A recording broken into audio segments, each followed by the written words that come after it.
This conference will now be recorded.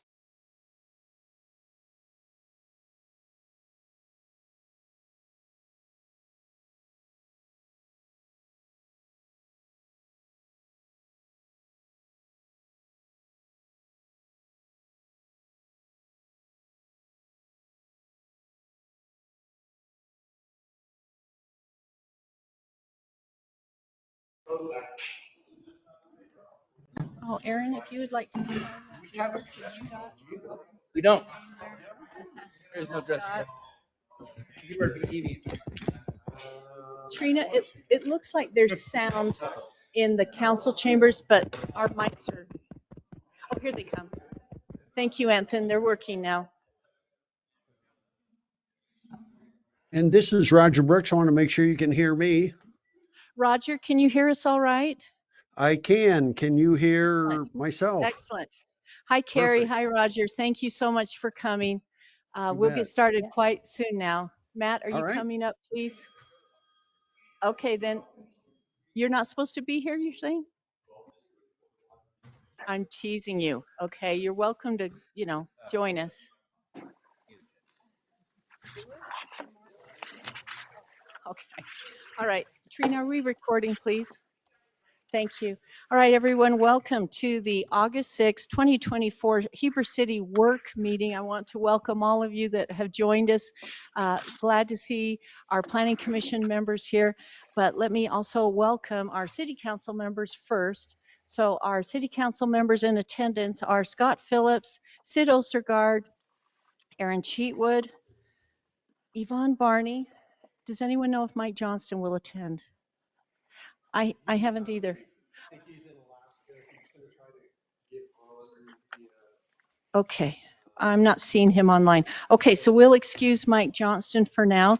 And then I also want to welcome our Planning Commission members. We have Tori Broughton here. We have our chair, Dennis Gunn. And have I missed any other Planning Commission members? Robert Wilson? That's right, good. Very glad to have you here and we'll appreciate your feedback and comments. I'm Mayor Heidi Franco and we are going to start our meeting.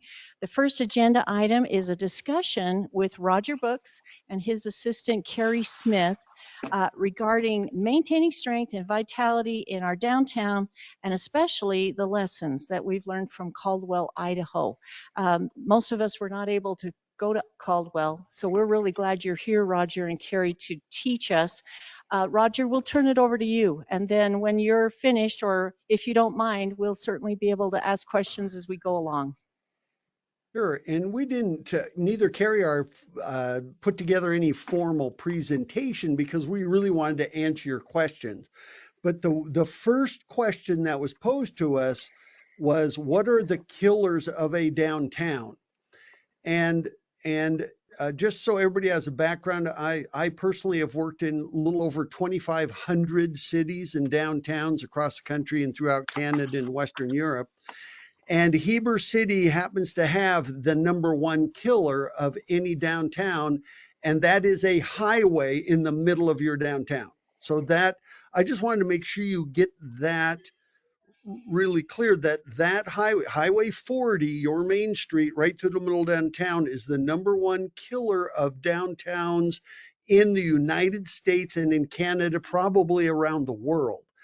And there is a way to remedy it without waiting 30 years or 20 years or whenever a bypass might come through. And that is when you did the Caldwell, when you did the Heber City Envision Central Heber 2050 plan, they actually showcased a pedestrian mall behind the backside of the buildings that front on the west side of Main Street. That is how Heber City will create a downtown atmosphere that could win. So one of the things we're charged with is telling us what should the business mix be in downtown, on both the east side where the old Hayes Hardware is, and on the west side between City Hall and the Plaza or City Park. And we could fill that full of fantastic restaurants, retail shops, you name it, and they are not likely to succeed because right in front of their doors you have a major freeway, so to speak, that is basically 7 lanes of traffic if you count the parallel parking on both sides, and then 4 lanes of traffic, 2 lanes going each way, plus a center turn lane. But that pedestrian mall area on the back would be a pedestrian mall. And if you did that, then the fronts of those buildings, they would open up on the backside. And now you would have a place where a downtown can succeed. So the one challenge and the big difference I think you'll find between Caldwell and that visit and Heber City is that Caldwell actually has a defined downtown without a highway running through it, which obviously makes a huge difference. Other place I tell you is 25th Street in Ogden is a good example of a downtown. It's a more intimate setting. It's just got 1 lane each way on 25th Street. It's lined with the right restaurants, and they're not worried about tanker trucks cruising right past your door every 15 seconds, all day and night, or particularly all day. In Utah, I mean, you don't have to go far. Go to Park City. That's why those are successful downtowns. And so that's the number one killer. The number two killer is not having the right business mix once you have that setting. So those are the two biggest, most important aspects. And we're going to provide Heber City with here's the ingredients to create the right business mix. But the challenge is we're going to have to create. I mean, we even thought, well, gee whiz, do we take the houses, that the homes or do we create another downtown somewhere else? And I hate to see that happen. But on the other hand, by creating that pedestrian mall, that half block back there, does allow you that. Of course, with that, you lose some of those merchant parking. And that's another thing working is parking. If you talk to Tony, we've been sending them we've been working on this for the last several weeks, trying to figure out where can we create common parking, whether it's even parking structures, where should they be so it's convenient to the merchants and convenient to the customers. And so those are the top 3 issues that we're tackling. But after you develop the plaza, which is the community living room, that's really your anchor. Then the next phase of this to really create a downtown atmosphere is to do that pedestrian walkway. And you're already building a stage that's going to open up to the north end of that. But that may be one of the cities, you may be one of your key next projects. And this is all part of your Envision Central Heber 2050 plan anyway. When they talk about 2050, that's when it would be done. And so in this case, what you're doing is you're implementing it right now. So without going on and on, I wanted to get those out of the way, that downtowns are about an intimate, pedestrian friendly place for people to gather and hang out. It needs to be beautiful. We can talk about beautification, but that's minor to these other things. And so downtowns are always, as a matter of fact, just so you know, we spent 7 years and we surveyed 2,000 downtowns and downtown districts. So some of them were little towns like Springdale, which has a highway through it. And some of those were districts in bigger towns, whether it's Salt Lake or Houston or somewhere else. And out of those 2,000, we found the 400 of the most successful downtowns in the US and Canada. And then we put together their 20 ingredients. What were the 20 most common things that made them successful? And at the top of the list was an intimate downtown, which means narrow streets, wider sidewalks, no cement trucks and tanker trucks cruising through your downtown. Even in Logan, what they did, they've got a highway through the town. So they took their center street and turned it into, it's not pedestrian only in their case, but they did create it with wide sidewalks, very narrow streets. They can close it off for events. And so Heber City needs to kind of follow suit. So, but we're really here to answer questions. And Carrie, if Well, you have anything you want to add to that, go for it. I do. I do. Can you guys hear me okay? Yes, please go ahead. Okay. So I was just going to give a couple of Caldwell examples about two of the things that Roger talked about.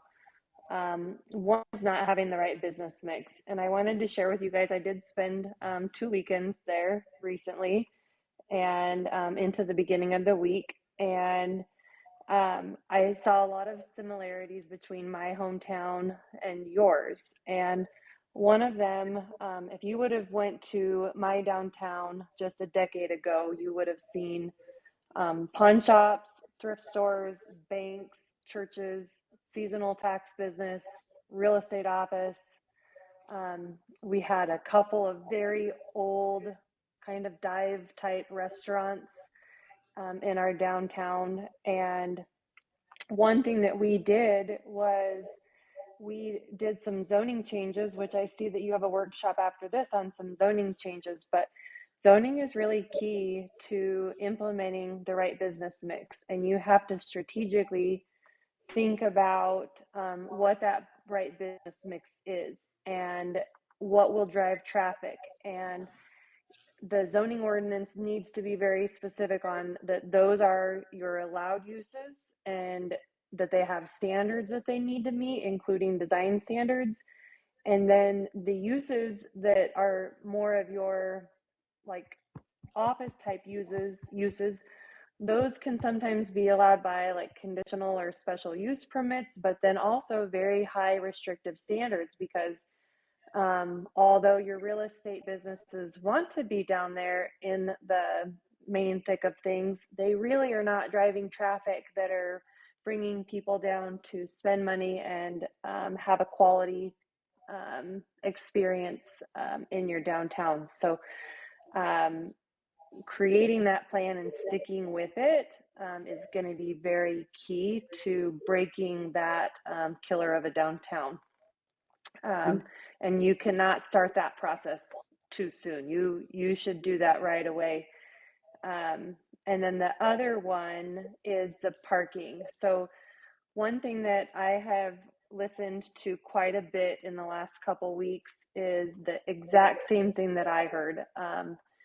We There's not enough downtown parking for big events, and so we against all odds found parking that was in our case 11 blocks from downtown. And for our major events we worked with our local bus metro type organizations, and we put in place partnerships where we moved people.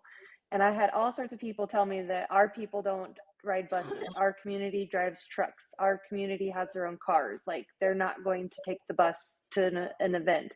And I want you to know that I said those things, and it is not true. When you have a big event and when you start attracting a quality event that's worth going to, that is fun, and people don't want to fight parking, they're going to go to that second alternative parking as long as you planned it out well and they've had a good experience and you have that opportunity for people. So if you hear ideas like that coming from us in the future, I do want you to remember that I've lived that and breathed that, and I've said the same things, but creating those opportunities, it really is a game changer to get more people to those events, which then those people spend money in your community, and that ripple effect of those opportunities Carrie, are key. Yep. Carrie, Carrie, Can we Yes, ask a question? yeah, Carrie, this absolutely. is That Sid. was it. Yeah, this is Sid Ostergaard. So how far did you say that parking lot was away from kind of the center of your, was it 11 blocks? blocks. Was it miles? 11 11. blocks. It's a mile. It's just right at about 1 mile. So we had two different parking lots. One was down at our fairgrounds, which was the 11 blocks from our downtown. It was at 21st, and our downtown is on 10th. And I see. then we also used the county courthouse parking as well, which is only about 3 to 4 blocks away.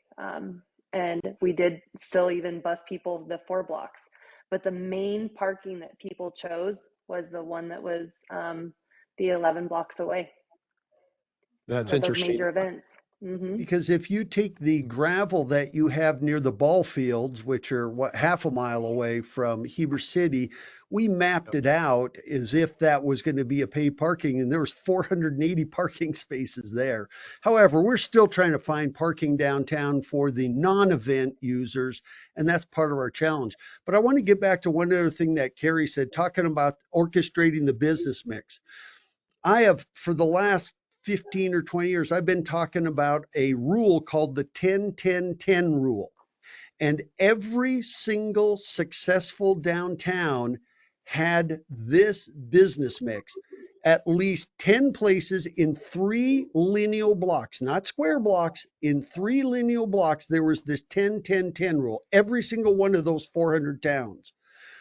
And one of them, the first 10 is 10 places that serve food. They don't all have to be sit down restaurants. It can be the little frozen yogurt shop, the coffee shop, the cafe, the fine dining. It's a mix of all of those things. Caldwell now has that in their downtown. They didn't before. The second 10 is 10 destination retail shops. Those would be like your fly fishing shop you have on Main, your bike, you have 2 bike shops downtown. Those are included, art galleries, fashion shops, home accents, but they are retail shops that we would go to.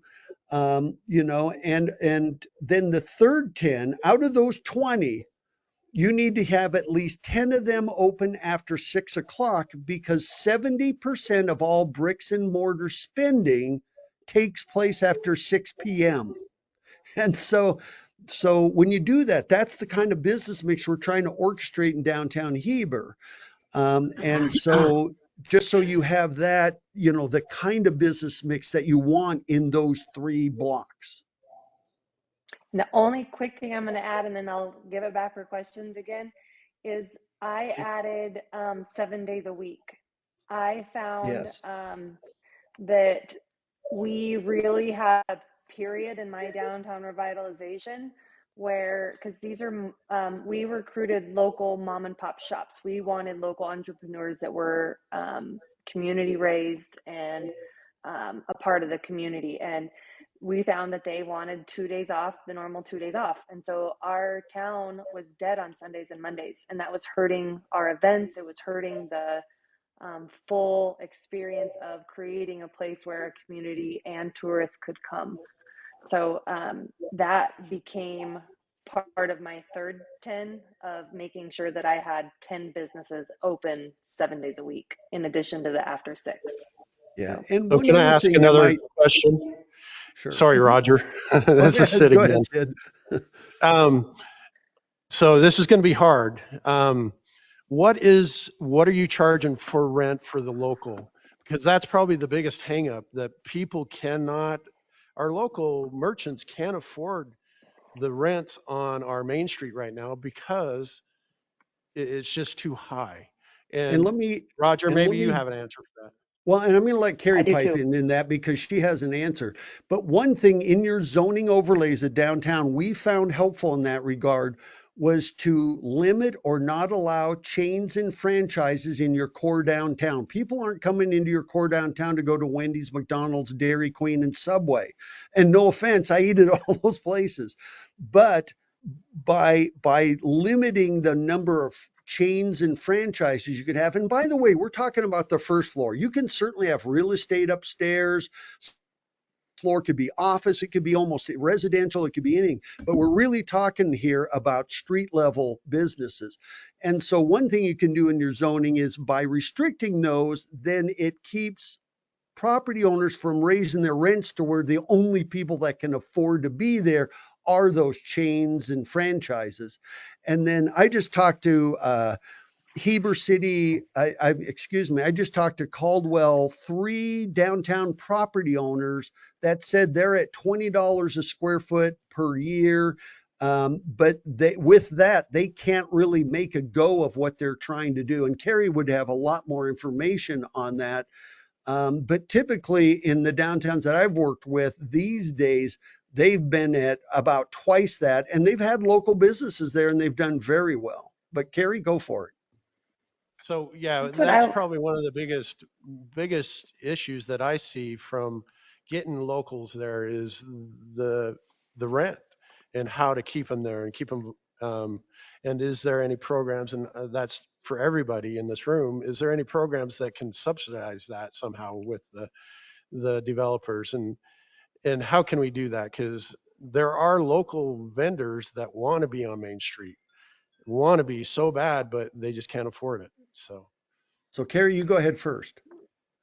so I think I love the question, and it's really not, I mean, it's hard, but it's not that hard. So when I first started, um, I found a destination Caldwell, and then was the lead on the development of Indian Creek Plaza. And then there was a period where I was the economic development specialist for the city of Caldwell. So I really grew with Caldwell. And when we started, rents downtown were, I would say, on average about $5 to $7 a square foot.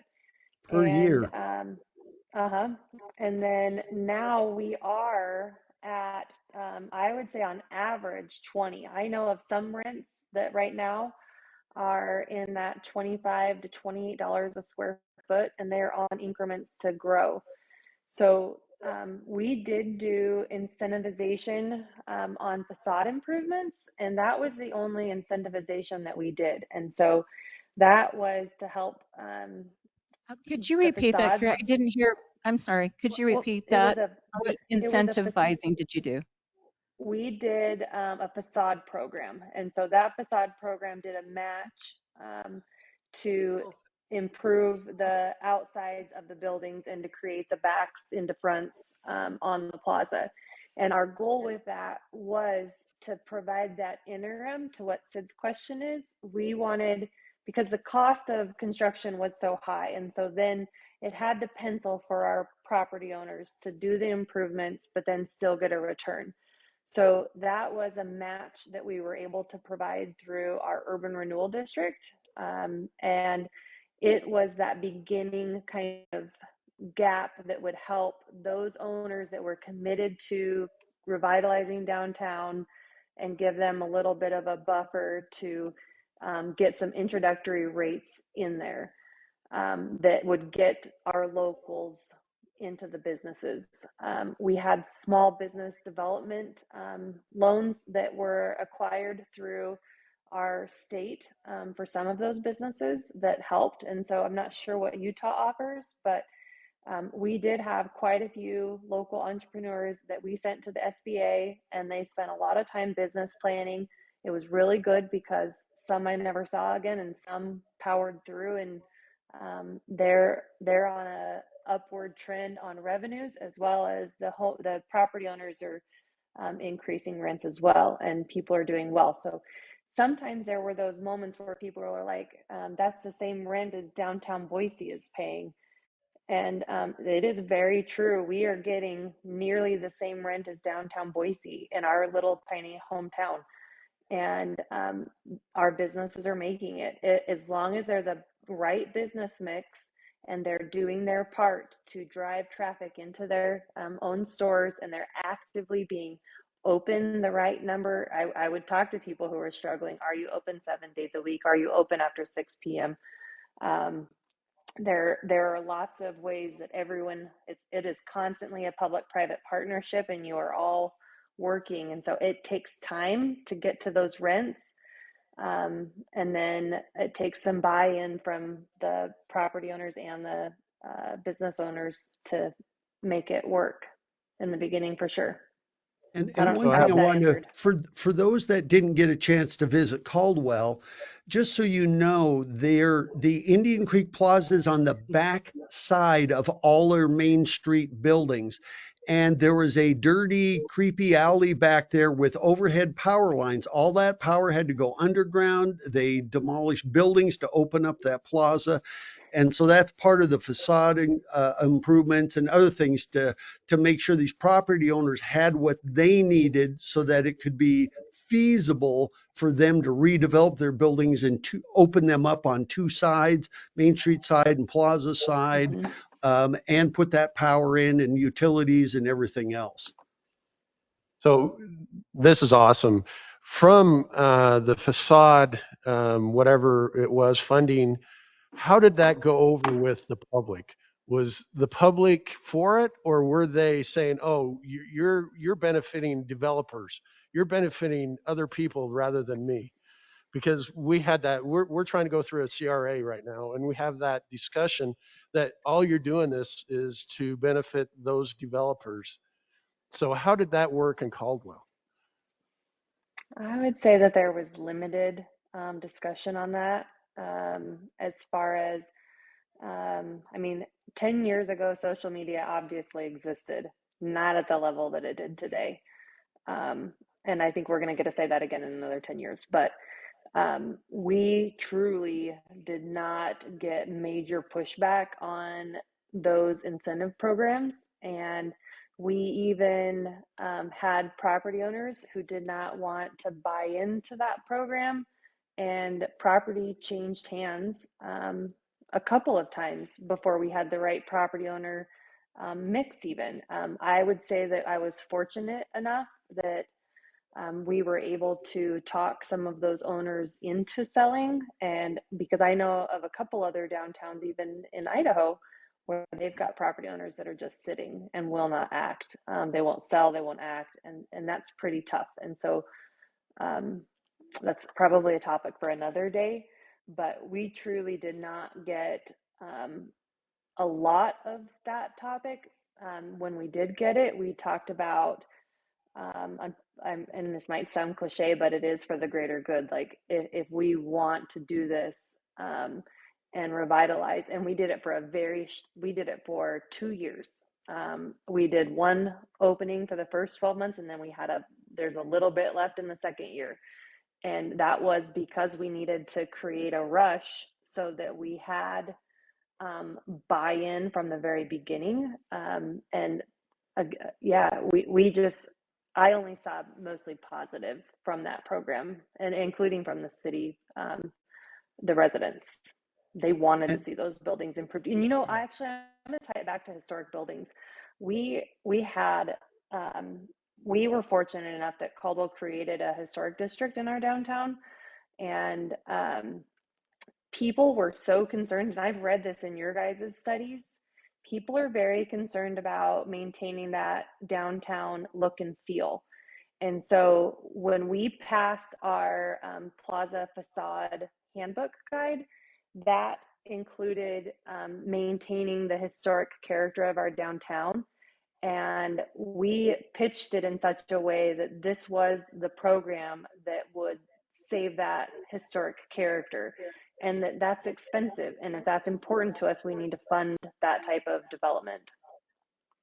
and if I can add to that, one thing that's really important, the facade programs are not unique to Caldwell or anywhere in the country, and they're generally very, very well accepted.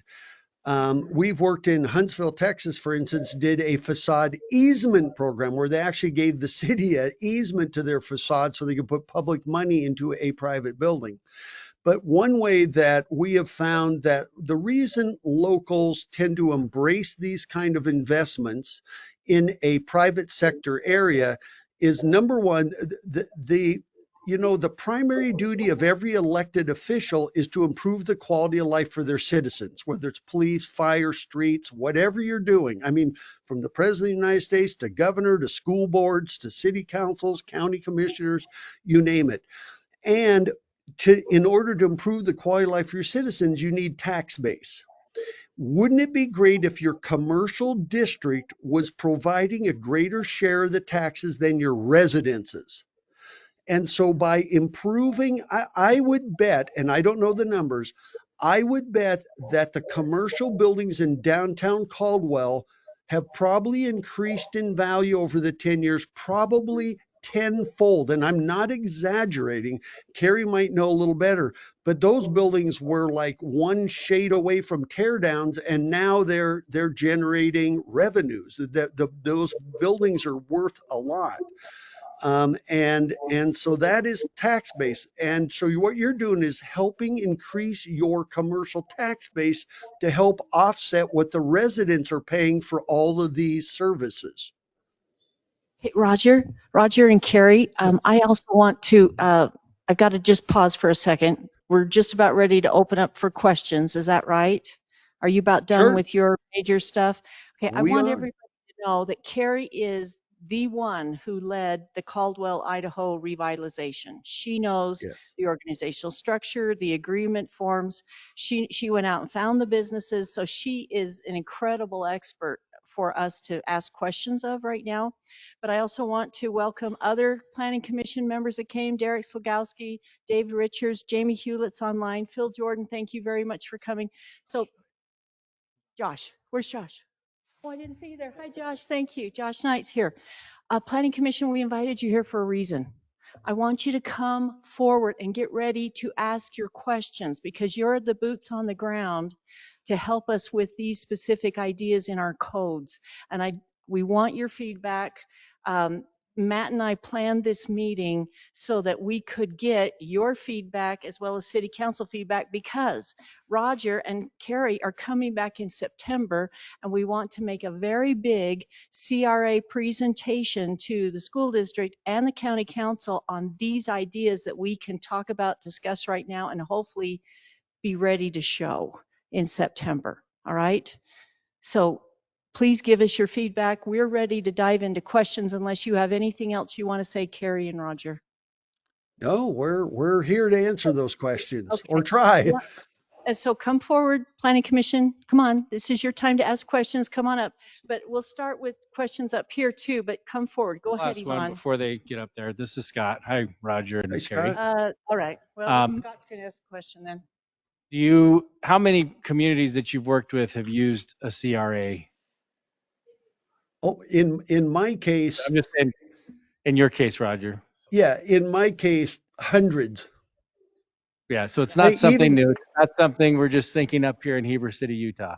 No. no, and in the case of Caldwell, they have the what is it, Carrie? Urban We had renewal. an urban renewal district. Same type of program. Yeah. Hmm. Okay. I just wanted to ask that question because I feel like there's people in the community that feel like we've brought this up and made it up ourselves. But definitely No, something it's that's been yeah, definitely something been used all across the country.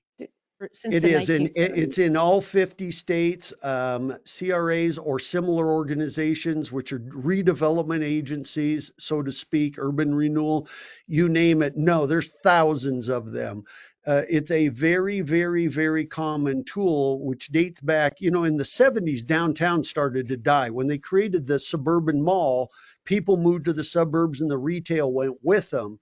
And so these started coming up across the United States to revitalize downtowns and bring them back. And they've been highly, highly successful.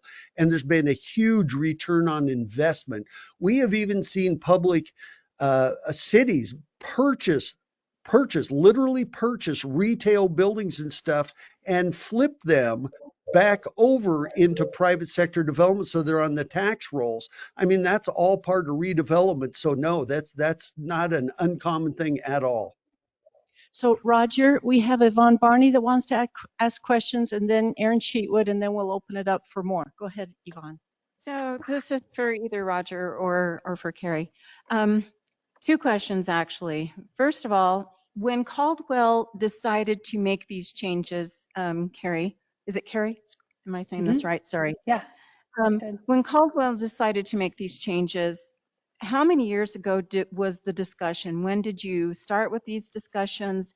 And during that time, is that when you decided to change your zoning? You did mention that you had done some zoning changes and so forth. And when you did, this is the second half of that question, were there already structures in place? How tall are those structures? And did you zone to match the height of those structures, or did you increase the height of those of your zoning for buildings that would come in the future? Can Okay, you I think understand?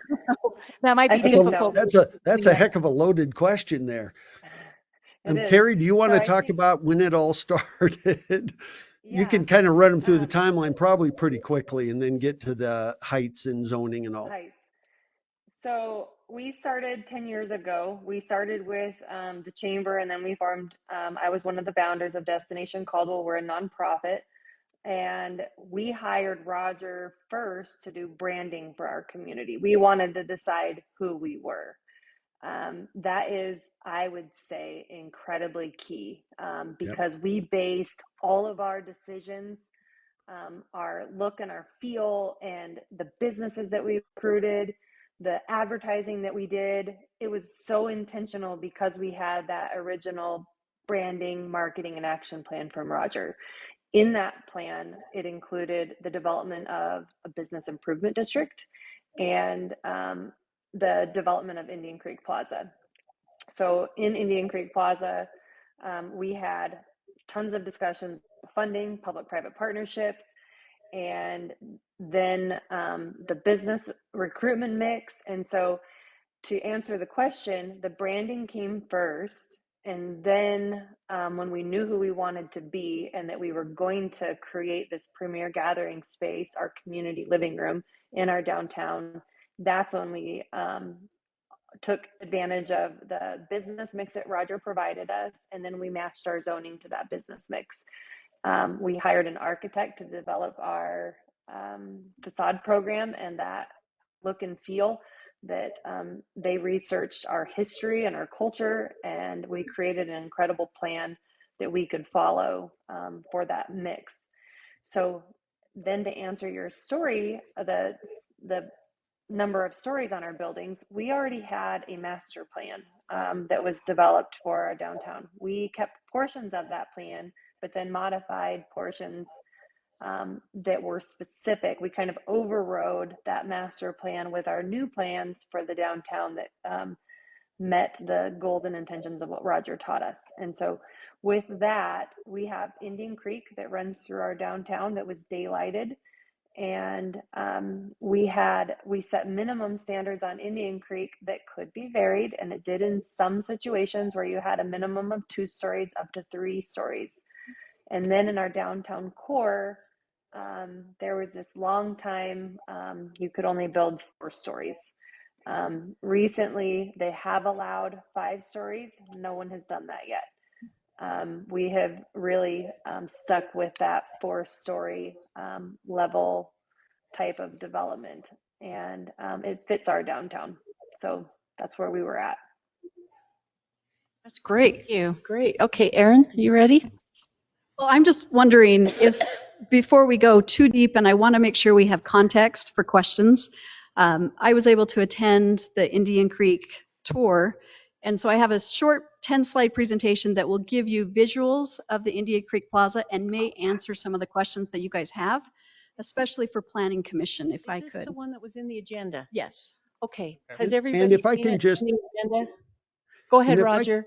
I just want to make one comment. Here on this slide, it says population is 75,000, and that's the service area for Caldwell. But just so you know, 10 years ago when we started this project, the population was just under 50,000. So that's about the size of your service area. So I just want to let you know, Caldwell is growing fast, and you know why. So go ahead. Rachel, I'm so sorry to make you wait. That's Just okay. wait a little bit. We've seen the agenda information. I'm sure any of us can ask questions about it, but we've only got Roger and Carrie till 6. And I really want everybody to feel like they can participate here. So don't worry, we'll come back to you. Erin, please go ahead with your questions. Make sure you're quick, but they're not visuals anyway. Probably question for Carrie. When you started out with this, to what extent did you have some of the businesses already in kind of your downtown area, or did you already have a lot of businesses outside of that downtown area that either shifted or that moved or stayed there that you had to compete with? And the context of that question is, our downtown has some businesses, sure, but we also have this kind of interesting south downtown, if you will, which is not downtown at all. But we have, Walmart. We've got a couple of different restaurants down there. We've got a couple I saw of those. different retail things. I don't know why I got so loud all of a sudden, but we got a couple of different things that are down there that are not in kind of the downtown, and frankly couldn't move to this downtown area and probably shouldn't move. Did you have to fight that in the city, and to what extent did that hinder or help your efforts? I feel like that's So we did not have to fight that. Caldwell is, we actually don't have big box stores in Caldwell. We have like, we do have Walmart, and we have like it's called a Rite Aid. We have Walgreens. We have those types of box stores, but we don't have the big stuff. We had a 10th Avenue. We called it 10th Avenue. There was chain stores on 10th, and then we had 21st Avenue, and there was some chain stores on that. And we have the Boulevard, and there's some chain stores on that.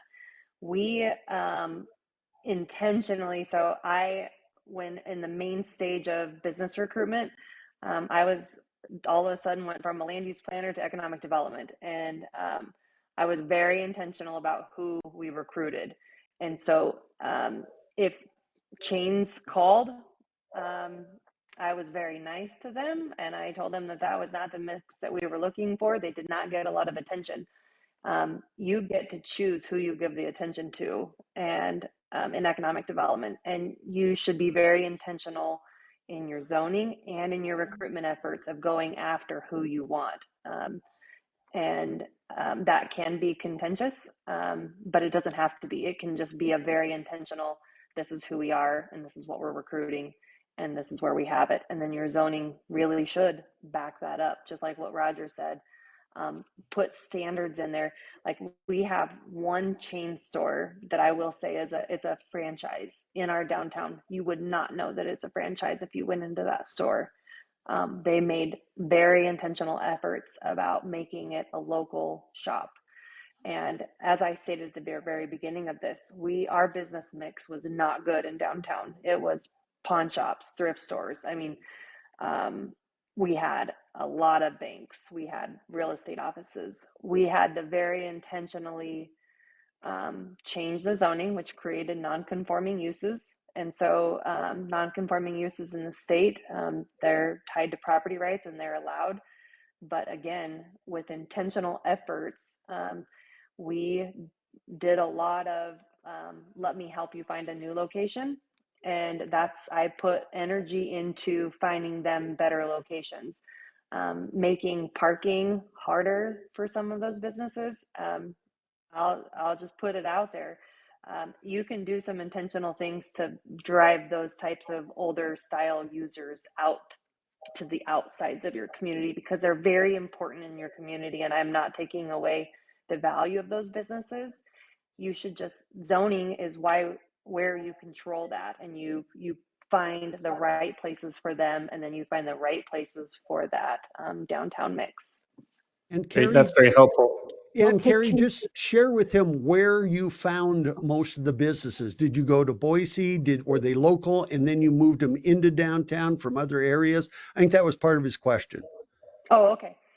So I like that question, because in the very beginning, probably my first 2 years, I was cold calling, and it was needle in the haystack. If I was in my office, I wasn't doing my job. So I was driving to neighboring cities, finding entrepreneurs that had like businesses that I wanted. I was really cold calling, sharing with them. I called them my walking tours. I would go to someone in another city and I would say, please come and check out what we're doing, check out our vision. I would take them on walks and really just sell them on an idea. And that was the beginning. And then when the plaza construction started, and really it wasn't until the construction was going, the news started picking it up, and all of a sudden I didn't have time for cold calls anymore. I was getting the phone calls on, we want to know more about this. We heard that you're going to have programming. We heard that you're going to have an ice ribbon. We heard that you're going to have a concert series.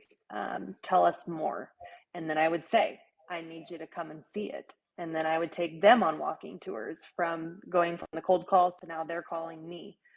And again, you have to be intentional about who are you recruiting, and then offering those people the walking tours and giving them opportunities.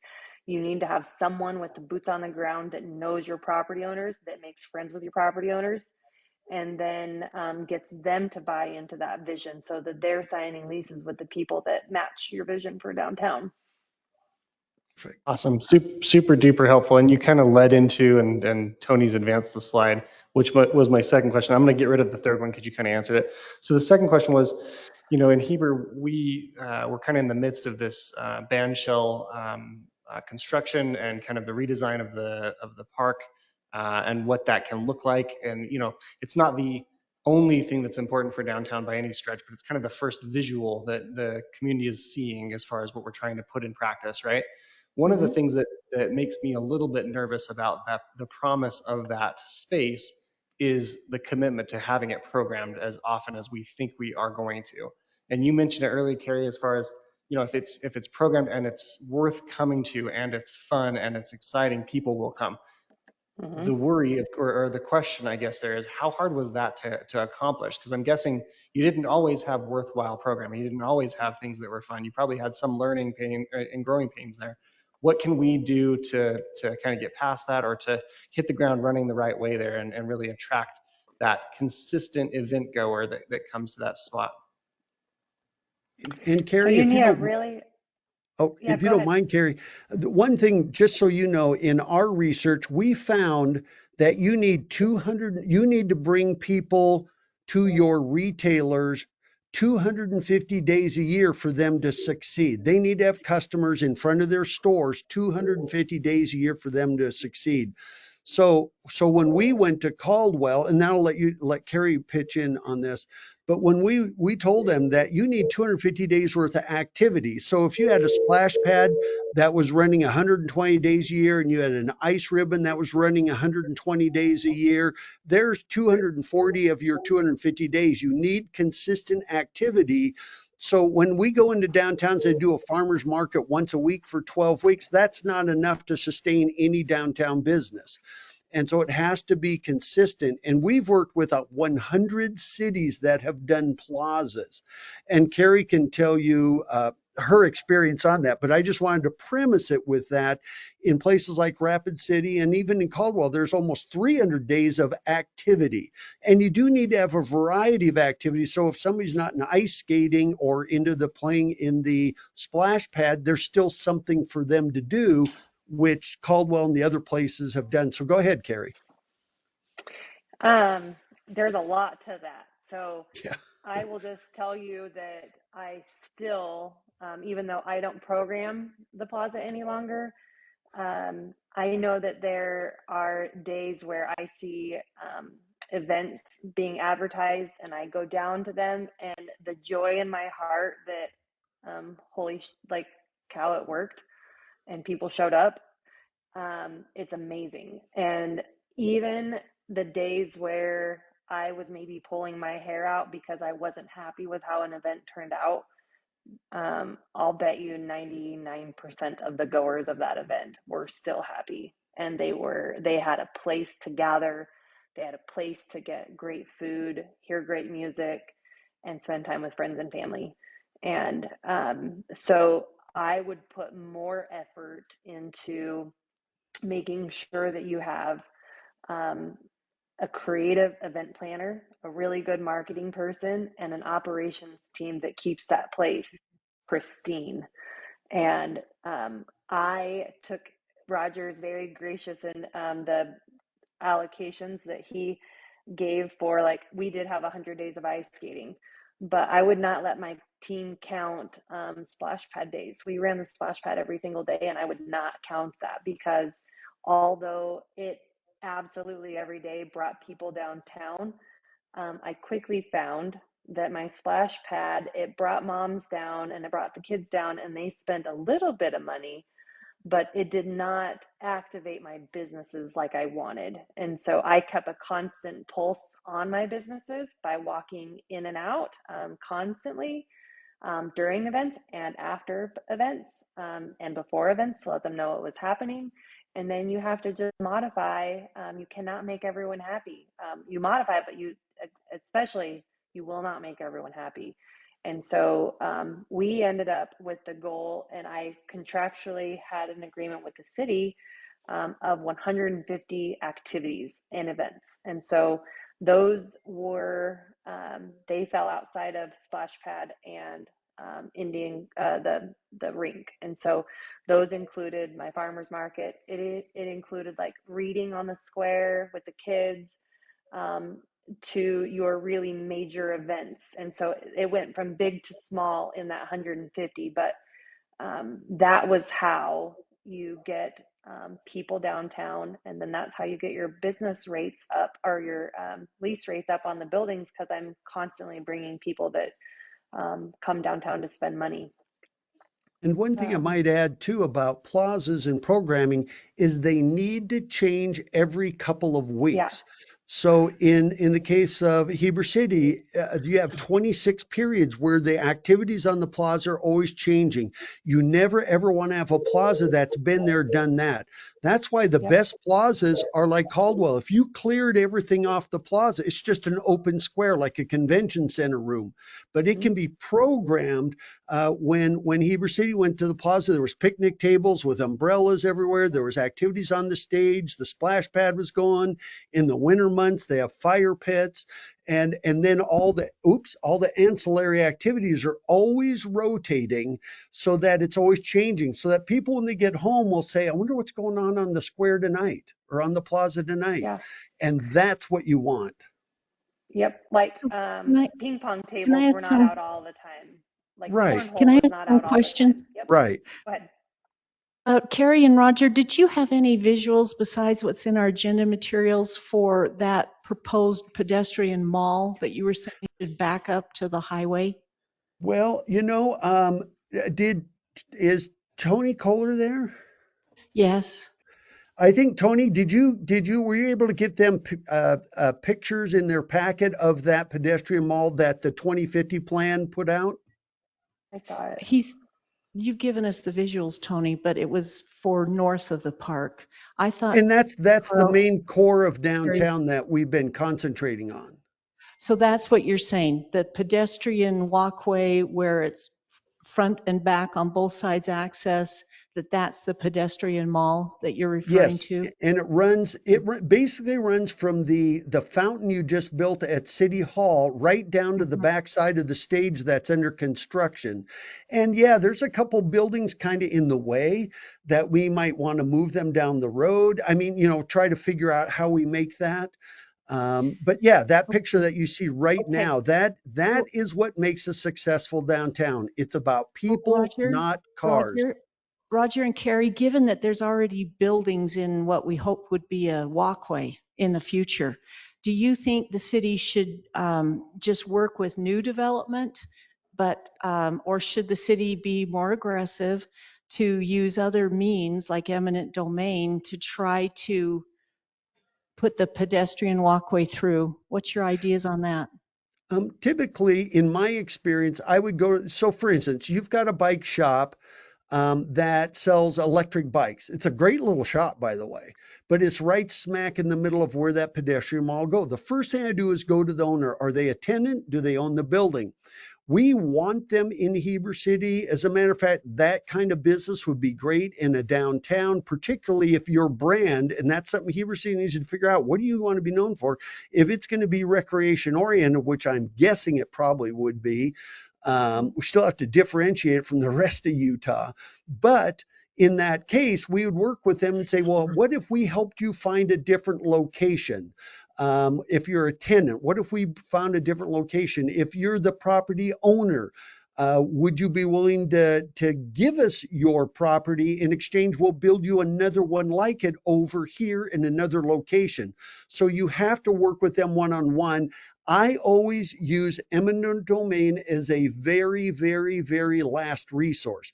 Now, people, that's condemnation. Now, people, there are some states that have even gotten rid of eminent domain, but there are times when we've almost needed or where we've needed eminent domain. And one thing that's really clear about that, you're still purchasing the property at its assessed value. So it's not like you're taking private property, but we always make that last. There's not one single business in downtown Heber that we want to go away and we just want to get rid of them. I mean, there might be a couple, but I don't know of any. So what I always do is work with them and the property owner to figure out what can we do to make this work for our downtown and for you. And I would do that one on one. Well, how does the funding happen for the city to be able to build a new location for businesses?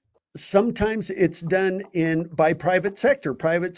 When we worked in Jackson, Wyoming, we found developers said, well, if you're going to do this, then we want to build buildings over here for our neighborhood retail versus our destination retail, because they created zoning. And so sometimes the private sector say, hey, we'll step in.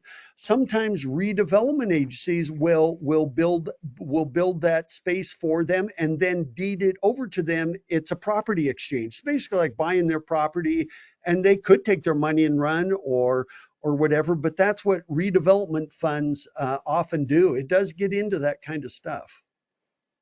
I'm wondering, and Russ, you're here, Matt, you're here too. And Jamie, if you want to say something online, just raise your hand. But I'm wondering, Matt and Russ, if we could not only put it in the master plan like this, okay, but we have a downtown plan. And Tony, this is pretty close, but you know how we put our master plan roads and trails in, right? Do we make this a trail? Do we make it some kind of pedestrian road so that all new development not only has to build to it, but that, you know, we have more tools perhaps to fund it? Yeah, we can And, define and that. Yeah, let's Yeah. fund it. Okay, Matt, do you have yeah, some ideas on that? Just a couple things. Remember, you've already adopted the Envision Central Heber plan. This has already been adopted. It's already incorporated. So Master. this vision is already set in stone, so to speak. And recall in January, you had your retreat, and we brought in some designers to talk about our arts and recreation district, hoping to make that be our trail depot, kind of themed. And then, of course, from there, the trails would span out into the downtown and connect with any other trail network within the city or within the county. So that's already in the plans to try to make that happen. We don't have a master trail criteria yet for something like that. It's in the general plan. We've got to get it in our code and This in is our, not a trail. This would be a plaza, that's what I'm a saying. We don't pedestrian. have a category for it. Okay, I see what you're saying, but it is, understand it is within your Central Heber plan, which was adopted. Well, I realize that, but the master plan is different from the actual ordinances, which we're trying to get to. Agreed. And so it's like, how do we categorize that in our code? And John, you've got to help us with this. We'll need to think through that, but think about Park City, the old downtown. They've got the roadway. That is essentially their pedestrian plaza, akin to what we're trying to do right there. Yeah, okay. I have one more question, please, before we open it up again. Carrie and Roger, do you charge for your shuttles between your parking to your downtown? Is that free? And as I'm sure there's charges for the regular parking, whether it's in the downtown or outside of it. Do you charge for your shuttles, and how long do you run them? and I'll take it first, Carrie. We've worked in Walnut Creek, we've worked in Santa Barbara, we've worked in a gazillion, Pigeon Forge, places that have shuttles. And the shuttles to offsite parking are always free. We never want to put an impediment, since people are going to go out of their way to park offsite and then wait for a shuttle. And the shuttles need to be fairly experiential. That's why I like the old style rubber tire trolleys. I'm not talking about trolleys running in tracks like San Francisco, but I think it's important that and the other thing with trolleys and shuttles is that they be convenient. It can't be like, every hour. It needs to be like every 15 minutes. Now, Okay. I did spend some time on the phone and several emails with Carolyn that runs High Valley Transit. And they've got the micro transit system. They have 38 vehicles that run there. They would love to. They're already servicing Wasatch County somewhat, but they're mainly in Summit County.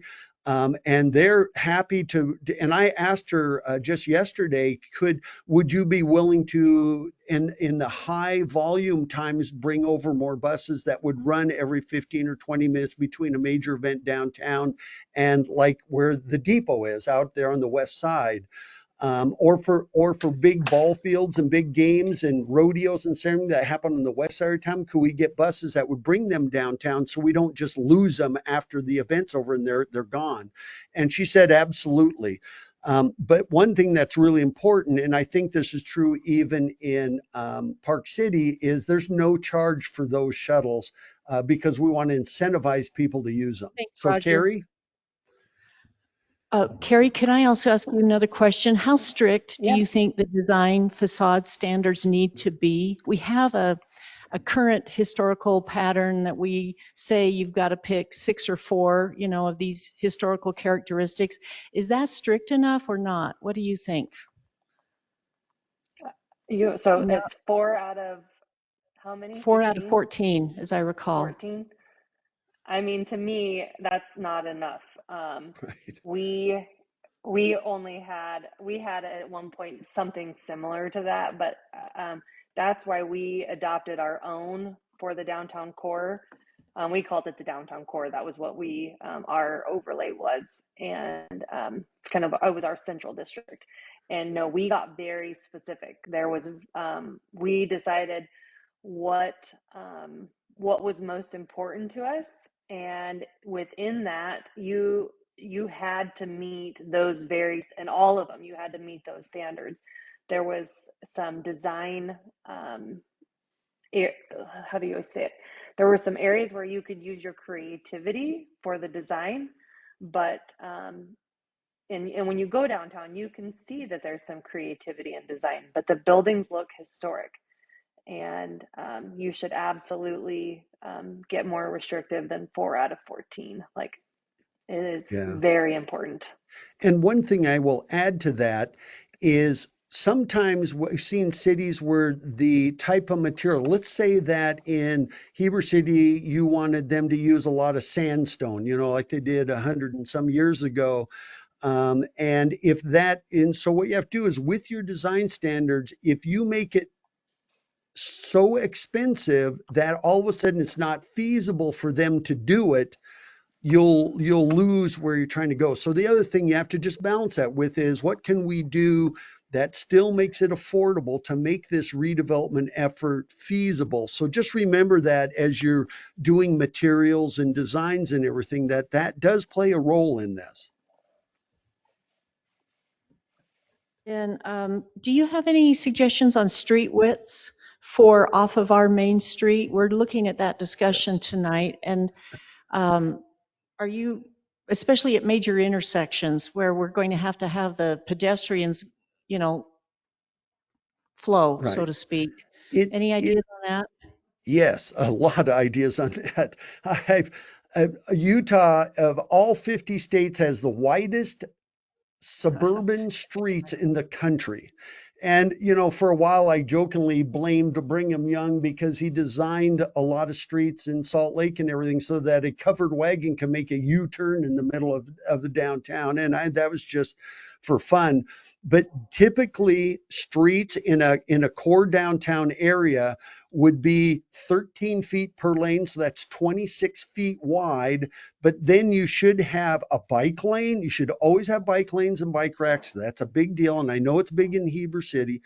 And so then you need about 4 feet for bike lanes, and then whatever you need for angle in parking. By the way, angle in parking, you can fit a third more spaces, and it will increase retail sales over parallel parking.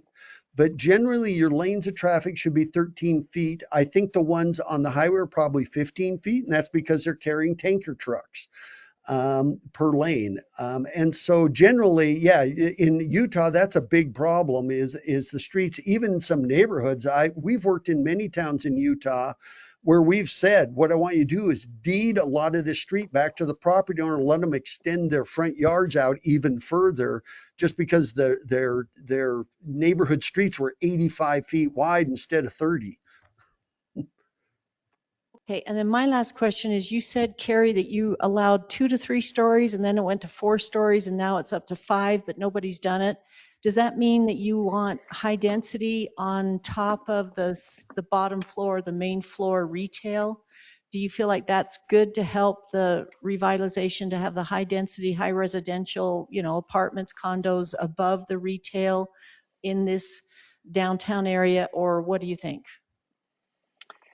So I am an ag girl, and part of the branding that we did, and why I got into the entire thing, was because I saw a way to protect agriculture and that vital resource that our county thrived on. And so for me personally, if you want to save like agriculture or a way of life that's outside of your downtown, you need to find ways for infill development. And that's also the planner in me. So I don't necessarily want to see the 5+ stories all with residential, but I do know that since we've got our first 4-story building that has retail on the bottom and residential on the next 3 stories, that building is doing what they said it would do. And those people are providing some of our workforce for downtown. Those people are also eating in our restaurants, even though it's shocking to me because our restaurants are high priced. I mean, it's pretty expensive to eat dinner in downtown Caldwell now. But those people that are living that lifestyle, a lot of them are like dual income earners with no kids. They are people that are in or near retirement, and they're spending money in our downtown. And so I think it's about finding the balance of making sure you have the right business mix on the ground floor, and then having housing opportunities for people that includes parking. So that's one area that I would pick on my hometown a little bit, is that I do think that like we're at the point where we need a parking garage, and we are busting at the seams. But at the same time, I tell people, isn't it awesome like that we have a parking problem? I love it. Like our streets used to be empty. What a great problem. Isn't it neat that you get to walk 3 blocks and walk by these businesses? And did you know that this little floral shop was here? And it's really about changing the story. You're never going to get the naysayers to stop talking. It's meeting them with a positive face of what a great problem. But that doesn't mean that I'm going to ignore the problem. I still want to fix the problem, but selling it and then working towards it. So yes, we need some residential. Yeah, and one thing I could add to that, in Caldwell's core downtown area is very compact. It's not spread out for a mile and a half or a couple miles like Heber City is.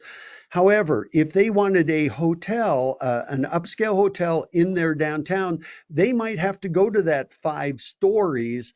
But here's one thing that I wanted to bring up is around your plaza, Heber City Park, we're trying to keep all those buildings at basically a single story because we have residential across the street on 3 sides. And south of your park, those retail where Lane Lithgow, the architect, and there's a knife store, and they're all like homes that have been converted. So we felt your plaza was really a transition from your higher end, high density, like you see here in on that slide. So the plaza was kind of that, and we wanted to be intimate. When I was on the development team for Whistler Resort in British Columbia, we had the first floor go up, and if the second floor was residential, it actually set back 10 feet. So it had a deck that came out to the very front of the ground floor, and we actually stair stepped them back so you didn't have this huge wall there.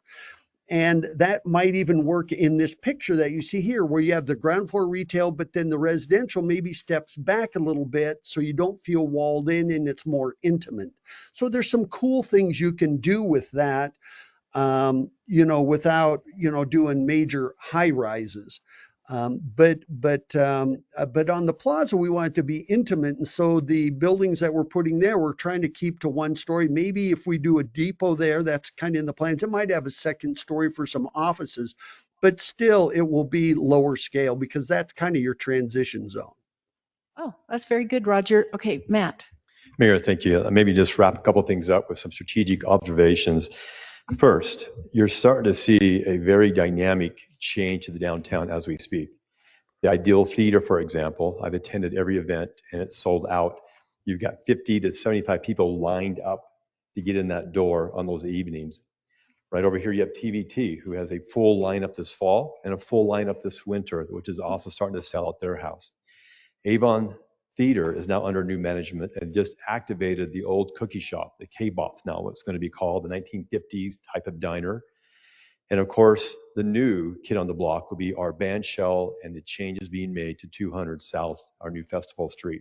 You have a synergy that is happening already. You have people coming downtown that had never come down before. In fact, during the day, I look at my office at the water feature. It is jammed with mothers and the kids. Granted, they're not spending a lot of money, but they are coming downtown, which they weren't doing before. So that's the first one. I think that's to be excited about, and that is something we can build upon. Secondly, great things don't happen by happenstance. It's going to take a partnership, as Carrie and Roger have indicated. And I believe the partnership should be with CAMS and it should be with Downs Group, Economic Development Group. I think CAMS should be the organization which loads that park with the activities and manages those activities. I think Downs should be the organization that is pounding the sidewalks and pounding the doors, finding those needles in the haystack, the right fits in the downtown. It's a city who's going to work on the zoning, the parking, and the funding through the CRA, which is my last point. We have the 2 dates set for the joint work meetings with the Wasatch County and the Wasatch County School Board. Wasatch County is September 4th, and the Wasatch County School Board is September 28th. We are working feverishly to get the website, the documents that the school board has asked for, and have them ready for the next week or two, including videos, a website, so that you can then present that to them at your joint work meetings. So in your mind's eye, be thinking about those meetings, our messaging, what we want to say, how we want to say it, because we're going to be asking them to vote on those interlocal agreements in November of this year. We have to have those agreements adopted by December 31st, 2024. Mayor, thank you. So, thank you. Carrie, you had mentioned that you have templates for these kinds of organizational agreements that Matt's just mentioned, as far as what you did as an independent 501c3 organization to manage the plaza, and then the agreements that you had with the city, right? And then any agreements that you might have with businesses. Could we get those templates from you so that we could look at them and see how to do it right? I think that's why Roger brought me in on the team. Roger, you might have to jump in, but that will be Yes. included with our management and operation program that we're Good. putting together for you. Right. And That's we're right in the terrific. middle of that on staffing, on performance, operating, revenues they can generate, the plaza can generate. We're in the middle of all that. Great. And so yes, we'll provide you with all of those tools that you need. Okay, thank you. Now, what I'd like to do before we let you go, let's see if the council has any more questions and the planning commission has any more questions. Get ready, everybody. Go ahead, So Sid. yeah, let's have the planning commission, Phil, Dennis, Robert, yeah, Come on up. Dave, Tori, come up and talk. Come on up. You Ask your guys, questions. We want your feedback. you know, we really, well, I know what you guys want, and it was, so now say it, ask it, Okay, Yeah. can I speak? Yes, Dave. please. Okay, Go ahead. so Dave Richards, I'm on the planning commission, and appreciate all that you've said. I've had to kind of step out and take some phone calls, so if I missed something, I apologize. Just a couple observations. Looking at the map at Caldwell, you have this great Indian Creek amenity, which you've rejuvenated, which is just fantastic. I mean, that's something that money really can't buy. And what we're trying to do now in Heber is try to manufacture that amenity, to so to speak. And so I think you've had a great advantage to build something around that something is natural. But I really have two questions. First of all, when I look at the map of Caldwell, from that amenity, you go off several blocks of commercial, looks like development that's there. And one of the questions that we have is that we're running into a lot of roadblocks when we were looking at rezoning things as soon as we get off of Main Street. I mean, everyone comes out and they don't want it that's there. And so you talked a little bit about this transition going from, commercial based to residential. Looking at our situation, how far should we really expect to go out to do that transition? And then the second thing is, I don't know in Caldwell how far you go out there, but our competition is people that are looking at coming into downtown. If it's cost prohibitive from them to have a business here, they're going to go a little farther north or a little farther south. It's going to be a lot more cost effective to have a business there where there's going to be a little bit more lifeblood. So I just want to know, those are the two things I see. How do we transition to what you're talking about? And what is our competitive edge to keep people from going north or south and keep them to the downtown? Yeah, go back to that Google Earth, and I'm going to try to be short. You do have that competition right now, but only until you decide, Heber, who you are, and then what sets you apart. So again, that's where I started with my branding. Who was Caldwell? What did we want to be known for? And how do we set ourselves apart? Um, is anyone in your, that you just, you didn't say who, but your competition, whether it's Midway, Park City, whoever, do you have It's just north or anyone? south Main Street. Well, Okay, so do you have anyone that's actively programming a downtown, that is actively bringing people and creating events and giving up space for people to come and spend money? No, you and Yeah, don't. so And so, and just, and that that's your key. And that You is, have if you to don't create mind me that. interjecting there, when you say, well, they'll go north or south because there's more people or whatever, that's not the case. In this case, if you have a program plaza that has activities on it 300 days a year, every retailer in their mind wants that space and they will pay more Mm-hmm. for it because you're bringing customers to their front door 300 days plus a year. That's different than, when I come into south part of Heber City, it's fast food and chain, it's the fast food capital of Utah with Mm-hmm. Wendy's and McDonald's and Chipotle and everybody else down there. I mean, I stay at the Holiday Inn Express and that's everything that surrounds me.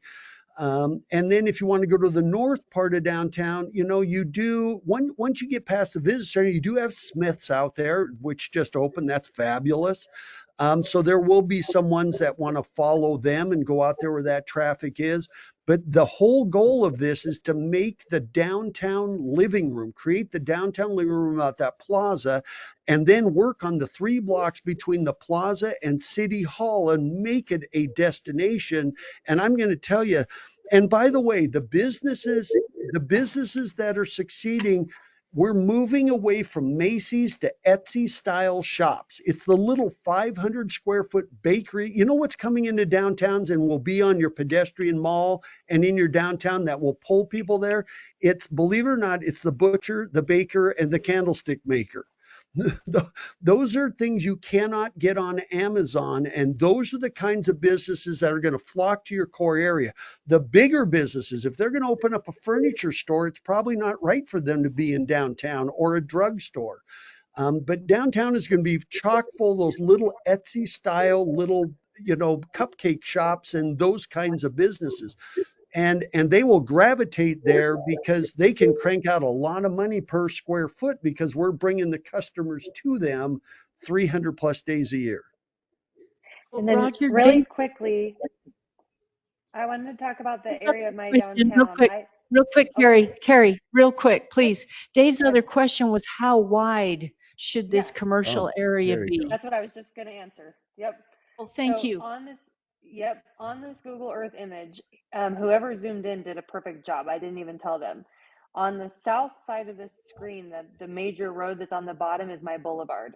That is a one-way road going from right to left. And then you can see Indian Creek. And I want you to know really fast, we did. Caldwell paid for that creek. So you said you didn't, that we didn't buy it, we paid for it. In the 50s, that creek got covered, and maybe even in the 40s. So it was covered for a long time. So Caldwell spent a lot of money to uncover that. However, the water was there. So I do get it, but we paid for it. On the left side of the screen is Fifth Avenue, and then we have our train tracks um, ran by Union Pacific on the top of your screen. And then on the far right of your screen is 10th Avenue. That building right to the left of 10th Avenue that's large, that was the first movie theater that downtown or even Caldwell had in over 2 decades.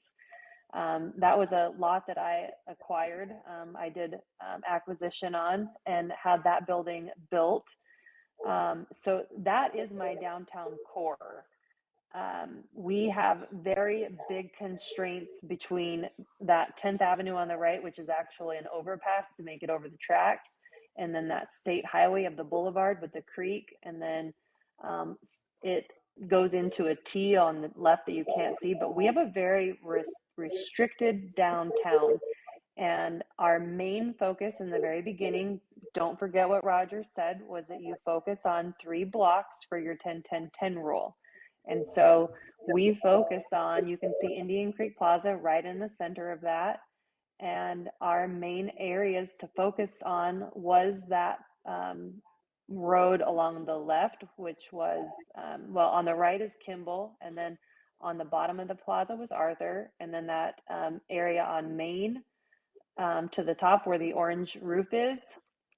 And then we started working more recently when we had the new building built on that next road to the left of the plaza. So, but that's where we started. You do need to start small.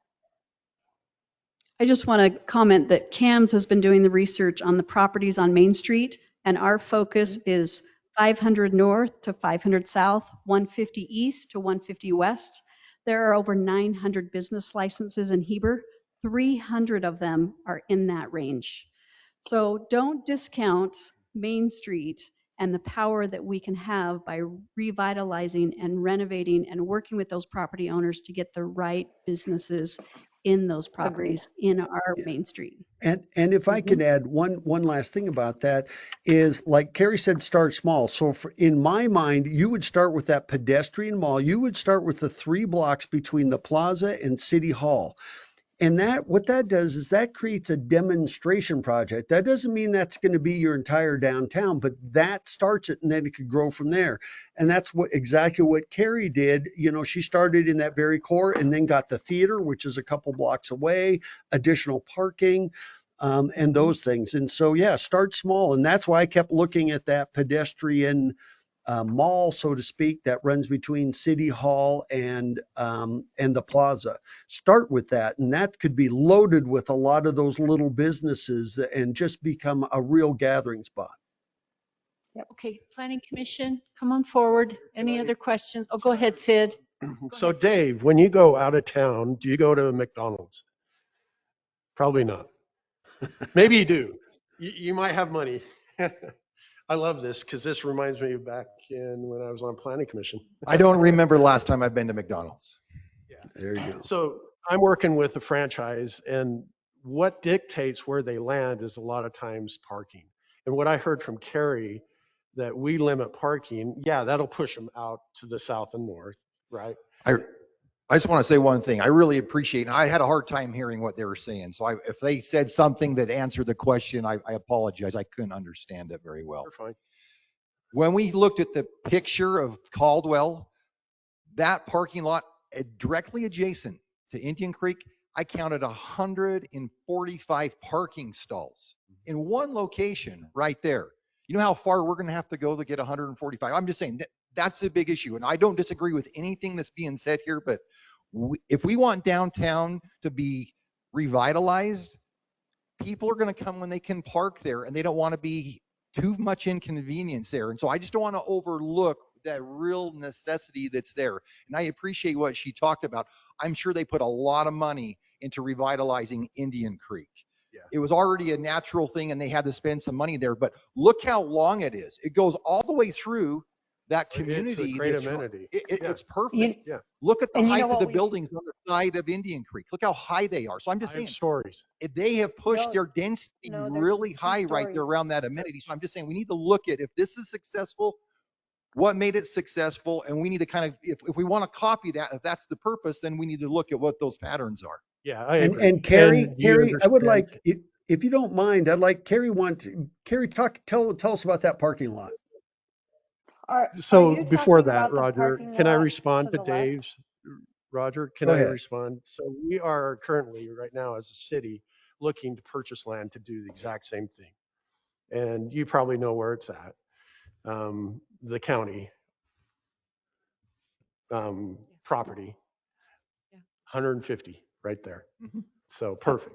So And we are, as a city, which, yeah, I understand. Yeah, and if you take this picture and zoom out of that picture, just go out a couple more blocks. Keep on going. We're starting to see trees. Yep. You notice that? So I'm talking, we've got several blocks there. You're not seeing the corridor where Indian Creek has a lot of trees, but you go beyond that, you have to go 5 or 6 blocks wide to start getting a lot. So I'm not saying we duplicate this. I'm just saying, look at what they've got here, what they have in the middle, and then what we've got to go with. Again, transition is huge. Last time we met, we had a whole public hearing and they just beat us up because we were going 100 west off of Main Street, and they didn't want to have affordable housing there, let alone commercial. So that's what we're up against, trying to get us to this point. Totally understand. And everyone says, you're getting rid of our house. We don't want to see commercial. I totally understand. And our next discussion is going to be on that transition. Corey? So in our agenda. Gary, Another question? Yes, Hi, go. my name's Tori. I'm on the Planning Commission. I also run one of the 2 bike shops downtown.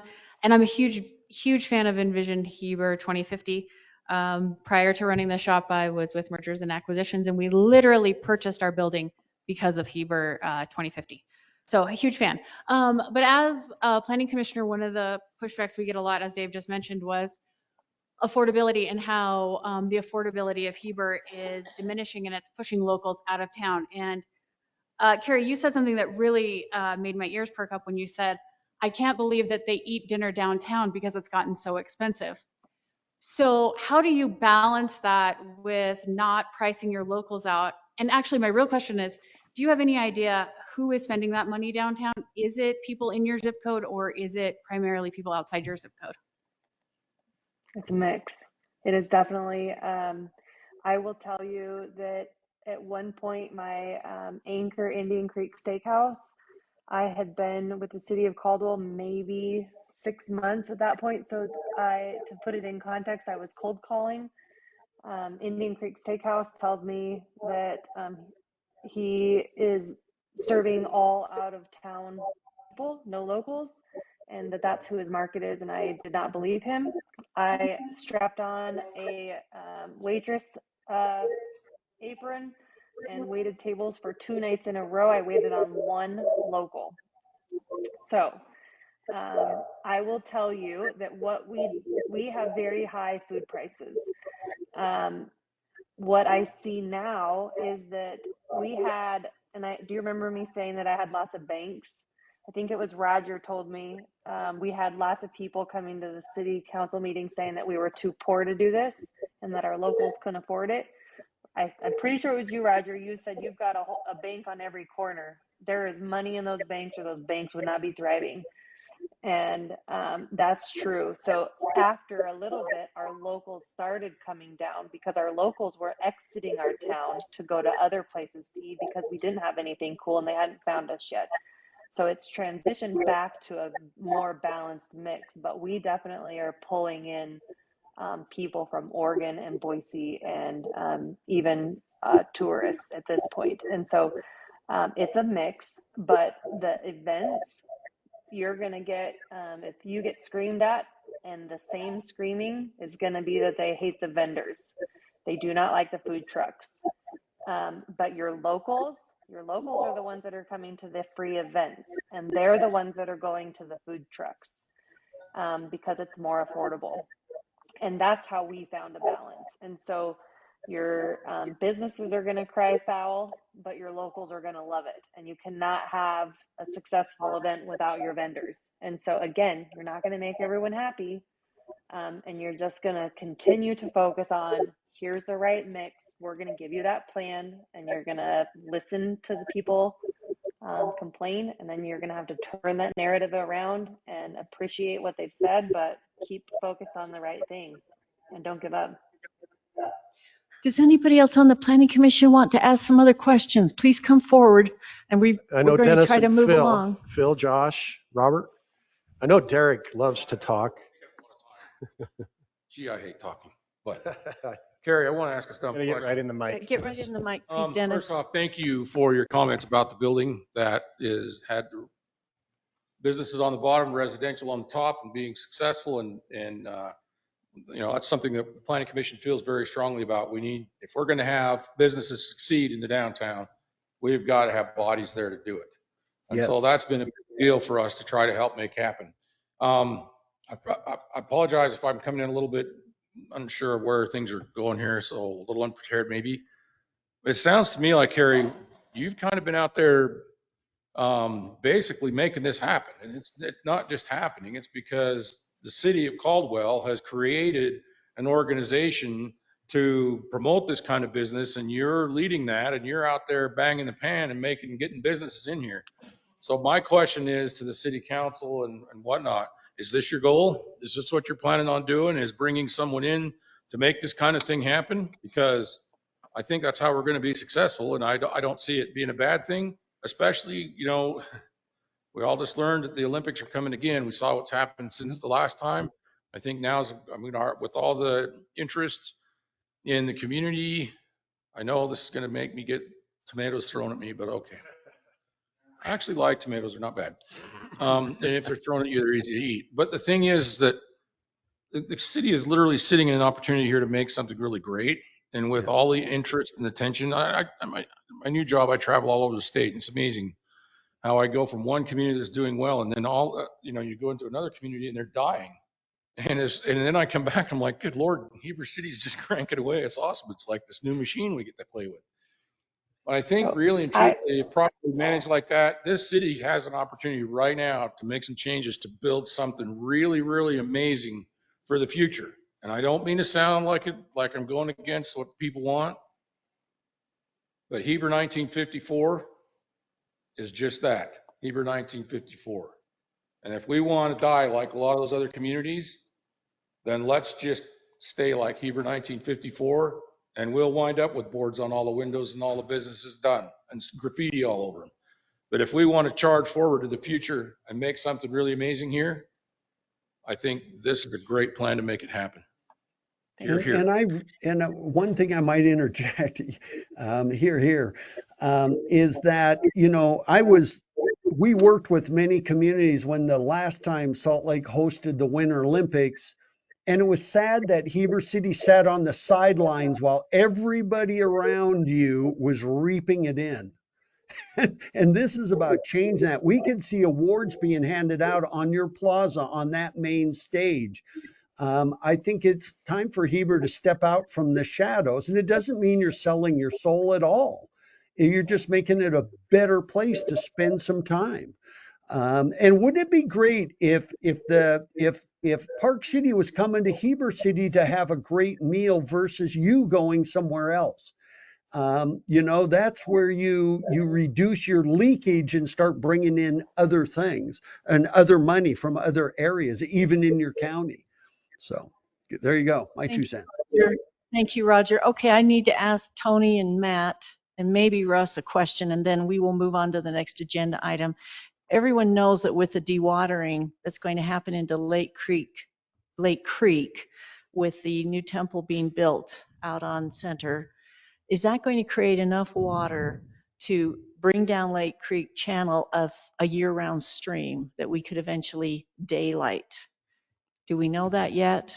And if We you do don't have mind me interjecting something, over the last few days, we've been looking at, could we resurface part of Lake Creek and put it in that pedestrian plaza, kind of like City Creek? Go ahead, Matt. Yes. Yes. that study's been done. We do have the numbers. I don't have it at my fingertips. We could fall back and get those As numbers. I recall, it's thousands and thousands of gallons. It seemed I like it can't was remember 11 or how 12 much. CFS. I don't remember It's a exactly. lot. Yeah. And I'm just saying, wow, is that an opportunity for us, even though there's a lot of controversy Yeah. on the dewatering? Yeah. Okay, Yeah. it's just If something I to may make think a couple of about. quick comments, 20 Yes. seconds. We are seeing record attendance at Heber Market on Main. We saw record attendance at the Red, White, and Blue Festival. And most of the people that I'm now seeing are coming from Park City and other areas into our events. And I want to note Park City coming into our events now, as we've seen over the last couple of weeks. And we don't have the parking, yet we're having record attendance. And so I think we have something special. I think as you've heard tonight, we just need to keep moving that ball forward. Well, I think, Matt, too, I mean, the question, Dennis, is that what we want, right? Are we going to get behind this? I think, Matt, your guidance as far as we've got a great organization, Cam's, not only do I believe in the organization, but Rachel's fantastic to march that forward. I think we've got a great organization in the tourism and economic development office, and Dallon's team can do this, right? I think there's certainly a challenge to keep the programming. There's this challenge to keep it at a high level. But I was blown away the last concert I went to over at the Market on Main. I used to know everybody in Heber. I didn't know half the people I was sitting by. And yeah, to your point, I was asking, and it was some Walsburg, which I guess I didn't know anyway, but you know, a lot of Park City, a lot of Camas, a lot of Oakley. I did not realize we had that kind of reach for the concerts we have, and they're good concerts, but I didn't realize that the reach was already there in the way that it is. So it's a good thing. I just think there's going to be some challenge, and you know, it probably falls to CAMS or whatever to help us to keep that programming and think about how to do it. But I'm pretty excited about it. Yeah, I bet there's Okay, 40% so of it is Park Roger City. and Carrie, you're coming back in September. You're going to have a programming outline for us. You're going to give us those templates, and we are really excited to see that. Is there anything else you want to wrap up with? Because we're going to move on now to exact zoning proposals. You're welcome to stay and listen, but we're going to turn it over to our other consultant. Anything else you want to wrap up with?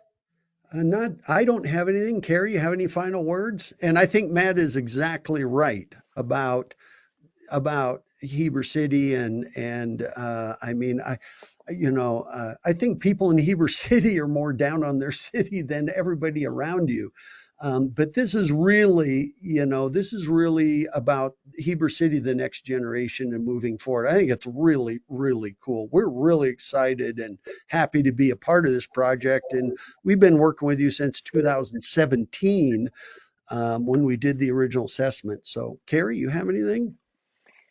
I think the only thing that I would add is that, like, a part of what Roger and I are not doing for you is zoning and helping with that business mix beyond like describing what that business you need. So I would really try to remember that creating those codes is very important, that having a variety of buildings, so 1 story, 2 story, 4 story, maybe a couple five, once you've defined who you want to be, it's going to be really important. If you just have a whole city full of 5 story buildings, I don't know that that's going to create that unique environment that you wanted. So be very intentional about where you put those mixed use buildings, and intentional about what you recruit, and create zoning that helps support that, and be strong as a community, and just keep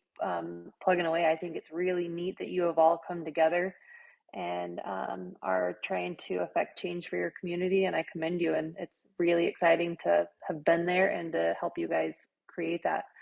And it won't be cheap and it won't be easy, but it's going to be so worth it. Thank you, Carrie. We really appreciate your expertise, and it shows. Your expertise really shows. And Roger, yours is always shown. So it's really good to have you here. So like I say, you're welcome to stay and offer any suggestions. But everyone with the Planning Commission here, let's just keep going on our work meeting discussion for our next agenda item, which is the presentation of the draft Central Heber Overlay Zone Code. And Planning Commission, we want you to stay. Again, we've got another hour discussion here, if we can keep it to that. John, we'll turn it over to you, but this is where we can dive into some details now based on the ideas and standards that we've heard from Roger and Carrie. Go ahead, John. Okay, and I thought you only had 20 minutes left. We're going to keep going because we've Oh, got our okay. planning commissioners here. John. Yes. Okay, very good. That microphone's pretty awful though, so you do. Yeah, could you eat it a little bit, please? Not working, now it is. Better. I just Okay. want to add, I when I looked at the video that was sent to us by Rachel, yeah, it was Rachel. When that video, I was impressed with how many of the business owners were so supportive of this change. And I know it's frustrating because I've been here for, 40 years. People have been here for decades and generations, but they shared an individual who had been here for, their family had been here for 100 years, and how much they appreciated this addition to their community. And I think it makes a big difference. I think there needs to be that support. And I know it's hard, but I think if we do it the right way, and if we have our minds focused, I'm going to say this now because this is proceeding into what John is sharing with us. You heard it over and over again with Roger and with Carrie both, that the main thing was brand yourself, know who you are, and watch your building heights. I know some like to have those high numbers, but you heard them both say it's important that we keep that central district, if you will. I love that they have a historic district. That's not something we've actually thought of doing. Maybe we should. Um, but I think it's important that we realize that whatever we do from this point on, we need to be um, very precise in this zoning area. So I'm hoping that as we have this discussion going forward, that we take those things into consideration. We can't stress enough how important we can't bring in those businesses, it's true, without having those people and without having some type of residency in those areas. But at the same time, too, what type of residency are we looking for? And making sure that we have a form, I hate using the word because everybody hates that word, but form-based coding. Obviously, that's what worked for Caldwell. We've had pushback after pushback for years in the downtown area. I know it's something that certain people don't like to hear, but I think it's vital in order for us to move forward, because if we don't put that and put our foots down, so to speak, and be strong, like Carrie said at the very end, then we will struggle. And those are the things that we really need to be thinking of as we move forward. People didn't want the form-based code across the whole city. We're only talking about the downtown, right? Okay, John, go for it. Well, since you now told me I've got tons of time, just two We have to thoughts. dive in deep, Two and we want thoughts. them here with us. Yeah, okay, two thoughts. One is the vision for the central neighborhoods of Heber is really based on Roger Brooks' philosophies, okay, for the downtown area. So I'm just going to say a lot of what he had tonight is all the kind of stuff that's in that vision and in our plan, all right? Second, we did do that C3 zone already. Now, maybe it needs to be looked at again, but it's not just choosing 4 items from the cafeteria design list. It's storefronts and that. So we actually are getting kind of a form-based code without saying. Oh, I understand, but Okay. 3 of the 4 are mandated Yeah. with the windows and the Yep. bulkheads. Yep, And I'm you got a saying bunch. that's probably not enough to meet a historical district, but we still want creativity. So go ahead, John. Yeah, it's a compromise. I mean, we had conversations about chain stores and compromised on that. So anyway, just saying, lots been done. It's always a lot more to do. And I think all the programming is really exciting. I had one more thought. Mill Creek, you may want to go visit with them. I don't know if you have already. Amy McConkey has run their programming for their commons area.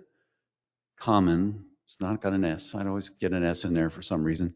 Anyway, common area. And to Dave's question, it's really that kind of activity that brings the business that they want to be there, right?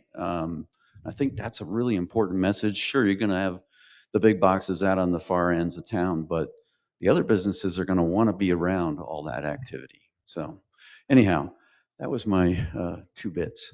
Okay, hey, let's talk about some areas beyond downtown. So, so in that vision that has been adopted now for a little while, and I do think it's an interesting idea, Heidi, to try and come up with something that gets into that alley, pushing that more. But anyway, really, we just talked about more flexibility in the residential neighborhoods. We talked about more flexibility in the connecting corridor, the Midway Lane area, and then creating this transition area. Dave was asking about that too. That would be somewhat defined in here, okay? And that's the idea behind these 3 sub-districts that are overlays to an overall central Heber overlay zone, okay? So the idea really is flexibility in all of those areas. You can't read that, neither can I, but that's the vision map that was created several months ago that you all adopted. And let's just push on here. So I think what we're trying to do for tonight is, we've got a draft. You've seen that in your staff report. But we want to see if you're supportive of those concepts. We want to get some comments. We're suggesting a process from here involving open houses and dates, et cetera, and want to see if you're ready to go ahead and move that direction. With that, we'll jump into the next slide. So here's the purpose statements for each of those districts. I don't know if everybody can read those. Hope they can. That's in the draft too. And I'll just kind of say it again. Essentially, it's suggesting more flexibility in these areas that are defined by the maps coming up. Infill district is essentially the R2 and R3 neighborhoods. Midway Lane is a little bit bigger than what you've had in the past. It goes up a little bit further north. The transition, obviously a conversation, but getting out toward 200 West and 200 East areas. Okay. And then there's that last little statement in there you might read that just says, portion of that is maybe someday destined for that C3 zone, but you would be getting requests to do the C3 rezones. And that's really what that's suggesting, is that the C3 could expand, square out a little bit as you go further west and east. Okay, any questions about those? Okay. Here's how your existing overlays work. You got your residential, commercial, which we're renaming essentially to the Midway Lane corridor. And again, it's a little bit bigger. And then you have your neighborhood infill, which again is your R2, R3 areas, becomes the infill district. So moving on. I know Tony shared this map with you a little while back. Some of the names have been changed to protect the innocent. And that's just basically that same map showing you essentially how that would lay out. Okay. Is that making sense to everybody? You saw this once before, but it had different names on it. Just to verify, John, Okay. you're saying that this whole central neighborhood overlay zone would replace the neighborhood infill zone that we currently have? Yeah, the infill district, which is what we called it there, essentially is very similar to that, but we can go back and forth. I just didn't want an overlay on top of an overlay. Oh, right? you'd be repealing the So other we're one. repealing the Yeah, neighborhood sorry. infill and using the central neighborhood. Okay. You'd be repealing that one and the, I want to call it Midway Lane, but it's not. Sorry. Yep, the residential commercial one. Both of those be repealed. Okay. Does that make sense? Yes, thank you. Okay, all right. Let's slide along. So, just trying to cover things that might be new, okay, in this. I think one of the things that'd be good to spend a little time on as you look at the draft is the uses that are listed there. But these are some of the new ones that would be introduced into those areas. Flag lots, you already have a fairly standard flag lot ordinance. There's some suggestions for some changes there. We're going to talk about lots on a private right-of-way, private street, where we would have public utility easements. Where's Russ? There he is. Along that road. And zero lot lines, another thing that in a sense you have when you do a townhouse development, but this would be an allowance for a house to be right up to the side yard line. A very small amount with duplex and twin homes. Mansion homes we talked about in the vision, actually putting these into an ordinance. Some ideas for townhouses, courtyards, homes arranged around a shared space, and then mixed use design in these areas and commercial buildings also. So let's go through those. So this is essentially what you have now. And let me just mention that all these nice graphics are not John Jansen stuff, okay? These are from Logan Simpson, a group that I work with occasionally, and they have a graphics person that can do these things much faster. Actually, I can't do them at all, so we just hired them to help us out. So that's essentially what you have now is a flag lot. The older a home. Sometimes that home will get knocked down. It's on the street. And then behind it, a home accessed by a driveway. Let's go to the next one. This is another option that is in this suggested draft where you could actually have two going back with a drive that's shared going back to the rear lot. So two flag lots. Okay, that makes sense. Okay. And then this is a thing that happens sometimes where two property owners get together and they share a drive and then they'll have two flag lots in the back.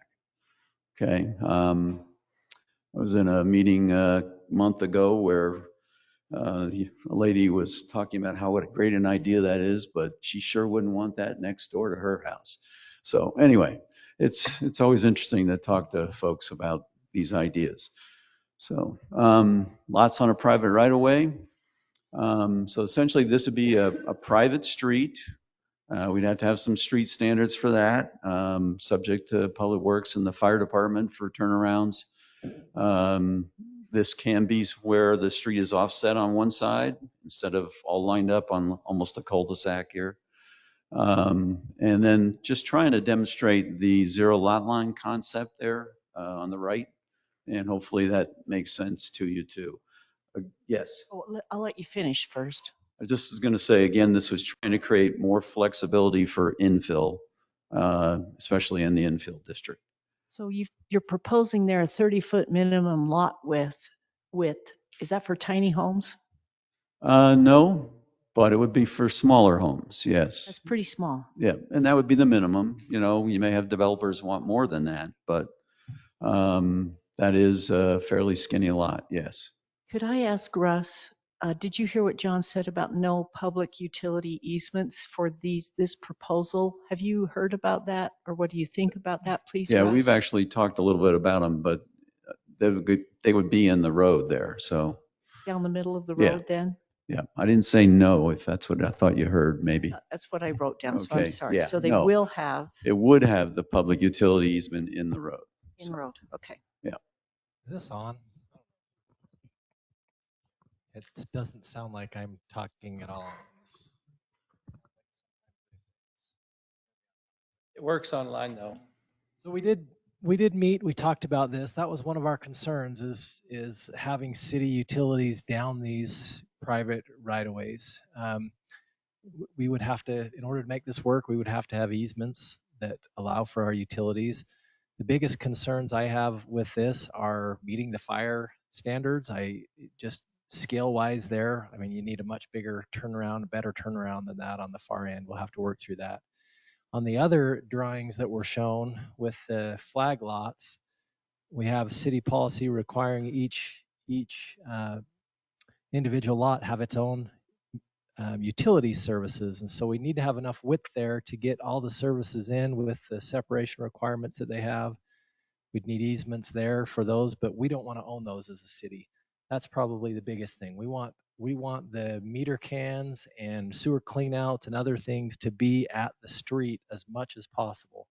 If you get something like this, we're going to have a public main that goes down that. That's a bit of a concern. It's a maintenance. Can I ask a question? Yeah, go ahead. Could it be private? Let's say that road there is private road. You have a lateral that services off of city main or whatever. And then whoever the HOA is in charge of, if that fails. So absolutely, and that our preference for sewer would be to have it be private. Our preference for irrigation water is to have it be private. As a city, we don't want other people to own our water mains. We have too much responsibility there for public safety. Okay. Okay. Thank you. Okay. Again, a new idea, not new in Utah at all, but it is a new idea here. So we'll slide along. Here we were just trying to make sure that we don't have all the garage forward kind of buildings everywhere. It's not much more to that other than pushing the garages back. So that one fairly simple. Let's go mansion homes. So pushing the parking to the back or the side, have some kind of a front porch required, or have discussion of materials in there that we're not pushing any vinyl or aluminum siding. And then there is a cafeteria list to try to get features there that make sense to make sure it looks like more of a home as opposed to the standard fourplex sort of split level-y thing that we see everywhere. So, yeah. So no vinyl aluminum siding. Well, they don't do aluminum anymore, but are we pricing out the constructability to make it reasonable housing by doing that? And that's a question for everybody. I'm not a fan of it, but Yeah. So that is a I'm not going to say that any of these end up being affordable necessarily. Okay. Yeah. I mean, you're creating more supply, but it depends on what the developer wants to build, right? Okay. You know, you could have a small house that's gold plated essentially, right? So it still costs a lot. But creating these options, at least you have some more ways to address the affordability issue. And a small lot is another way, obviously. So in my neighborhood in Mill Creek, we have a ton of the flag lots all over the place. And almost every single one of those homes in the back is $1 million plus. Okay. And that's more than what's out on the street by a long shot. So it's just interesting. But it does help with supply. So when you talk about mansion homes, you know, you'd have units in there which would be hopefully a little more affordable because it's not a big complex. You don't have pools and tennis courts and all that kind of stuff. So parking yeah. on that. So how are we addressing parking? Parking to the rear or the side. See. Okay. I really hope that the council and the planning commission will get behind this idea of mansion homes. I think people don't mind the multifamily housing if it looks like a single family, Yeah. if that makes sense. It's a lot easier to put that multifamily in when it looks like a single family. And that's the idea behind this. Yep. Okay. Next one. Townhouses. I think one of the issues that we saw is that when you have 8, 10, 12, 16 townhouses strung together, suddenly it just is not a great appearance. Well, if you live in Boston, it was awesome. The row houses. Whole thing down the street, yes. Let's see. We could see if Tony can go really fast to Santaquin on the south side, a town I've worked in, and they have the exact same places. I don't know, it must be a half mile on one street. So it's surprisingly poorly done. Saying this is what we don't want? Yep. Yep. South, got to go further south there. Right there to the left. Nope, nope, those are greenhouses. A little further south, sorry. Next interchange, where is that? Where'd that next one? There it is, right there. And then you can see them to the left. Yep. Yep. That just sticks out like a sore thumb, doesn't it? Yeah, and you know, they don't have street trees, they don't have lots of things that you need, right? They do have a planner, and I was just surprised that that worked out for them. So anyway, and those ones, they were being bought before they got built at the time. So just an interesting little spot. See it from the freeway pretty easily too. Yeah, yeah. But it's pretty stark. Sorry. That is the one that my brain says, let's not do that again. Okay, enough of that.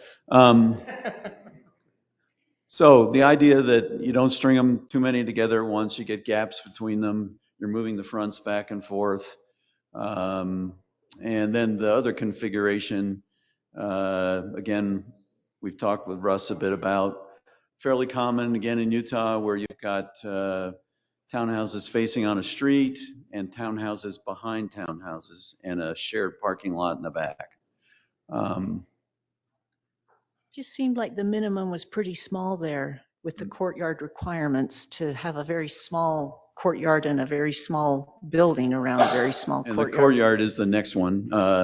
where we're just saying the height of the buildings ought to be kind of where we're headed for that courtyard separation in there. So if they're 35 feet, you got a 35-foot courtyard. And that could be something we talk about being bigger. Okay, So, thank you. okay. Mixed use, and we certainly have had conversations about those buildings. And this really plays off of all that. Notice the storefront windows on the street. Nothing really new there, since that's kind of what you're doing in the C3 zone too. Okay. And just a reminder, that's I don't know if it's 13 or 14 items, but they do the storefronts plus all those. Is that enough? It's a good question. Is that a form-based code? And what's that? That's only two. It's only two. Oh, in this area, yes, sorry. Yep. I can read that. How about that? Yeah, appreciate that. Then we don't have the mandatory 3 like we do in C3 out of this list. Right. So you're just saying 2 out of the 14, not the mandatory front windows and such. Well, it's in addition to the storefront windows. So in addition, Yep. So it's the same idea where that first floor, you get the storefront. C3 is 4 mandatory with the windows. This is saying 2 plus the windows. so 5 mandatory in C4 and C2 is what you're talking about. Because you've got the mandatory windows, that's the 3, right? The storefront and the bulkhead, right? For on the display windows. Then there's one more, the transom. But then you're saying 2 more on top of that, so 5 total? So we're saying storefront is what you see on that first floor there, okay? And I'm calling that one item, actually. The transom, the display windows, and the bulkhead?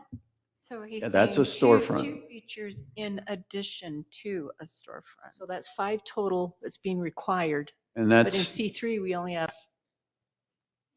you have the storefront checked plus the 4. well, I guess maybe I'd better check that wording, but I was surprised that it was 4 required and 3 were mandatory with the window. So let's check that. Okay. Let me check that. Okay. Yeah, maybe I'm So off. with the discussion prior to this, so how many were the requirements for Caldwell then, John and Carrie, if you're still there? Let's see, I don't know. Carrie's still here. I don't know. Carrie, do you happen to know how many design standard requirements are in your historical district? So there was a requirement like what you're doing that only had a few of so many, but we switched that where we adopted a separate book for that downtown core, and you had to meet each element for the downtown core. And there was ability to have some creativity within those elements, but you had to meet all the elements. Okay. And can we get a copy of your book too, Yes, that would to be review great. that? Yes, So you could, for sure. Thank you. you could essentially do the same thing using that, which is what you've done in the past, right? But the process we went through was saying, let's be a little more flexible and give the developers some more choices. So that could change. Thank you, Carrie. Yep. Mm-hmm. Okay, what else we got there? Oh yeah, okay, so the thought is that we would do an open house, okay? Realizing these days that we need to mail out to every property owner in the overlay area. Not really for the open house, but for the Planning Commission public hearing, okay? So that one, we're thinking of doing combined notice, inviting to the open house and inviting to the public hearing. So we try and minimize those costs. Once again, I'm hoping that'll change again next year, but it's still probably a nice idea. In my mind, we're adding flexibility in all these areas as opposed to taking things away, which is really what bugs people the most of the time. So open house on September 11th. It'd probably be a format of a poster session. answering questions. We'd have all those different alternatives up there for people to take a look at and see what they think. And then the hearing, I don't know how that works for Planning Commission, but possibly on the 24th of September. And then hopefully moving on to the council somewhere after that, maybe October. And so part of our question tonight is, does that make sense to you? What you've seen so far, does that make sense to you? Timeline and open houses. Can I ask if the planning commission has already reviewed this? This is the combined meeting to talk about This is that. the first time they've seen it too? Yeah.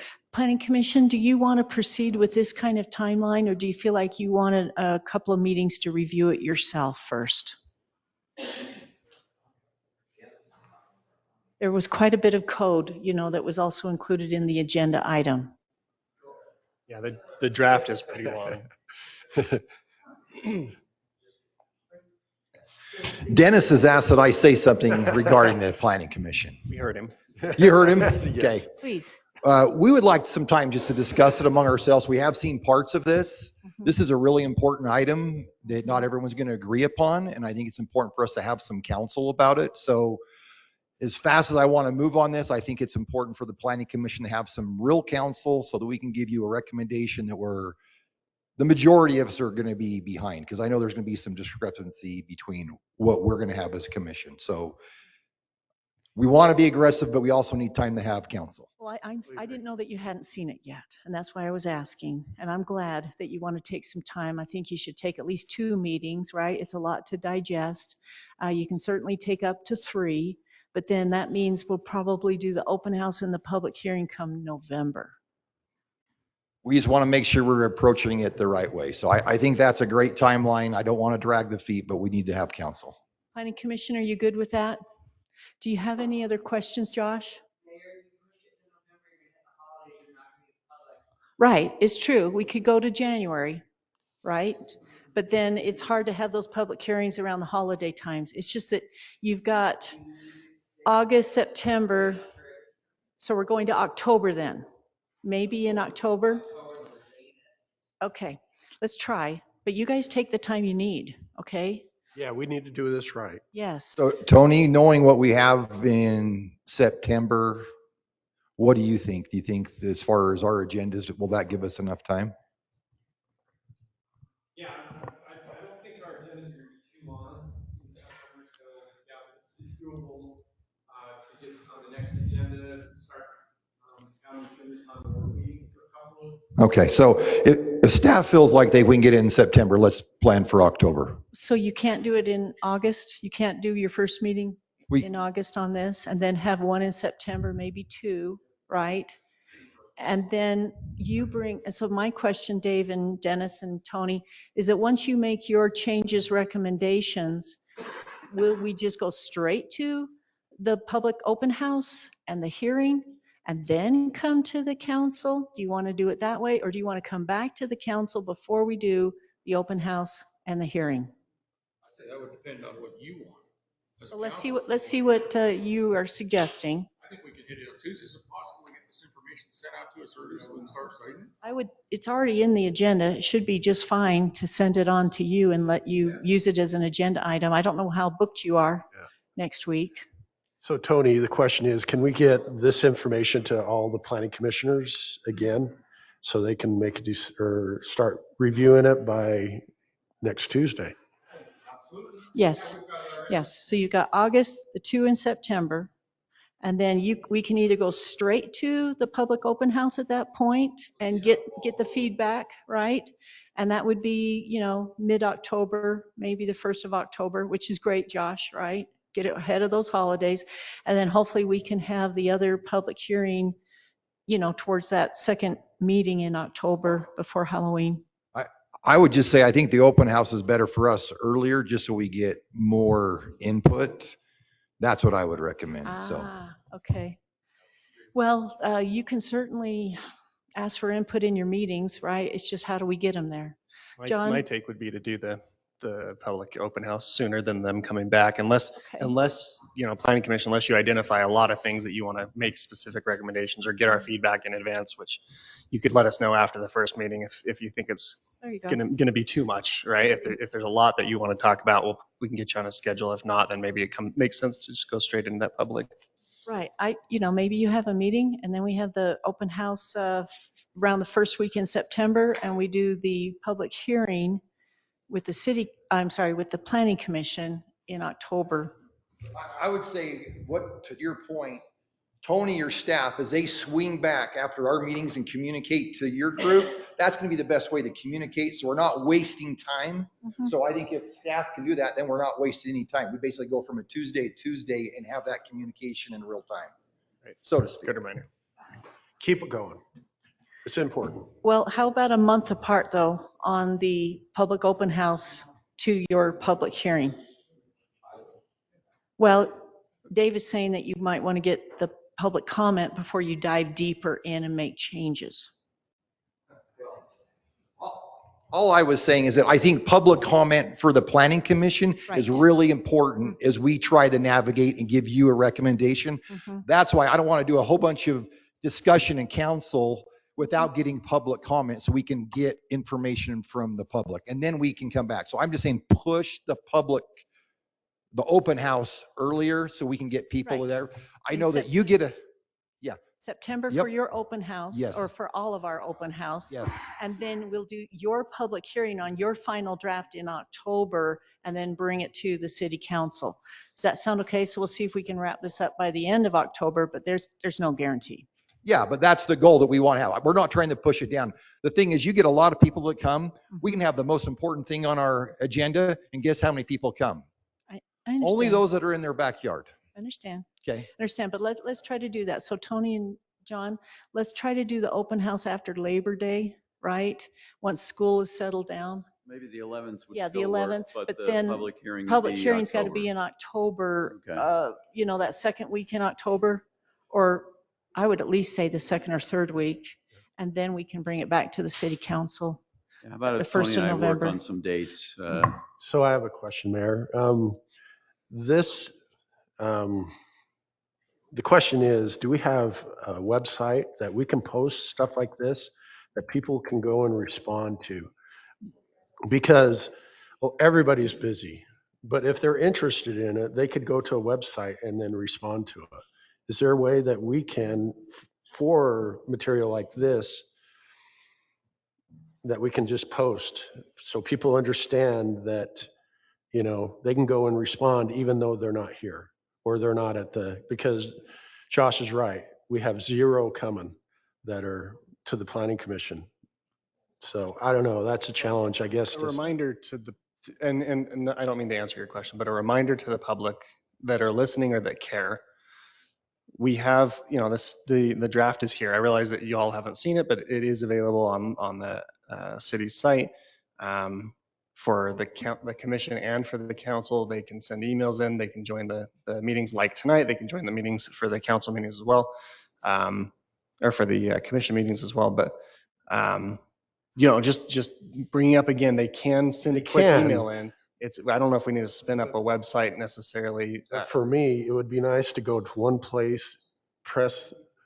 It's on the Envision. It's on the Envision Central Heber or Envision Heber website. That's where all of this should be posted, Tony and John. We've got a lot of stuff on there already, but that would be great. And then changes that the Planning Commission wants to update. I think this will be a good schedule and it'll give the Planning Commission a lot of time to dive deep. We really appreciate that. We're missing so many people. Thank you, Planning Commission. Thank you. Phil, do you want to come up real quick? Do we want to give any feedback at all on what we like or dislike right now, or do we want to wait until after the planning? No, you certainly can. Let's see what Phil has to say and then feel free. Since this is such a targeted area in our city, what are we doing to reach out to the people living there right now? They will get the notices, Phil. We are getting notices to those addresses? And that's why we were trying to figure out dates, because we were trying to give them the 2 dates in the one notice, right? Not separate notices. Right. Well, as you might imagine, when we have petitioners come and then we have adjacent neighbors, we continue to be hit with this statement that these changes occur to where I live and I never knew about them. So while I appreciate the comment about participation, I think we need to make that effort to reach out to them, specifically with these kinds of changes in the area that we're talking about. You're right. Yeah, it's a good reminder. I need to put it in the I just, city my newsletter. point isn't, Phil, that we shouldn't let people know. My point is that there's always the fallback of looking at the city site. There's always the fallback of sending emails to the. Yeah, I'm not suggesting we don't have enough general avenues. I think in this case, we're being laser focused. Yep. I think we need to Good make reminder. an extra special effort to those people who own those homes there now. Absolutely. I agree. Thank you, Phil. I'll get it in the city newsletter and we'll get it up on, of course, the city website and make sure those are linked, right, to the Envision Central Heber where the proposed codes are there, right? Okay. Aaron, did you want to give some feedback right off the bat? Yeah, and you guys guys and gals might come back with the same kind of stuff. I was surprised to see a P in the column of the infill district under bed and breakfast inns. I would have thought that would have been a C, right, for conditional. I was surprised to see a P on the home occupations, including home-based preschools, daycares, and micro schools in the infill district. That's Again, state code. We had that discussion. Okay. Maybe you were gone last time, but we have to allow the state code If for all those if that one, zones. I don't know. Yeah. Not the first one though, right? Second, the child care is allowed in all And zones. then also signs. I know there's some signing there, but that P surprised me as well in the infill district. Signage. I live in an infill district right at the very end, right at 500 East, but that's surprising to me. I didn't expect to see a P come back. And maybe that Just planning something to think commission, about. yeah, would you think about the signage in the infill district? Because right now it's just referring to the regular city code on that. Think about that signage. Go ahead, John. Yeah, I think we were talking smaller kinds of signs for those. Okay, like wall or max 30 possibly a feet. monument out front, but smaller. So Yeah, maybe if that's the case, and I appreciate that, if that's the case, perhaps I just need to dig deeper into the 18.104, but what's written on the limitations section in the CHOZ draft that we have doesn't say that. okay. So it says check the that. same max 10 square, 30 foot, which To me is living in big. one that seems like Yeah, that next probably door. isn't a P, maybe it's a C, or maybe we need to get smarter on how we word I that. think if we can just create the standard, what I was trying to avoid here was, like we have a section on signs that's in this chapter, and then a section on signs that's another chapter, Yeah. and another chapter. We It's all in one understand. spot, and I probably forgot that we need to update the sign ordinance a little bit with that too. I agree in the TD and the MLD though, for what it's worth, for transition and midway lane. I get that. I just, in the infill, I thought, I don't know if that makes a whole lot of sense. I can't see a reason that would help things. Yeah. So largely. Hey, Planning Commission, I just come up with a new name for our sign ordinance. It's called the Never Ending Story. Okay? Part 1, 2, 3, 4, 5, and you keep going with that. Yeah, the fences. John, just a real quick note. When I tried to get the 220 volt put into the garages in the NVAs, we were told that the statewide building code would not allow us to require the 220 volt in the garages. It has to be in the building code. We have to go to the state legislature for that. Unless they've changed it. That may be, but I've done that in other communities and nobody's even asked a question about it. It's true. It's But providing that's what the our building infrastructure. inspector told us. Actually, I just did this in Ogden yesterday, and So we can do it I anyway? said, would you ask your building inspectors if they have an issue with that? And I hope they will, but Well, I don't so see why they would. It's one of those ask forgiveness later sort of things. And maybe it is, but Okay. it's been done in a lot of places already. I'm glad to hear that. So my general feedback to the planning, for what it's worth, and it may not be worth much, I thought the TD and the MLD columns made really good sense. I think there's some challenges in the ID columns in the infill districts, just because that reach is so wide. Phil, to your point, if we talk to the people that live in these specific areas, it's relatively easy to target the TD folks, relatively easier to target the MLD folks. ID is a lot of people, and they're going to have varying thoughts because they are very different areas of town. And that was one of my questions is, are we not only talking about the code, but we're talking about specific location of this as well? And that might be something we have to consider as a then thought, because it's going to inhibit us from thinking about this You know what I mean? If we're mixing up sentiment about specific streets as opposed to generally what we're applying, and then as that will grow. So I I, think that map makes Yeah, really you good can sense. see, you can see that it's those 3 districts. yeah. And again, just I would encourage you to look at the ID column because some of it was like, I don't get that. I don't understand how that helps our community. John's taken us through this before. Yeah. We absolutely pay attention to that, but I'm just asking us to consider separating out specifically this much effort to change the code to the actual street by street, because I think that's going to come up. All right. So my suggestion, let planning commission do their work. Go do it, Great come back and educate us on what you found, and we'll make a decision. Anything else anyone wants to say before we take a break? Planning Commission, we appreciate you. You are doing the Thank you. hard lifting in our Thank you. city. We're looking forward to honoring you again at Christmas, and we'll get you some free swag because Just at you do Christmas. so much No. for us. And so thank you so much for coming. Really appreciate this. We do look forward to you coming back. We want your insights. We really appreciate you doing this hard work to bring to us. Everyone, we're going to, Also appreciate, for what it's worth, I appreciate when I watch those meetings or attend those meetings, not only do you have more public engagement, but it's a lot more hostile engagement sometimes. And I appreciate the effort you put into listening, validating, understanding, redirecting, and keeping your cool. It's pretty impressive. right, please don't And blame and us. please, That was the state please know legislature. that we appreciate you. State legislature gave you all of that responsibility, and we had to give it to you. And yes, that is the hot seat. Thank you very much, Planning Commission. Everyone, Thanks, John. and thank you, John. Everyone, we're going to take a break till 6:30 p.m. and then we'll come back for our regular meeting. Thank you.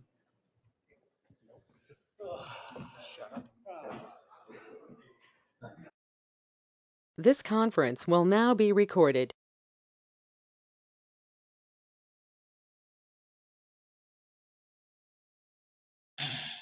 John, are we good? All right, thank you, everyone. Welcome to the Heber City Council meeting. Today is August 6, 2024. It is now 6:34 p.m. and we are ready to dive into our regular meeting. I want to welcome the council members that are in attendance. We have here Scott Phillips, Aaron Cheatwood, Yvonne Barney, myself, Heidi Franco. I'm sure Sid Ostergaard will be joining us very soon. And we want to excuse Mike Johnston, who is out of town, as well as Matt Brower, who's on vacation. So first agenda item is to have a pledge of allegiance given by Councilmember Aaron Cheatwood. After that, a prayer or thought can be given by anybody that wants to come forward and give us a prayer or thought. If no one does come forward, then Councilmember Scott Phillips is assigned to do that. We'll proceed to that point. Audience, please rise. If you'll repeat after me. I pledge allegiance to the flag of the United States of America and to the republic for which it stands, one nation under God, indivisible, with liberty and justice for all.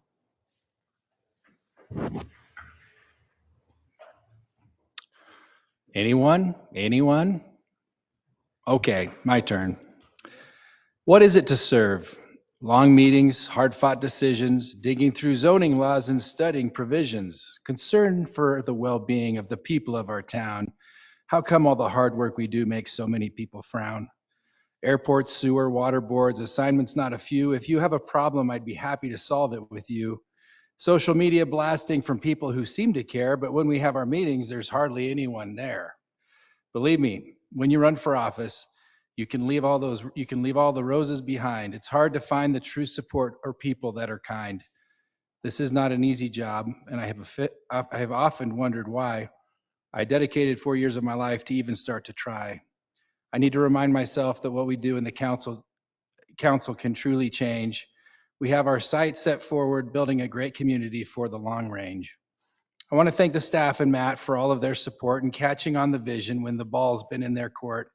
I want to thank the council for the very difficult work they do in building a great community improved for me and you.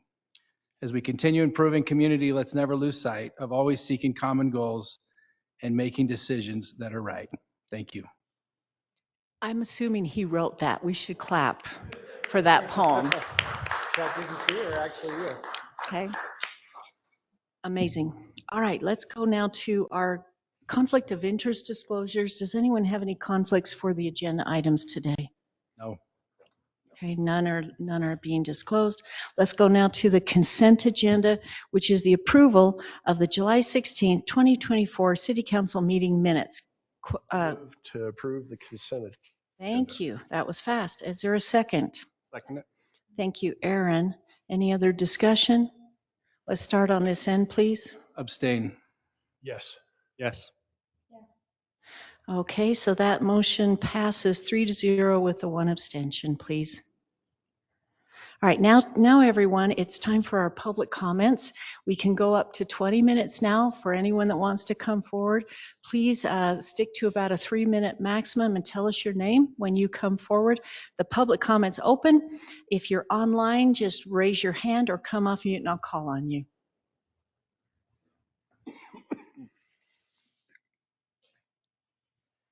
Hi, my name's Christian Thompson. I'm a resident of Heber City. I just wanted to bring to the attention of the council Amendment 2 for the MDA between Red Ledges and Heber City. This amendment promises a complete public trail loop to be built through Red Ledges with several public access points along the route.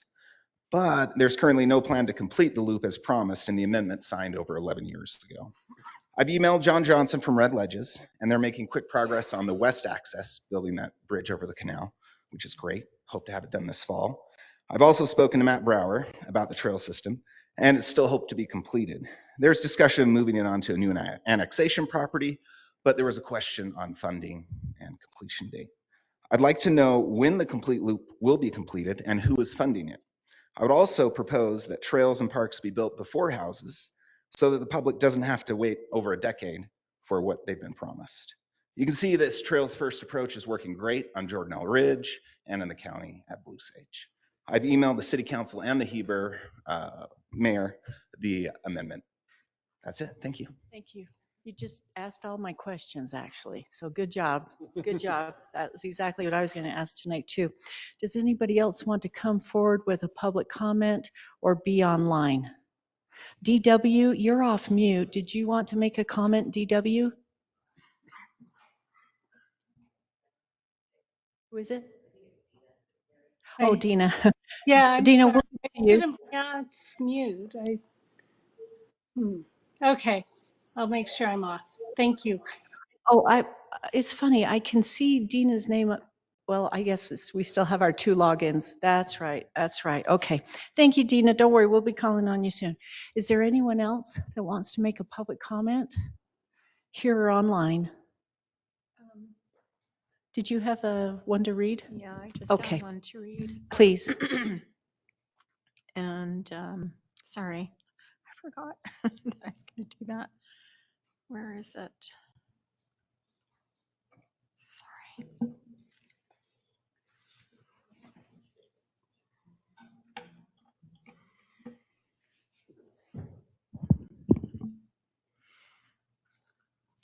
Sorry, I apologize for that. I was going to have them, then I completely lost. I'm not seeing it. Are you trying to read Kent Shelton's comment? Yes, You want me to just read there it? it is. There it is. I found it. Sorry. Thank you. Who wants to read it?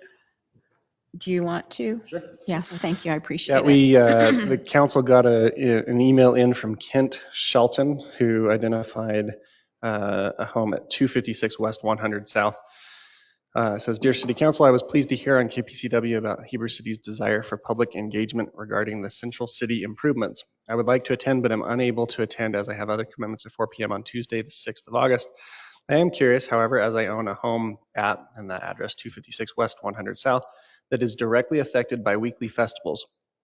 I would like to know what plans Heber City has for parking improvements and if any street improvements are being planned for 100 West with the proliferation of park activity that subjects property owners to parking, road closures, and vendors using the street for staging purposes. My front yard setback is very limited and would like to know how I will be impacted. Thank you for your time and consideration. Sincerely, Kent Shelton.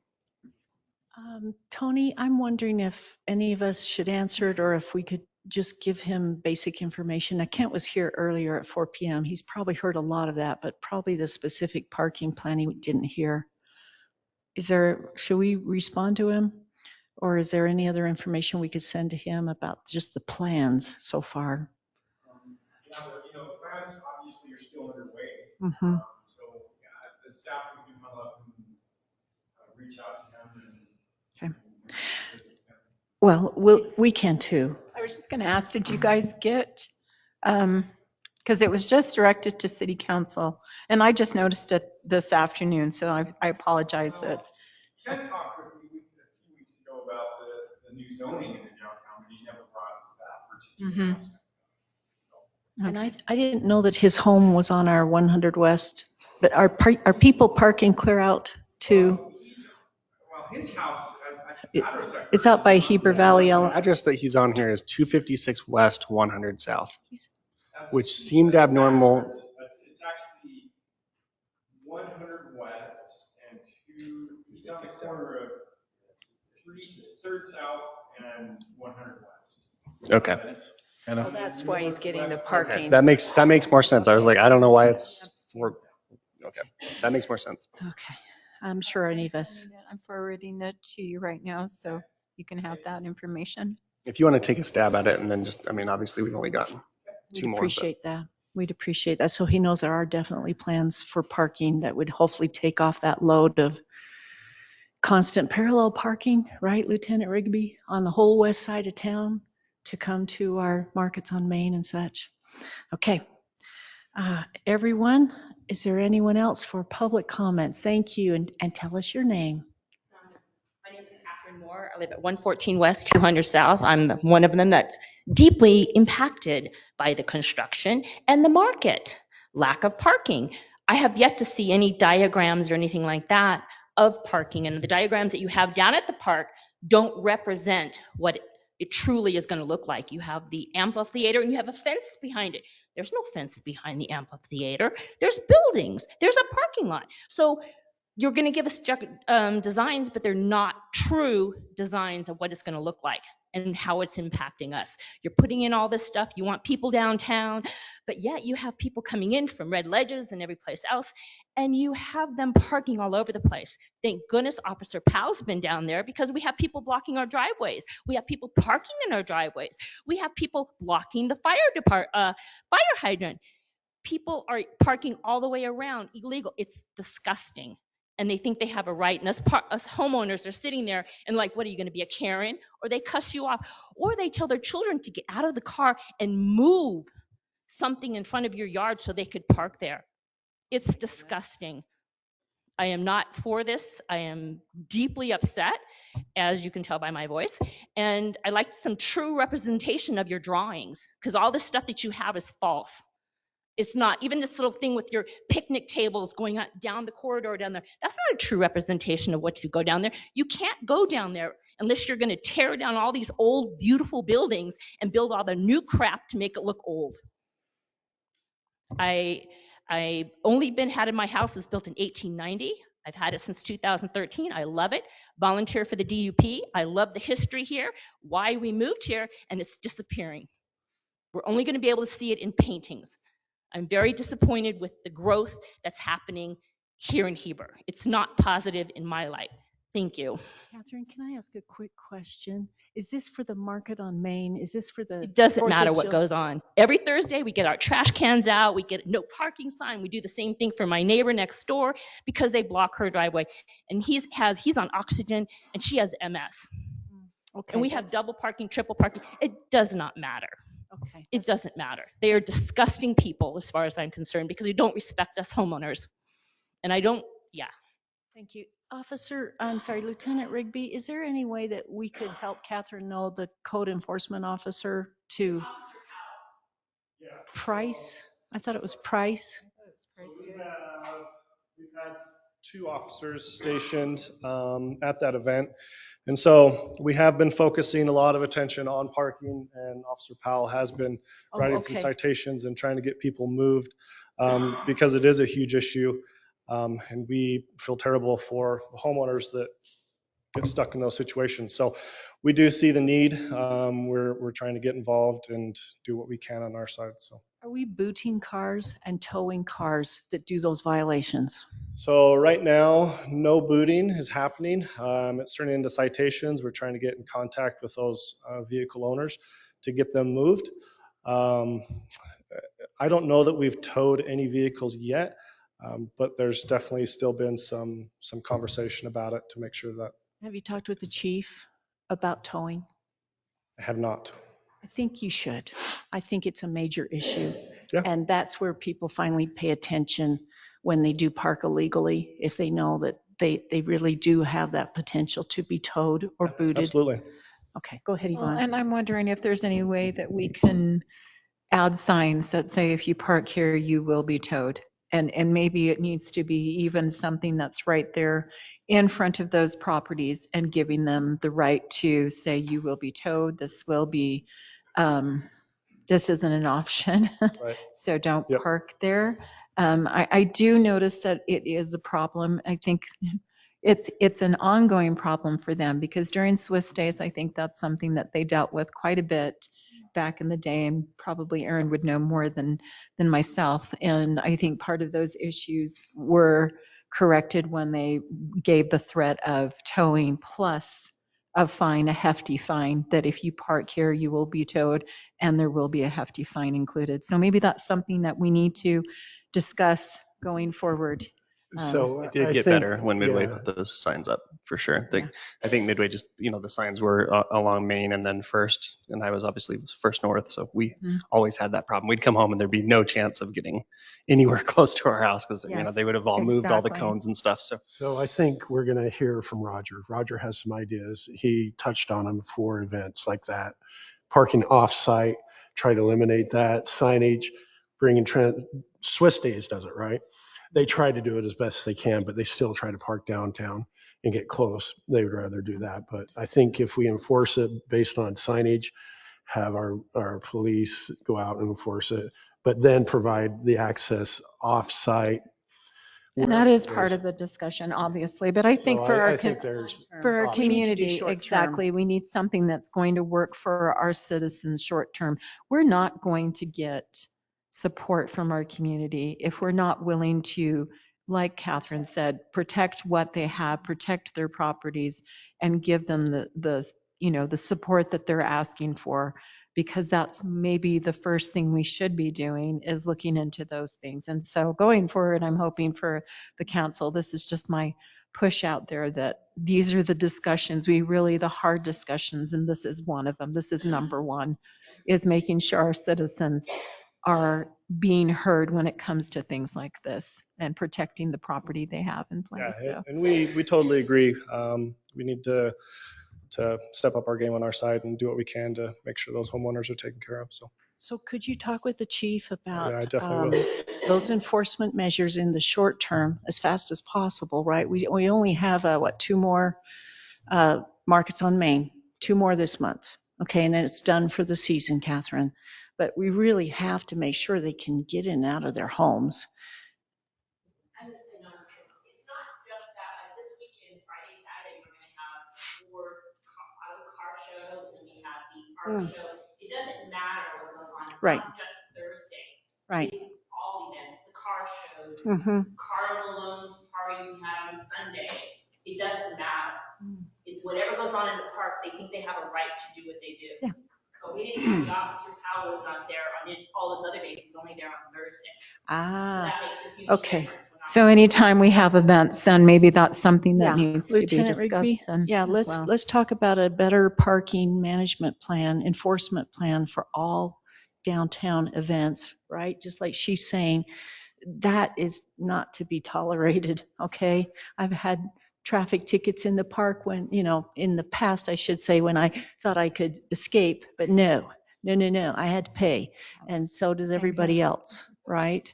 And so let's make sure that we can protect those homeowners' rights. Maybe Can you- Public Works, we can work with them as far as getting those orange. The signage? Which ones are they? The orange ones that have the white stripe and the orange and Is that through Public Works? Is that something we would have? So maybe working with the two departments together, those would be the first step, at least for now. Because here's the other thing I was going to say as well. If we're planning on doing events like Roger has already shared earlier today, several events all year long, we need to do something now if we want to move forward with that concept and protecting those individuals. So that, again, it's going to have to take a huge amount of individual. So I Purchasing some know land. I've been previewed of some of his plans and he has some good ideas. So Okay. let's wait for that too. But yeah, Okay, let's do our that's best fine. right now to, Yeah, that's what I'm but saying. For then right I know now, we there's need to do opportunities something. to Right, help right. with that. So Right, sure. and that's our big plan, is to provide more downtown parking that's not going to be in your driveway. Okay, Catherine? Because that is ridiculous, and that's just not fair. So Lieutenant, talk with Chief. If we need more officers, whatever it's going to take. Matthew, we need signage. You see what I mean? More official looking than what they're trying to do, something. Okay, because really they need mobility and they've got to be able to have emergency vehicle access if something were to happen to them. Okay, thank you. Thank you. And we really appreciate any report back that you could give to us on that.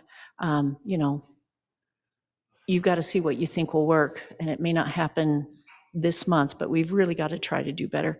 And if Catherine can make sure to have the officers, you know, cell phone to contact them, that's a really good start too. Okay. Okay. Any other public comments? I, I would charge people to park at your house. Charge them $50 a car and you'll make a good little living if you want. I don't think, I mean, it's already illegal to park in front of someone's driveway. It's illegal to park in front of the fire hydrant. I don't think there's a lot of extra things we need to do. And obviously the police department's very adept to making adjustments as necessary. But I think it's important that you do know that we are trying to acquire land to build parking downtown.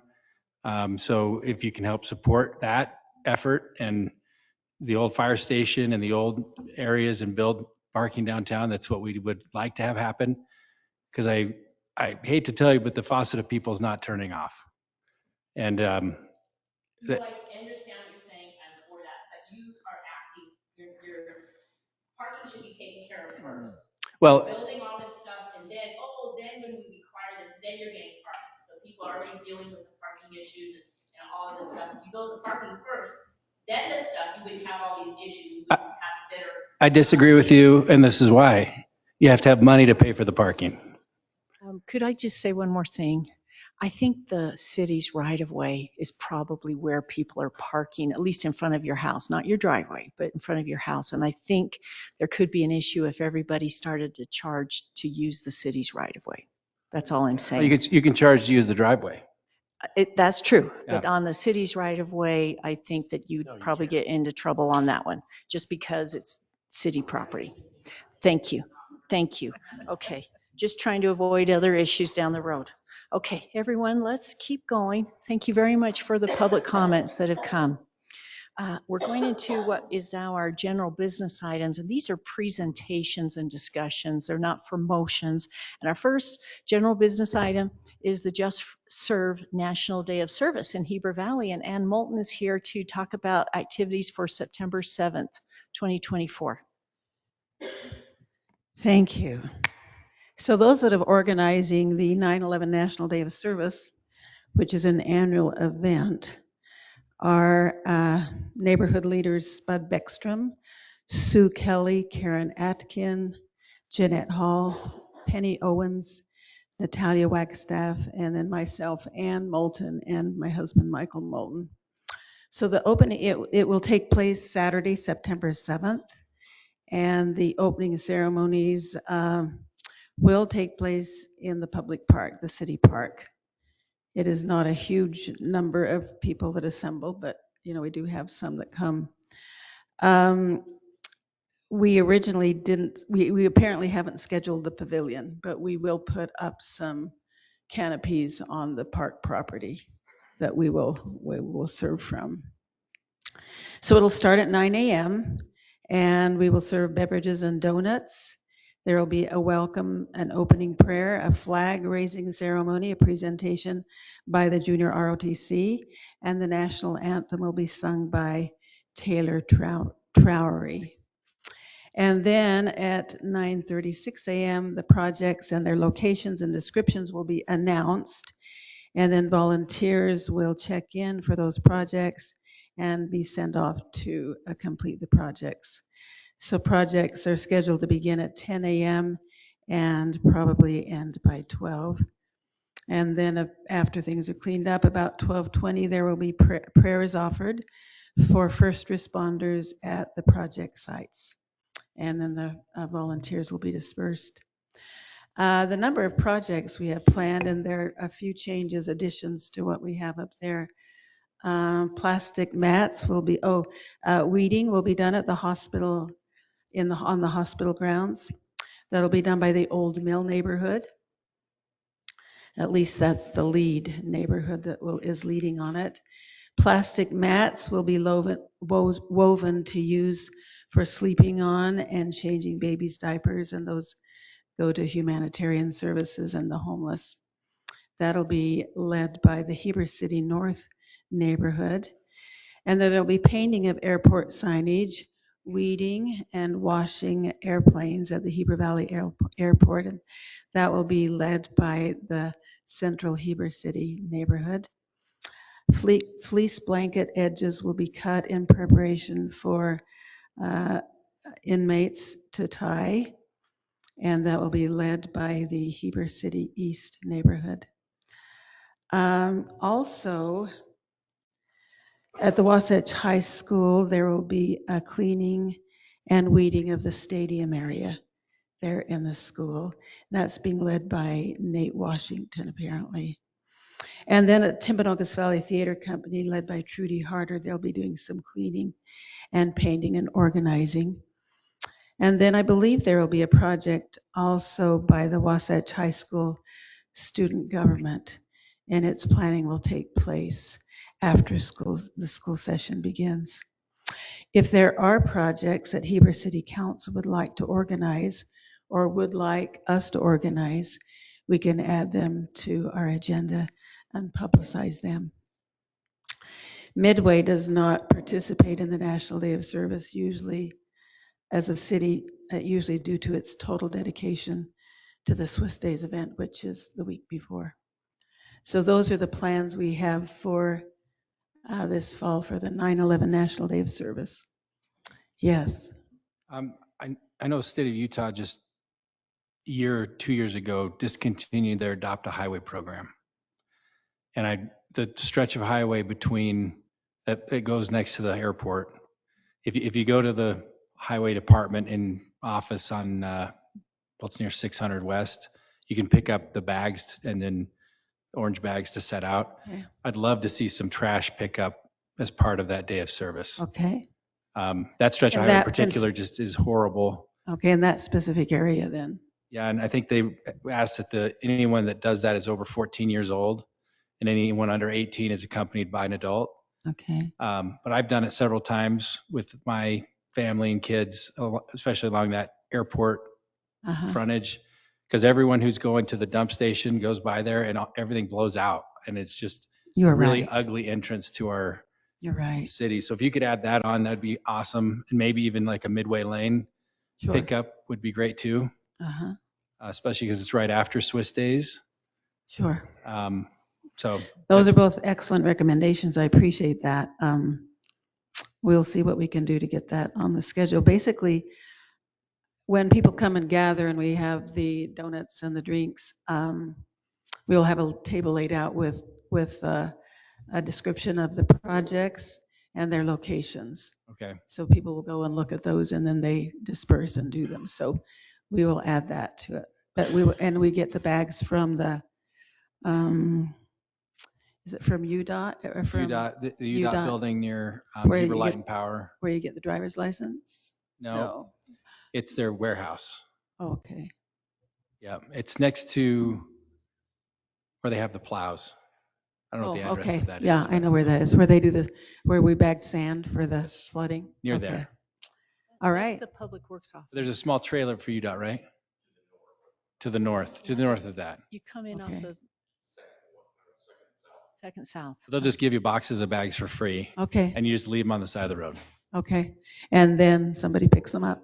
Yep, Great, they'll come by and pick them up later. okay, So thank you.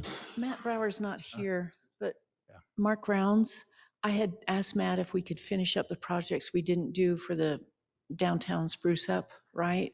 To do repainting on benches or picnic tables or the ceiling of the wood out here for the new building here or the back fence. Do you think those projects could be added? I'm sure it could. I've been contacted by the National Day of Service. Okay. We're currently trying to come up with some projects on that. They have done great projects work in the past, so Okay. I'll work and see if we can come up with some things. Yeah. And if we can Okay. provide the supplies and And who's hopefully been we your get done. contact for that, or should I contact you regarding it? Yeah. Oh, okay. I'll contact you and see if we have other things to add. So, Thank you. And is there anything else? Any other questions?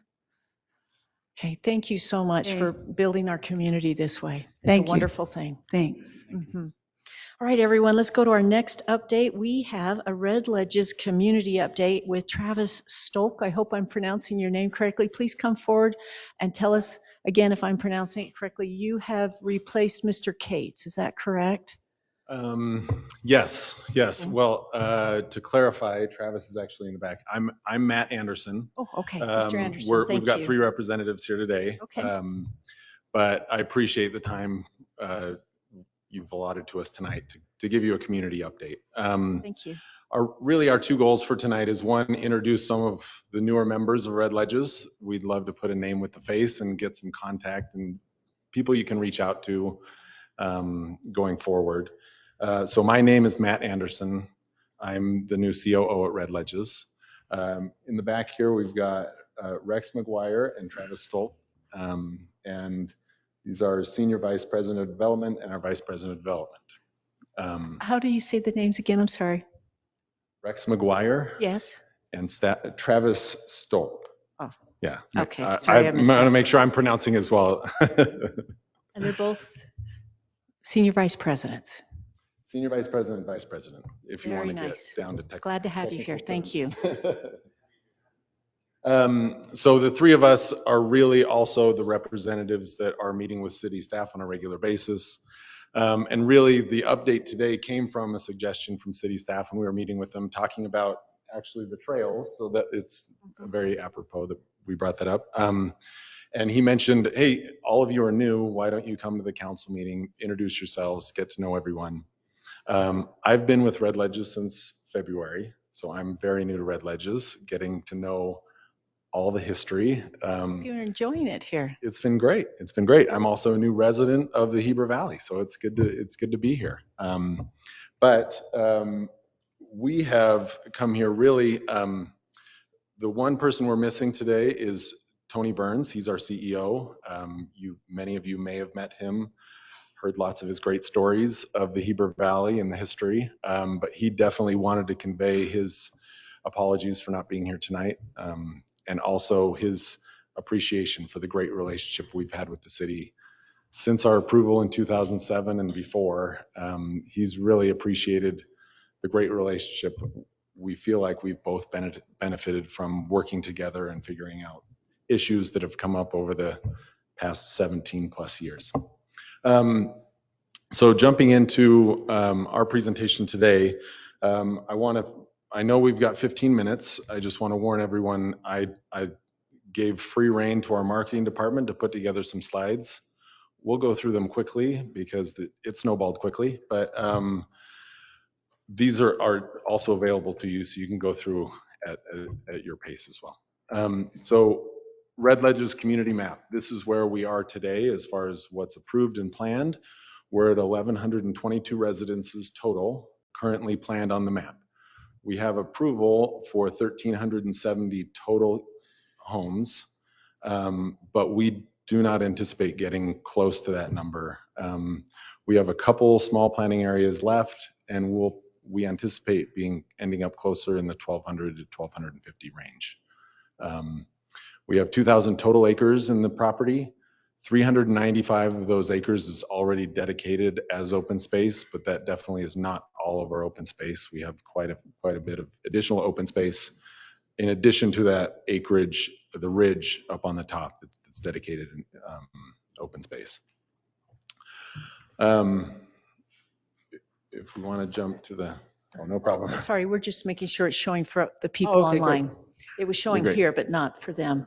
Yeah. So he'll get that pulled right back up. Yeah, no problem. Yeah, we really appreciate Red Ledges doing so much work to get that 300 some odd acres, through a conservation easement. Yeah. That's great. We've got another discussion just like that tonight, and it's a really good template for us. Yeah, I have a question. Yeah. When's build out? Do you have a timeline? Oh, we would love build out to be this year. We'd love it to go as quickly as possible.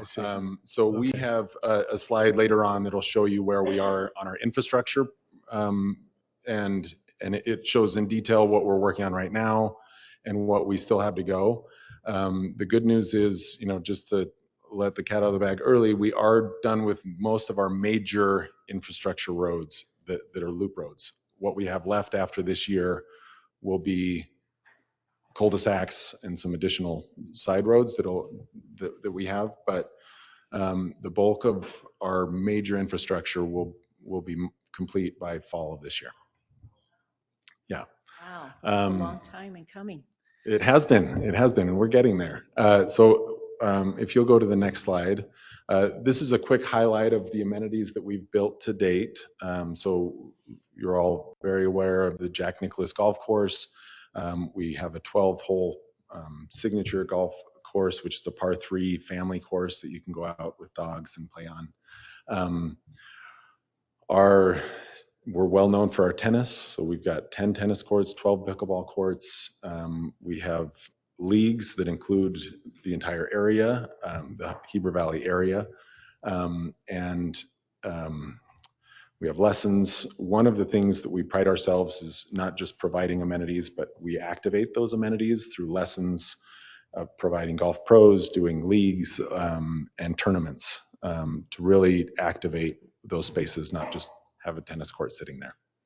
Internal tournaments for members only, or do you bring in outside? We have some of both. So last month we had our tennis tournament that was members only, and this coming month we have one that's members and guests of people that want to partner up and join with. And the cross clubs too.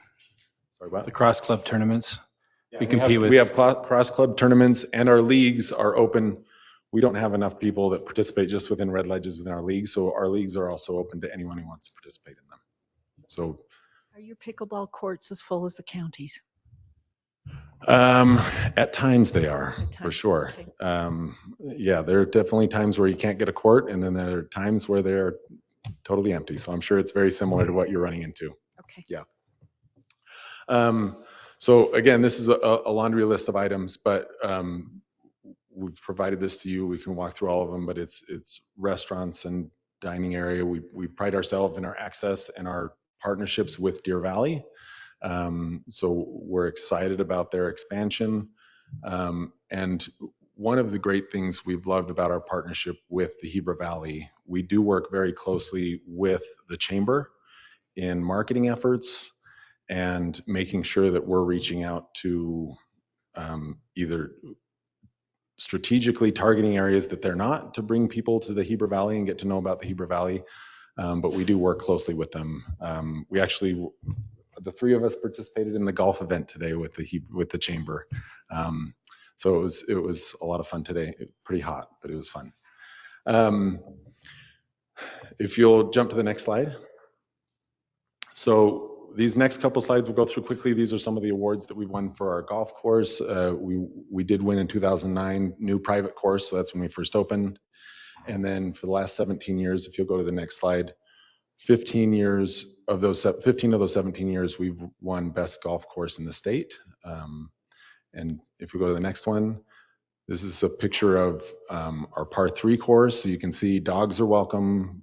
You can golf barefoot. It's more of a casual course. If you go to the next slide. There's one of the little kids playing on the course. If you go to the next one.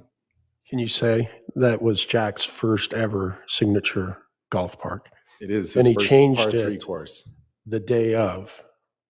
Did he? Yeah. So you know Talk more to than Mitchell. I do. I'm Talk to learning. Mitchell about I'm it. learning here as well. It was interesting. Went from nine holes with some par fours to 12. The 12 holes. Yeah. Right He at came the in end. and everybody's now repeating that on other developments. It's a beautiful course. It's really fun. If we'll go to the next slide. So here's some of the tennis activation. We won 2019 and 2022 Club of the Year. And then 2023, we won USDA's Outstanding Facility. Okay, if we'll go to the next slide. This wellness center was completed in 2023. So this is our state-of-the-art yoga studio, fitness center. It also incorporates our restaurant and bar that provides food for the pool. Okay, go to the next slide. This is our main clubhouse for golf and our main restaurant. We expanded this in 2023. So we invested in a family dining area, casual dining area, and a fine dining area.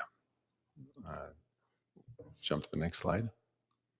So here's an update on the real estate. We've sold 876 of our home sites. We have up to 494 remaining to sell, but that's if we went all the way to the 1370, which we know we're not going to. So we've probably got closer in the range of 380 to 400 left to sell.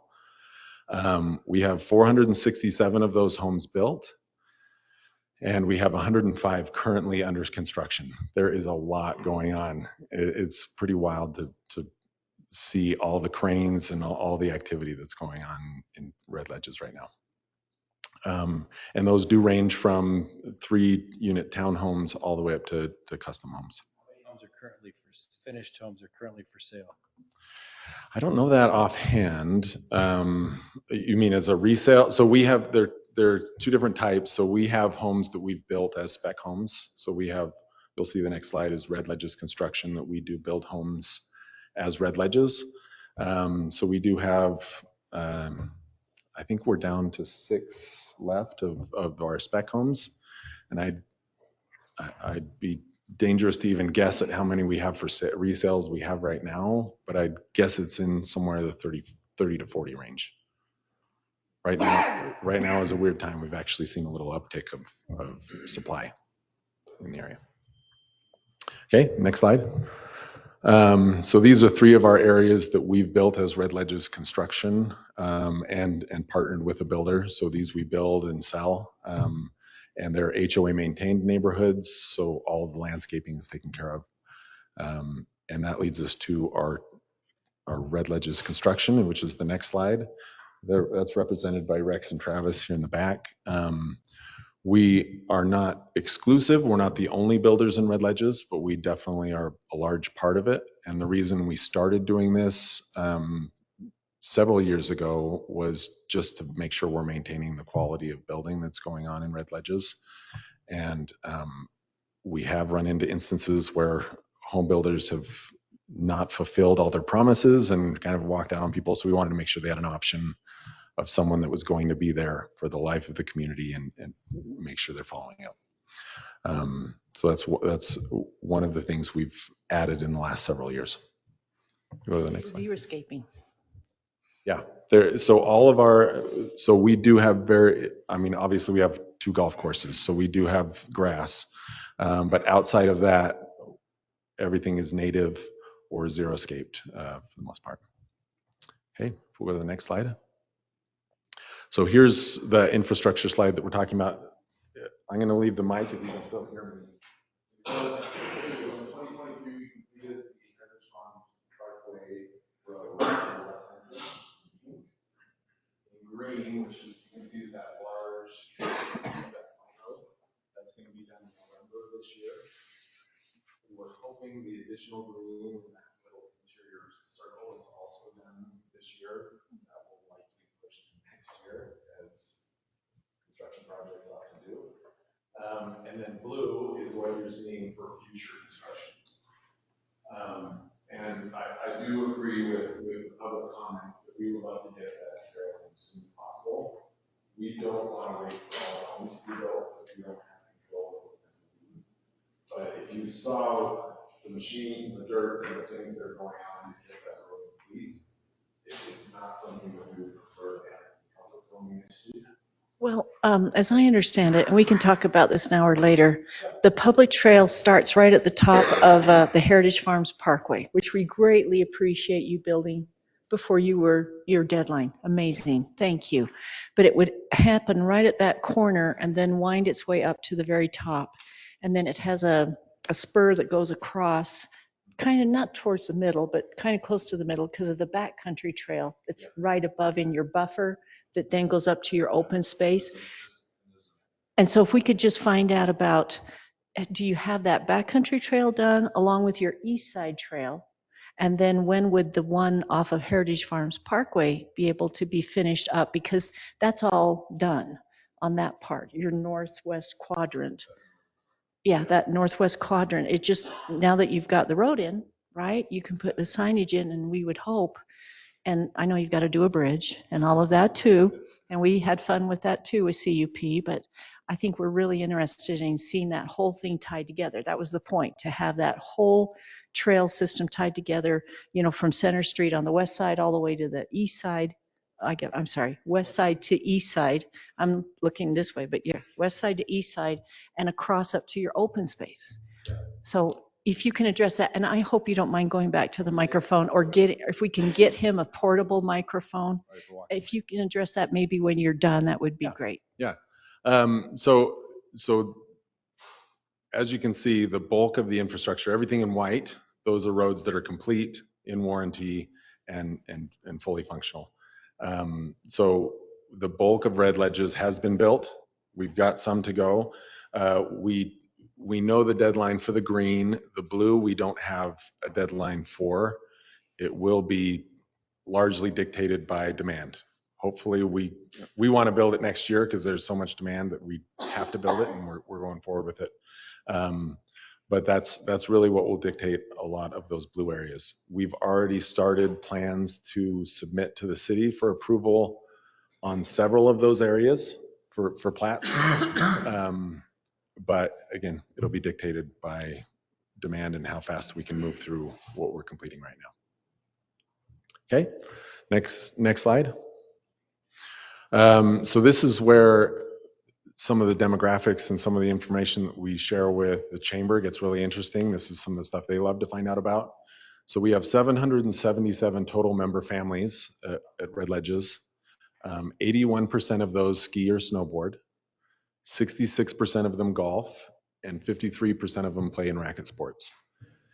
59% of our residents are full-time, which is an outlier compared to all of our competitors. Most of our competitors are 10 to 15%. And so what we really try to share is the idea that we do have more of a community feel. People know their neighbors. People have those, bridge. They play all these activities. They go to yoga together. There really is a community feel rather than a second home community feel. And that's really what we try to share with everyone when they come. And one of the big items that causes that is our connection with Heber. Because we are so close, we do have more of a, when there are Heber events, and I don't want to cause you any more parking issues than you have, but when there are Heber events, Red Ledges, everyone at Red Ledges loves those and loves to participate in them and support the city. So that's one of the things that's definitely an outlier for us, is the amount of full-time residents we have. We'll go to the next slide. This is another one that is fascinating for the chamber. This is where our buyers are coming from. So 31% of our buyers are either relocating in Utah or buying a second home and they live in Utah. So the bulk of our buyers are actually native Utahns. 25% are coming from California. The other larger areas are Texas and Florida. And so we do a lot of marketing for the Heber Valley in California, in Texas, in Florida, and try to pull as many people to this valley to see kind of the amazing things here as we can. And we work hand in hand with the chamber as we do that. So these are the totals with your COVID years also, right? This is with COVID years included. Yeah, that was pretty fascinating to see your growth then. Yeah. So that was there was a big jump in California, and really interesting. The bulk of that 25% in California all come from one city. San Clemente has a huge population shift from San Clemente to Red Ledges, Heber Valley. So it's been pretty interesting to watch as we kind of track where they're coming from. Next slide. The question. And that's it. Oh yeah. Do you have any international specs on this? I mean, is that something that you've actually? We do have some international interest. We don't have a whole lot of international buyers as far as actually coming from another country and moving here. I'd say we do have some from Mexico, and we have interested parties coming. I just hosted someone this week actually from China. I happen to speak Mandarin, so I hosted her and walked her through the community. She thought it was fascinating, but we don't have a whole lot of international buyers. But that's really our update. One of the things we'd love to do is come and meet with you as frequently as you'd like to have us, and update you as frequently as you'd like to be updated. We are meeting with staff regularly as we continue to get updates and continue to plan out our next areas. But we'd love to get feedback from you as far as how often you'd like to hear from us, and I think it'd be great to have a follow-up, like the mayor said, with the map of where the trail is going to be. You can separate off this part's we're waiting because of construction, this part we're not waiting. We have public would like to know. Christian is here asking the question, but he's not asking the question for him alone. So it's a hot topic. It's one of the first things I asked when I got to Red Ledges, because I do know that the trails in Heber are fantastic. The trails in the Wasatch Back are fantastic. He's on the trails committee for the city, just so you know. All right. That's why he's saying, hey, we need to get this in. Let me just say something too. There is a trail that right now goes from Center Street all the way to Jordanelle Ridge. Yeah. So it's connected. It's all connected. It does come from the back. We still want to make that connection, but you can definitely still ride. Rex is he's much more of a mountain biker than I am, but he rides that trail weekly and connects up over the top. Nice. So there is that connectivity, but we definitely need to get that full connection loop completed. We do have a working trails map, which we can share with you and let you know where we are to date. We are working through connecting that 3-mile loop is our first priority to get over the canal, make sure the parts where we do have finished infrastructure, get those completed first, and then we'll be moving on to that next section.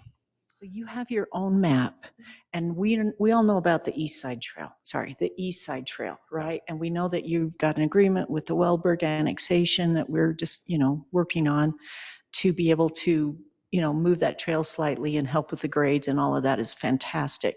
What about the backcountry trail that's above your development, not quite in the open space, but in your buffer area? Have you built the buffer trail? We haven't built the buffer trail yet.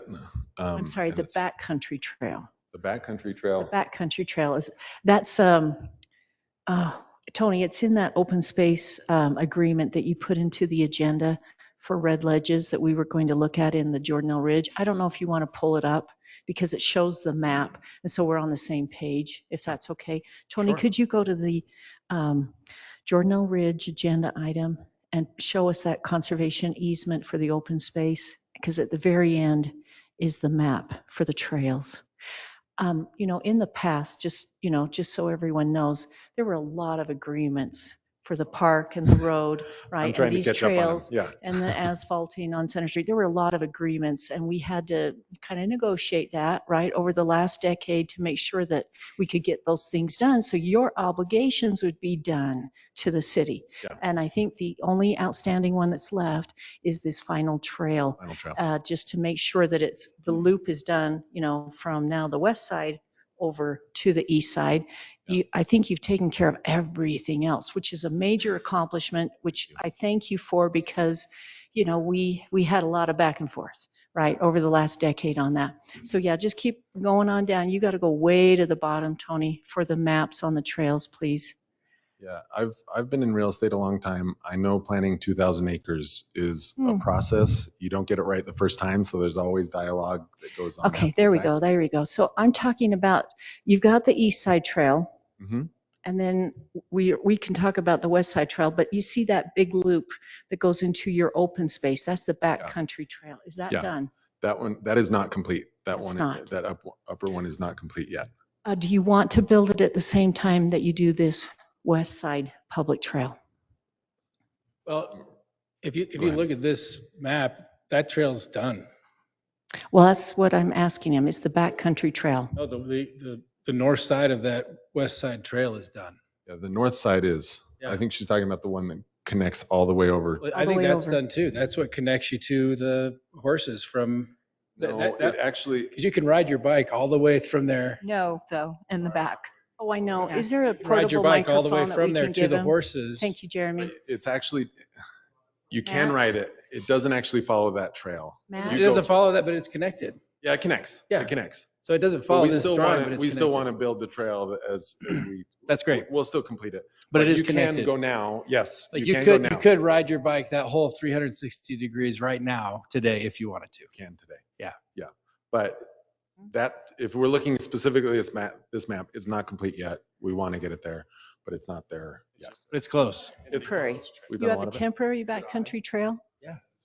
There's a trail that goes up past that trail and eventually loops back I around. ask It's the just along individual, I'm sorry, I don't know your name, in the darker shirt. Rex. Could you come forward? Because you were shaking your head no. I want to make sure because I'm hearing from you see, we one of our want council you to members. finish your obligations so that you can wipe your hands free of us except for, regular Totally building agree. and Totally agree. inspections. And if But- you're the one who rides the always bike be all the working with time, you then guys you for would sure. know. Exactly. But we want to make exactly. sure. But this was that final obligation that we wanted you to be able to finish So up. what is it that that is Done. and what still needs to be done on this? So just for clarity on what the 360, I think, Scott, is the 360 that we're talking about connects actually to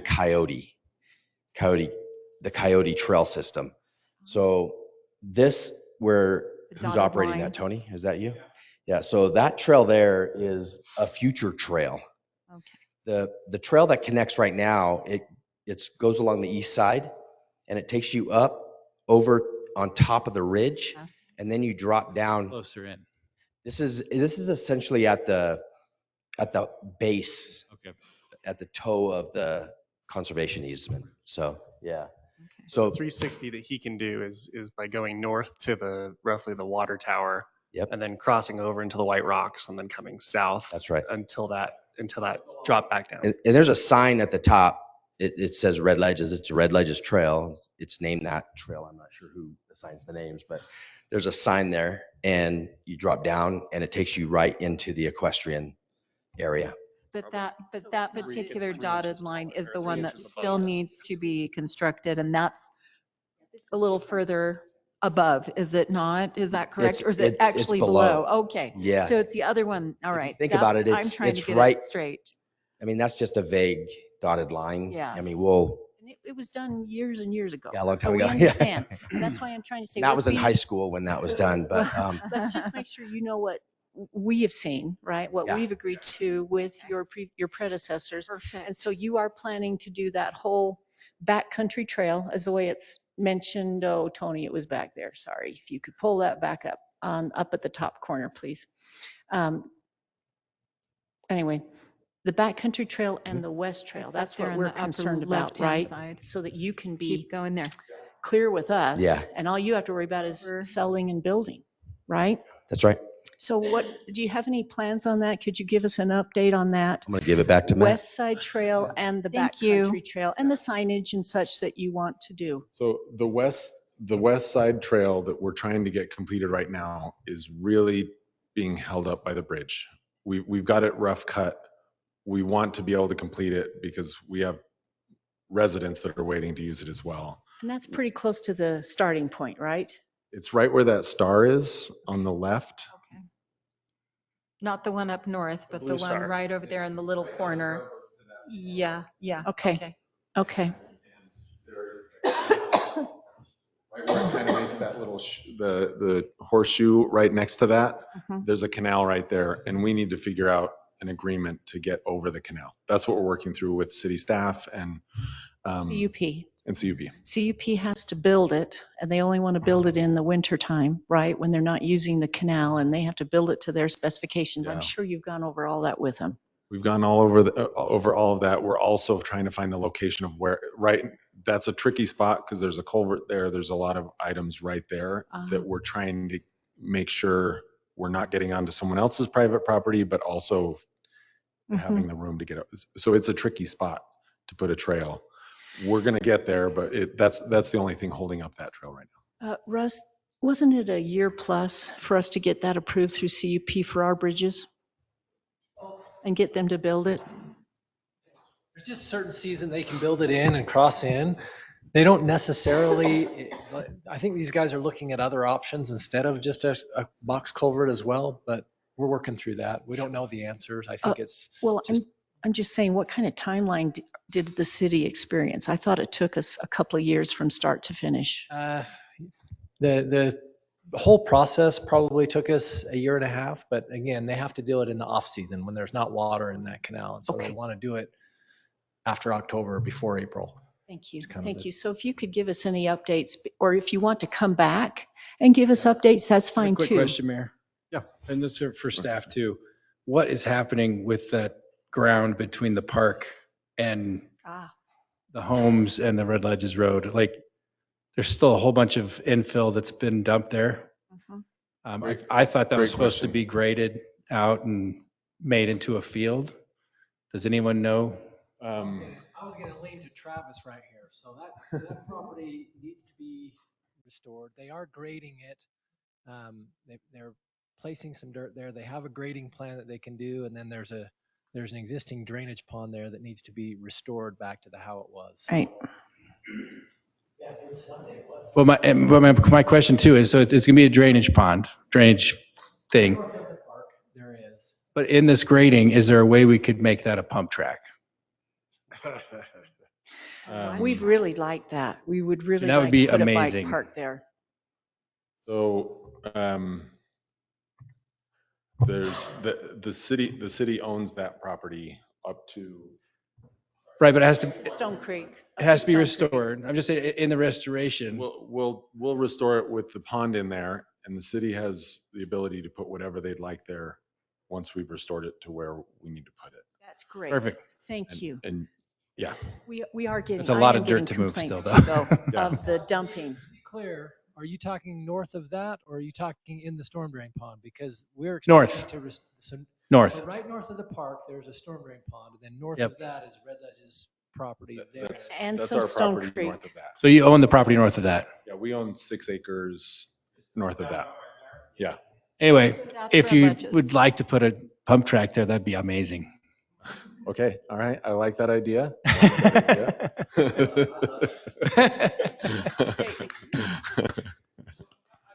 It'll be Red Ledges only. We've got to talk with Red Ledges about what we want. So, what are the plans there? We did a park agreement with them. How do you recall? About 4 years ago. Right. That agreement was, as far as I can tell, was silent on that, and so It is silent. It is silent, but if it's if it's dedicated to the city would like to improve the rest of the park area, right? We'd like to provide more amenities there at that neighborhood or, city level. We have a parks master plan.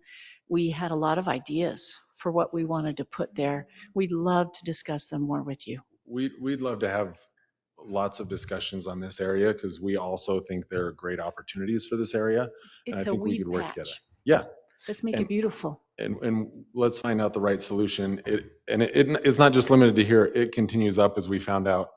We hurry and get to agreements because we need to get things done. And then as you get further on, you realize that there might have been some holes in the agreement. And so we're trying to work through those on maintaining certain parts of it. Who's responsible for it? There are a lot of things that just aren't addressed. So that's one of the major items we met with the staff on previously. We'll definitely come with proposals that we think are great solutions for this area. There's a lot of great ideas that could happen there. And our post committee has come up with many, right? And they're ready to move forward with them too. And we have a Parks Impact fee now that can help fund that. Right. We realize that you want your quiet ambiance there. We understand that. We're trying to be good neighbors to your community. We only want world-class, high-quality amenities there, right? The park is wonderful. The kids tell me all the time they love it. Okay, the neighbors love it. But It's amazing how much that park is used. Yes, I drive past that yes. corner every morning. It's and just the full. neighbors It's of, great. to the west of you there are really concerned about the dumping that they're seeing from different, contractors coming in where they can't even see your foothills anymore. Yeah. Because it gets so high in the dumping and they're saying, why is this happening? And is it the city dumping or who's dumping? And I think it's you allowing It's come them. from that infrastructure road. We've moved a lot of that dirt off. In fact, we've gotten it back to the grading plan. So we are back, but it's still not complete because it's a weed patch and it needs to be taken care of. Right, So right. that's what we'll come forward with, some proposals. And I like to know that the pump track is the direction you'd like to go. So let's see if we can figure out a solution there. I mean, I hear it all over the community. I'm part of the mountain bike team. Like people are just like, when's that going to be a pump track? We've got connected to all the trails. Exactly. That's what I'm saying. It's a perfect spot. My question is, how does that relate to the pedestrians who are walking there? Oh, they're on a separate trail. I mean, I'll just say this. I sit on the post committee and this has been a discussion for quite some time. And it has been part of the wish list from the post committee and has been presented. And there's lots of efforts from a couple of individuals, Don Taylor and Scott House, Christian, all of those who have also shared some great ideas for a high class, if you will. What did you call it, Scott? Pump track. Pump track. One part for the younger kids and one then part for the older. where you could Right. even Park, have, Mayor. yeah. The older love the little kid park. I'm just saying, it'd be safer for the kids to have the easier Yes. part and then to have the trickier part So for the others. to hear you talk about it right now, I appreciate you recognizing it's weed patch not done yet, but also to hear that the dumping there is primarily from the infrastructure that's happening. Are we talking years out until that road's complete, or can we have you back in a month or 2 months, or give us some timeline as far as when we can talk The again? dirt's moved off. So the dirt's gone. But Just the there's last week? I don't 'Cause think it is. I had the It's complaint higher than it just was. last Yeah. week. it's higher than it was, but we're getting it back to the grading plan that we had to raise it. So it's higher than it was, but we're getting back to the grading plan that's approved, if that makes sense. So if you're getting questions still, the communication should be that it's at the grading that it's been approved at for final grade. So we were supposed to leave it higher than it was, if that makes sense. Okay, And that's good to know. where was that information? I'm not I'm sure sorry. about that either. I'm Yeah, sorry. where was Russ, that? do you know about that? We So an application was turned in for a grading permit for that lot. There's no city ordinances or anything in the we had some certain requirements that we looked at and made sure that they met with. We have some easements through there. We have some maximum slopes and those kind of things, but it complies with our code and there wasn't anything prohibiting it. So it's an approved grading. Are the neighbors to the west going to be able to see up to the top of the foothills, or is it going to be blocked in that new grading permit? Because that's what's bugging them, that they feel that they're seeing a pile of dirt instead of seeing the foothills. So absolutely right now, I think I haven't heard all of the concerns. I've heard that some people can't see out of their basement level, their walkout level. That could be true. You can't see from a walkout level up to the mountains, but you can definitely see from your main level up to the mountains. You have to realize down below west, you're down easy 15, 20 feet. And of course, you're not going to be able to see the foothills from your basement. Again, probably the intent, if I can remember back in the day, was the grading was to screen the road a little bit so it's not so in your face. And I think that's what they're referring to. Well, I'm just going to say that is, I think that will create some frustration, simply because I know that part of the discussion with what we just said, that we all think that would be a great idea with the trail, with the bike trail there, pump track, um, is that part of a pushback discussion a little while back, if I remember, was from the Red Ledges area saying that they did not want their view shed to be taken away from them. But now it's reversing. And now we have citizens who are on the opposite side now, where their view shed is now being taken. So I'm hoping that at some point that we can come up with a little bit more thoughtful process in that particular area, so that those individuals who are on the west side, who never complained until recently, once that view shed was taken from them. And I know that Red Ledges, that we had citizens there who were complaining about it. Oh, we don't want this is so unsightly. But now it's the opposite. So I'm hoping that somehow we can be good neighbors in a way, Oh, and absolutely. somehow find a way to give them that portion for those citizens who have not complained. They've been so patient and they've been so appreciative of the park, of everything that they have the ability to use and those amenities to use, that if we can find a way to maybe bring that down in some way, lower that just along that side on that west side, because that's just, of course, they're not going to see that from their basement, but to be able to at least have the ability that while they're in their backyards, that was something they could see, were those foothills. And they were fine even seeing those big homes there, something that was, again, taken from them after years of having it just plain fields and open fields, and they remember that. So I don't know if there's a way that we can work away. So my question is to Russ, if we do that, do they have to resubmit a grading permit plan to get a grading permit to do that? And no, to reduce some of the grading, the height and stuff like that. Are we okay with them working with staff just to say, okay, we're reducing this mound 4 feet to help the views from our neighbors to the west? We'll probably want to see a grading plan again. We want to make sure that they're not Meet over our easements. and then slopes and yeah. Okay. So anytime we move dirt, we have to submit a grading plan of how it's going to be. Okay. And you guys are okay with that? Well, I think what we need to do first is figure out what's the long-term solution, and we'd like to get to that quickly. Awesome. So That I might think help we'll too. approach, Absolutely. we'll For approach sure. the staff with suggestions of what we think would fit in that area. So And Tony, Jamie's on the post committee. Let's get Jamie and the post committee to somehow communicate here with what amenities we've proposed in the past and that you could look at. Would you be interested in that? Yeah. We'd really appreciate you looking at it. We feel that you're going to have world-class trails. You already have world-class other amenities, okay? And if we could just allow the citizens to, use more of that park instead of just looking at the weeds come July and August, okay? We only think it's going to add to what you have, what you bring to the city, and also us being able to give that to our public. We don't think it's going to be a nuisance. Okay, we already have a dark sky lighting ordinance. You know that. You've heard a lot about dark sky lighting, okay, from your members. We really want to be good neighbors with you and use this ground for the city in the future.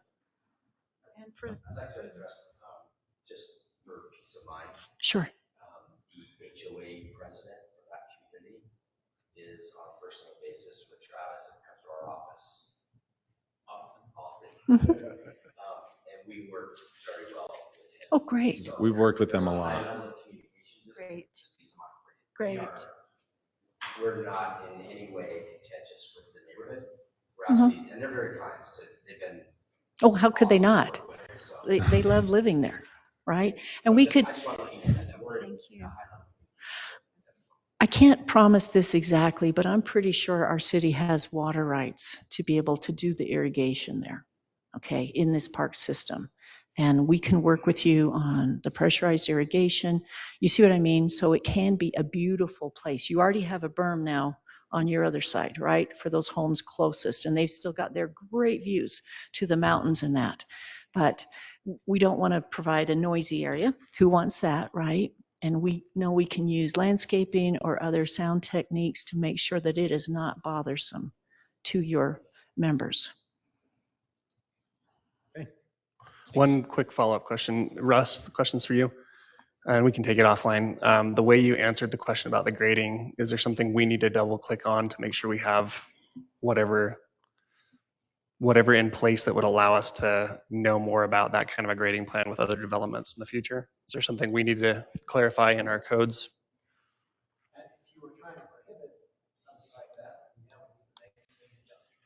Will you come back to us with kind of what you're thinking, or what went wrong, if that makes sense? Okay. All right. Well, we always had the idea of the view sheds looking up, and we have those viewing platforms. But why can't it be from, this kind of a street view looking up there? You see what I mean? We only have certain amount of viewing platforms. Maybe we just need another viewing platform, on that west side where we are getting the complaints, so that they can see, the tops of those foothills like they always have, and not just see this pile of dirt. Sounds like there's just some clarity that we probably didn't think about years ago that would have helped, if that makes sense. So appreciate the willingness to think about doing. Can we ask you to come back in a couple of months and give us some more updates on the trail or the grading, of what your plans are there? Even if it takes till November, December, we just want you to come back this year and, give us any updates, because we're the ones also getting questions about what you're doing. And we would really be excited to work with you. No, we'd love to come back. We'll plan on coming before the end of the year, and we'll get on the calendar so none of us forget. We'll get on shortly, and then we'll plan on being here before the end of the year. And even though you have those maps, you have all those agreements and all those amendments, it's also in our agenda materials on the map that you just saw, and it has the details in there as far as what was signed back in 2013. Yeah. So just so you know, you guys are an essential part of Heber. Just realize that. So thank you. Well, Heber's an essential part of Red Ledges. Yeah, we love that you're a part of Heber City. We appreciate that. Yeah. Thank you. Thank you. Thanks for your time. Thank you very much. Hi. Thank you so much.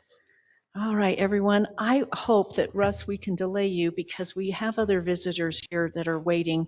So, Chief Hales, are you here for a particular agenda item? You're here for Russ? Okay. Oh, the street cross section, and that is, okay. We also have MTech here. So Lieutenant Rigby, can we just delay your presentation for a minute? Let's go to our agenda item number 5, the MTech annexation, and then we'll hit the street standards review, and then we'll circle back. So Dina, if you're online, if you could please come off mute and do the presentation for the work meeting. I'm sorry, the general business items on the MTech annexation. Yep. Thank you, Mayor and Council. MTech is going through the annexation process. They're about halfway through this process. And the proposed project is located at 800 West and 100 South, and is adjacent to the new high school on 10.41 acres. This item is for discussion for the council to provide staff with direction on the potential MDA. There are some policy questions, and they are: what conditions should accompany the annexation of an MDA?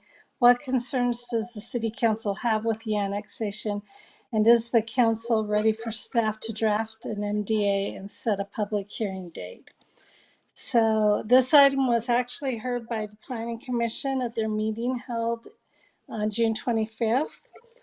And the Planning Commissioners discussed the traffic that this project could generate. The applicant has submitted a traffic study, and the engineering staff stated that the traffic study was also sent to UDOT for their review as well. There was some discussion about a stoplight that was going in at this location where a previous roundabout was discussed. They were also had some discussion about the parking that was being provided and whether or not it was sufficient for the amount of students. The Planning Commission asked about alternatives for students to arrive at the schools, such as maybe having shuttles or bicycle facilities. The applicant was also asked about the busiest time at the school and the number of students, and they indicated that the busiest time is in the mornings. Let's see. They will still need to go through an MDA. There is a trail that's shown along in the Heber Vision 2050 Trails Plan that will be along the canal. And so the staff is working with them on the location and will add conditions as the MDA goes forward about the trail location and commitment to construct. The campus, they're anticipating about 1,100 students, but with only 200 to 300 students on campus at one time. And the students would come from both high schools and also adults in the community. And their conceptual landscape plan shows 200 parking stalls, but they've been working on plan revisions and believe they can park about 280 parking spaces at this time. And the architecture, they're still working on, but it will be responsive to the surroundings there in Heber City. So we're happy to answer any questions that you may have. And we'll turn the time back to you. Okay, and just so everyone knows, besides Dina that's here, we also have our MTech representatives that are here, Jace and, oh my goodness, I wrote down your name. I'm so sorry. Tell me your name again. That's right, Kurt. They are here to help answer questions. So council, let me turn it over to you. Do you have any initial questions for Dina? Where is the traffic study? What, I did not see that. I don't know if I just mixed. It's the Which one was it? TIS. It's that Heber MTech TIS. It's way down towards the bottom. It's from Hales Engineering. Yeah, okay. On my sheet, it's 83. Completely went past that. And when was this done? When was the study done? 2024 of May. Okay. All right. So I do have questions on the traffic study, but does anybody have any other questions Well, first? that's the thing we'd like to see. No, mine's based on traffic. I don't have any. Okay. And Russ, we just signed that agreement with UDOT on building the light.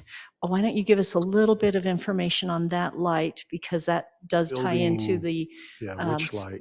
the recommendations on the TIS. Yeah, I'll give you Mayor, what which information I light's know. that? So initially there was a concept for a traffic light, and then working through UDOT, they actually said we would rather do a roundabout in this location, went back to the school, talked to all the parties, said we would support it, but now UDOT is back to a traffic signal. The design for it has not been finalized at this point, but we did sign an agreement that basically says UDOT will provide the materials, the poles, the signal heads, but the responsibility to design the signal and the intersection still falls on the school, and the city has to oversee the process of having them turn in the application to get it done right. I suspect there's going to be some conditions included in this MDA that these guys will also have to get a permit from UDOT and complete whatever requirements they have, as well as the city may have a couple requirements for them as well. Clarification, that's on what's going to be proposed, 1000 West. Yeah. And road going to Midway. And Midway Lane, yep. So there's going to be a signal at 1000 West as well as 600 West, I thought. Well, the agreement currently has both of those locations in it as allowed locations for a signal. And those are funded by school? Well, for this intersection here, it will need to be paid for by the school as part of their development. 1,000. Yeah. West. Any future one will be on UDOT's road, and they will likely do it unless there's some development that pushes it to move forward earlier. Yeah, faster. So 1000 West is where they're coming out right now for construction. That would be the 1000 West. That's in front of the new high school down. That's Okay. that 1000 West. So here's my other question to go with it. Sorry. Go ahead. Now that I'm thinking, sorry, my brain doesn't, if I don't say it now, then I'll forget. But is there discussion then as far as expanding that road and that area? It is the biggest headache for anyone trying to get into the fields over there across the street at Southfield Park. Impossible. It's dangerous. You have people literally driving on the side of the road, which is just the shoulder.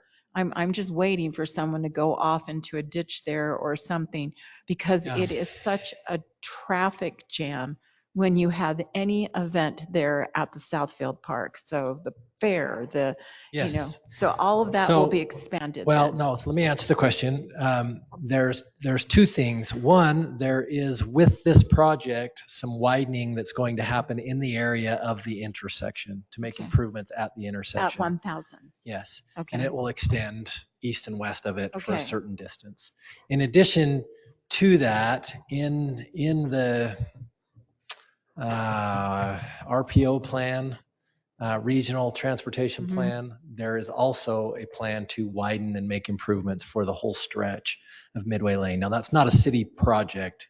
Understand, it's a UDOT project. Remember us talking about that, but that's funding for it right yeah. now. Currently. It's just See, a plan. Yeah, so it's a plan. so I'm just Mayor, saying that.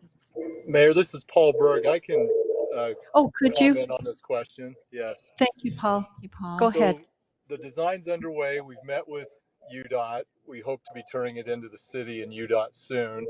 There will be a center turn lane, which allows, people making turn movements into the park to get out of the way of the traffic. There'll be wider shoulders on both sides. And then there'll be a right turn lane going into 1000 West as you're traveling west towards Midway. And then there'll actually be a double turn lane as you're coming from Midway headed to Heber so that you can turn north onto 1000 West. And that's anticipated through the traffic study to handle peak volumes to both the Great. MTech campus and the high school. So you'll see a lot of widening at the intersection, and then partway down Midway Lane heading into Heber is part of the high school project. And then my guess is that MTech will also have to finish widening the road when they do their campus. And this is something that MTech's aware of. They are aware of that. Okay. I'm just concerned because it's a constant battle for anyone who has family, children, grandchildren, in my case, that are, trying to get in there. It is dangerous. You Well, have you're patient right. individuals who are not willing to wait, and it's gotten worse as we've gotten larger in our community. So I'm hoping that this becomes more of a priority instead of a let's push this down the line. You know what I'm No, the saying? Because construction is anticipated summer of 25. You'll okay. see that the turn lane will be very helpful. Now everybody stops and all the traffic backs up behind. The other thing that will happen is when the traffic light is in, all the park traffic can use the light to get in and out as opposed to having to cross traffic. And I think that'll really Yeah. improve safety. Okay. Yeah. So Thanks. Paul, just to Thanks, verify, Paul, what I thought you said, I want to make sure that I can explain it to people who ask. You're saying there's going to be 2 turn lanes going east, going north, right? Off of at Yeah, so 1000 West. eastbound traffic from Midway will Mm-hmm. have 2 left-hand turns going north to get onto 1000 West. That way there won't be long Excellent. stacking during peak hours in the morning. Great. That's And then correct. the 1 turn lane going south then, west, right? South and west, at 1000 West. Is that right? Yes, there'll be a turn lane in both of those directions, correct? So Paul, we need your help to get this finalized through the school district so that the school district will pay for that equipment. And will they install it, Russ? Yes, so the school district will be required to do the design, which is what Paul is doing as their engineer. Mm-hmm. They will turn the information over to the city, so the city will actually also be an applicant to UDOT, but the school's contractor is who will construct the improvements. Okay, and then Paul is saying next summer. When is the school supposed to open? Is it by next, That's a year from now? fall of 26. 26. Fall of 26? Yes. So Paul, look up on your screen. So this is the intersection we're talking about, right? On 1000 West that comes into Southfield's north parking lot, right there, right? Okay. Is this correct, Paul? Is this something similar to what is proposed happening in that intersection? As best as my eyesight can see on this cell phone, yes, that looks correct. Sorry, I can't It's a give you a better answer it's than a that. traffic impact study, quick shot at it. Obviously, there's a lot Yeah, more there's going to be, detail but in the again, plan. they're going to be taking, because you're right, Yvonne. That is a headache getting into that parking lot Not because just a headache, it's a it's dangerous. serious accident It's waiting to dangerous. happen. So if this happens, that's what's going to happen, you know. Okay, so that right there is 1,000 up there north, that's north. Okay, how does that line up with, so it would come in from, Zoom I out a know, but little I'm bit so trying you to can show see the it off of, send off of zero the, zeros are, where it says 000. That's over top of the skate park. oh, so it's where the It ski. lines up with It's the right at west the Okay, edge. that access. entrance. It It's right at lines the up with edge the of the west Okay. access to the That's where park. your major intersection into that Thank parking. you. Thank you, Okay, Paul. so then I guess the question would be to the county, maybe they need to block off and make sure people, I hope people will realize, because I can just see people still trying to get into that east entrance. Do you know what I mean? And we want them to be able Yeah, to, the traffic, to exit. when the traffic light is on, it may provide an opportunity for people to get in and out of there. But if they Okay. can't cross the lanes to get out, they'll also have the opportunity for the signal that will provide them a Always safe good to have exit. two exit and We've entrance. got 2 blocks between Southfield Road and this new 1000 West, and you can see all the queuing that's going to happen there on both ways. Correct. I'm worried about that because And, I and was again, wondering. Mayor, this doesn't reflect the actual distances. I mean, this is just the traffic engineer saying, these are how many trips, these are what we have to plan for. See, They will, okay. the plan that goes to UDOT for approval will meet all of UDOT's requirements for this intersection. It will address their concerns, or they won't get they or we won't get the permit. And so I don't want you to look at this and think this is exactly what this is going to look like. It's going to, This is a conceptual of Sure. what it could happen. Okay. And the UDOT, like Russ says, has criteria that you can only have intersections so far apart, and you have to do a lot of things to make it Okay. happen. in addition, it's likely with the addition of MTech that right turn lane will probably be, that deceleration or right turn lane will be extended Because of further the to the east quantity of because of traffic. the traffic. Guess I So, just want to make sure that we have all of the yeah. all the people who are going to pay for this with their cha-ching, that they make sure that they do, that So, they know who they are. I'm excited for MTech. I just want you to know, I'm probably more excited for MTech than I was for the high school. Sorry, guys, whoever heard that. But I have a grandson that just graduated from high school, and he's waiting. He's like waiting because this is what he wants. He wants to have this here. So So what I'm hearing from staff is one of the priorities for council is to make sure that we understand the traffic impacts and that MTech is responsible yes, to pay for their yes, share of those yes. impacts. Right. And there will be another access right there going into that parking lot Okay. area. Yeah. And there'll be a deceleration lane and a turn lane. That's all fantastic. I'm just wondering, Russ, if we can apply for a grant, like we did through the cemetery or down on Daniel Road area. If we can apply for a grant to widen Southfield Road all the way to 600 West. So we'd have 2 lanes from 600 West coming to the high school. You see what I mean? I just think it would help. We're looking at 1 lane in most directions except for those turn Oh, lanes. on Southfield. Oh, but It's isn't that something county? it's something we No, can it's look from into 600 in the future. to, Right now, our master plan doesn't anticipate any I know, because it's UDOT's additional road. widening. Well, Southfield is not. No, But Southfield, but I'm we talking also, about this road, Midway Lane. oh, you're talking about From Midway Lane. 600 West to the new high school, if we could widen it 1 more lane on the westbound, just from 600 West to the new high school to the 1000 West.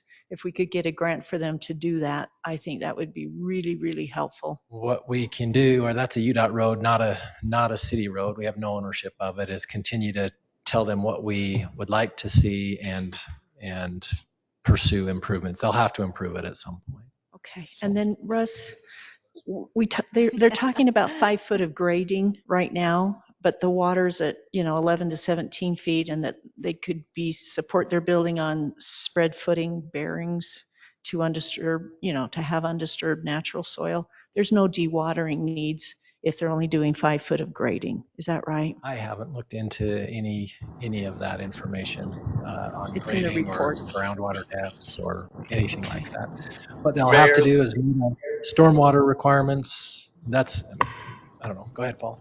Go ahead, Paul. it's my understanding that the groundwater is at least 8 feet deep, and so the 5 foot depth that you're talking about, we won't encounter groundwater. We'll have issues. So it's going to be on these footings, kind of the way that the new high school is being built, up No, higher. the high, no, this could be more on standard footings. The high school had to use different methods because the ground is wetter as you get to the north and get closer to the creek. This site does not have those issues. Now, I'm not the project architect, but based on the soils report, I don't anticipate the same issues that the high school had. So there's no dewatering is what you're saying. Correct. Okay. Thank you, Paul. Does anybody else have any other questions or input on an MDA for staff?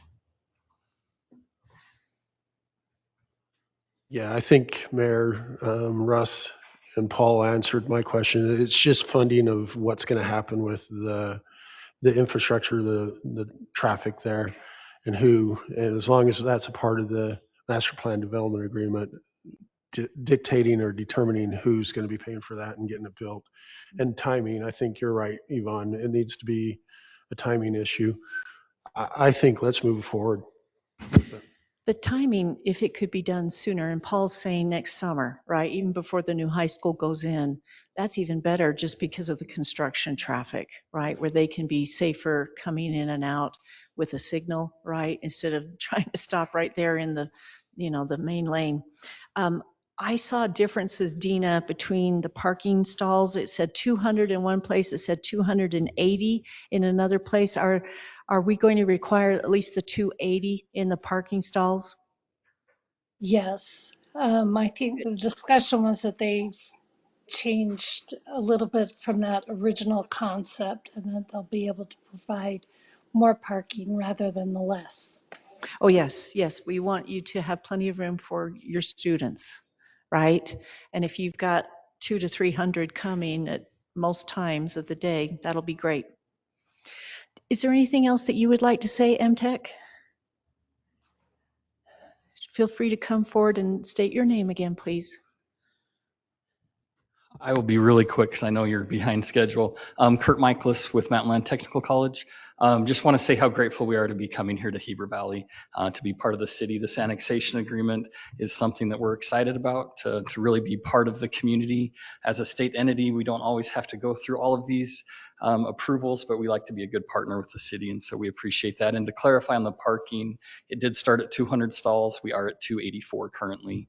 And we have enough space that we could expand that if needed. So that's great. And we'll continue to provide updates. We do have a contractor on board now, and you're all invited. We are doing a groundbreaking next Friday at 10:30 on the site. Obviously, it's ceremonial, but we will be turning a little bit of dirt. So we'd love to have you there if you're available. Friday the 16th. A week from Friday, so the 16th at 10:30. A half-hour ceremony. Yeah.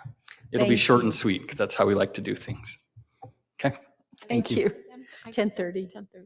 10:30 a.m. Thank you very much. Glad to have you here. Okay, so staff, are you good to proceed? Yeah, so we're going to be bringing back an annexation agreement, right, Tony, for approval. Yeah, because this is just a business. So to finalize the annexation process, you'll have the development agreement, and then you'll also have a public hearing that we'll need to do, and then after that, then there will be the worksheet. Okay, well, we'll try to keep going forward with that, okay? And thank you very much for communicating with our staff on that too, to get things finished up. Thank you, Paul. Thank you. All right, Thanks, Mayor. we're going to Thank you. We're going to move on, everyone, to the street standards review with Russ Funk, and we appreciate our fire chief and our fire marshal to be here. Thank you. You're welcome to come forward too if you want to sit up and have any comments.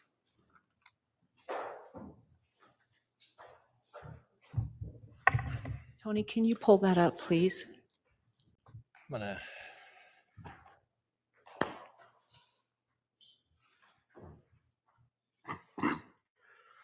Actually,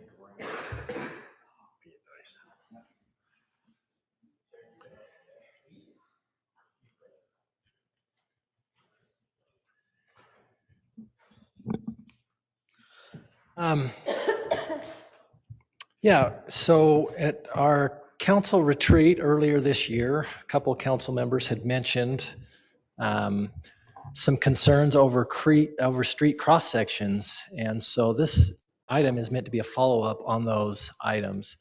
I do want to just say initially, I know we did have some really wide cross sections in the past. I believe that we have taken care of a lot of the concerns that many of those who voiced concerns probably had in the past. And I wanted to kind of go through where our standards are currently and show you those. And so this, I don't know if I need to zoom in and do kind of top and, ooh, I don't know what I just did. That wasn't the zoom. What did I just do, Tony? Close that. There we go. And then if you want to zoom in where it says automatic zoom, Maybe you should have Tony drive. Oh yeah, I want to drive. It's hard to have Tony point at things when I'm talking about them. So anyway, I did want to say, so these are our current local road standards. In the past, we had a local road standard that had 36 feet of asphalt.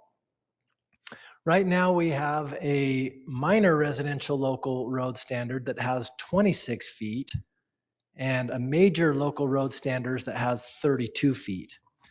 So over the past couple of years, the development community went to the state legislature and they tried to implement a maximum roadside size, pavement size for local roads on all the municipalities in the state. Through that process, they met with the Utah City Engineers Association. They met with local and state fire authorities. The Utah League of Cities and Towns was involved in that discussion, and where it ended up that a minimum safe street or pavement width that everybody was comfortable with where there was parking was 32 feet. And so that is what our major residential local standard has currently, is 32 feet. Now, as a city, we're not required to have a smaller section, but we do. We have this minor residential local standard that has only 26 feet when certain standards are met. And that's basically, there's not going to be any parking on street parking, and then there's maximum trip numbers. But that 26 feet meets fire code to make sure that we have safe access as well. So, Well, that fire code is if it goes over 30 feet, right? Your building's over 30 feet. Yeah. So all of our public roads are going to have hydrants on those roads, obviously. So Russ, is this the standard that the private roads have to meet? No. This top one? No? No. So, well, yes, but not in the north. We have a couple development agreements that actually allow an even smaller private road than this. Up in the North Village area, they actually have one that has 24 feet of pavement, and then they have modified curb after that. And that was approved through the annexation agreement with North Village. So, but these are our public road standards, and I feel like they're actually in really good shape. Now, we've narrowed our asphalt down, as I mentioned. The changes that we made that are wider is we do have an 8-foot planter strip along the roads on both sides. And then the sidewalks, we used to have a 4-foot standard sidewalk, and we've gone to 5-foot standard sidewalk. So those things increased, but the asphalt decreased. But we don't do those large local roads anymore. The next one I wanted to show you is our collector roads.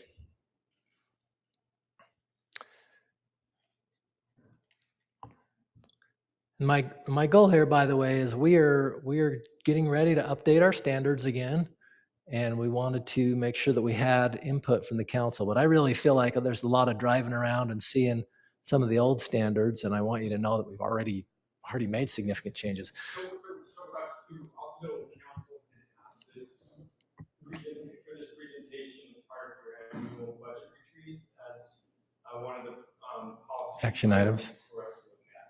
So that's the other reason. Russ, when you, and I appreciate the idea of getting ahead of and letting us know that things have changed. It would be helpful to me to know when one has changed already, if there's an example that you can just say, oh, see, you'll see that at First East or whatever it is, like, especially the ones we're not doing anymore. Yeah. Okay. I don't have that great a I do have concept some. of So minor collector, our old standard was 44 feet of asphalt. And I'm trying to think of where that might be. Say, yeah, 820 East area, if you know that road kind of over by the high school. So that's 44. If that's a minor collector, is that a minor or a major under our old standard? I think that one's one that's 44. I think that Valley Hills Drive is probably similar. No, because it's 40 feet. It's kind of an oddball. But anyway, I'm sorry. I can't think of any of the minor collectors right now off the top of my head. I can think of some major ones. So we'll talk about those in a minute. But our minor collector was dropped down from 44 feet of asphalt to 38. And there's two reasons. When we had that 44 foot, it was really, we were trying to get 2 travel lanes. We were trying to get bike lanes on each side, and we were trying to get parking. And it was really the bike lane that kind of had pushed it to that before. So our current standard for a minor collector still allows for the travel lane in each direction, although they need to be maybe a little bit narrower, and then you have a 4-foot bike lane and you have a shoulder to park. The other option is it gives us the ability at intersections as traffic increases to add a turning lane. So you can actually fit 3 in on a minor collector, but on the minor collector, the idea was really the parking in the bike lanes historically. I think having the ability to do the 3 lanes there is important. And one of the things I want to find out from council today is their feelings on dedicated bike lanes and how important they are to the council. Dedicated bike lanes is an automatic trail. You don't need a trail and a bike lane. And I think it's way easier to maintain, way easier to take care of. So that's my opinion. Trail meaning outside of the roadway? Yeah, you don't need a trail if you have a dedicated bike lane. Oh, you're saying get rid of a trail and add a bike lane in the road? Yeah, you have the bike lane. You don't need a trail next to the road. It's just that, does a mother want to push a stroller down a bike lane right next to cars? You can have a sidewalk, but not a sidewalk. Wants a stroller off the and a trail. road. Yeah, again, I'm looking for information and consensus, but keep on going. I'll keep going. There is going to be some discussion. Okay. I claim the 3 foot on the bottom one.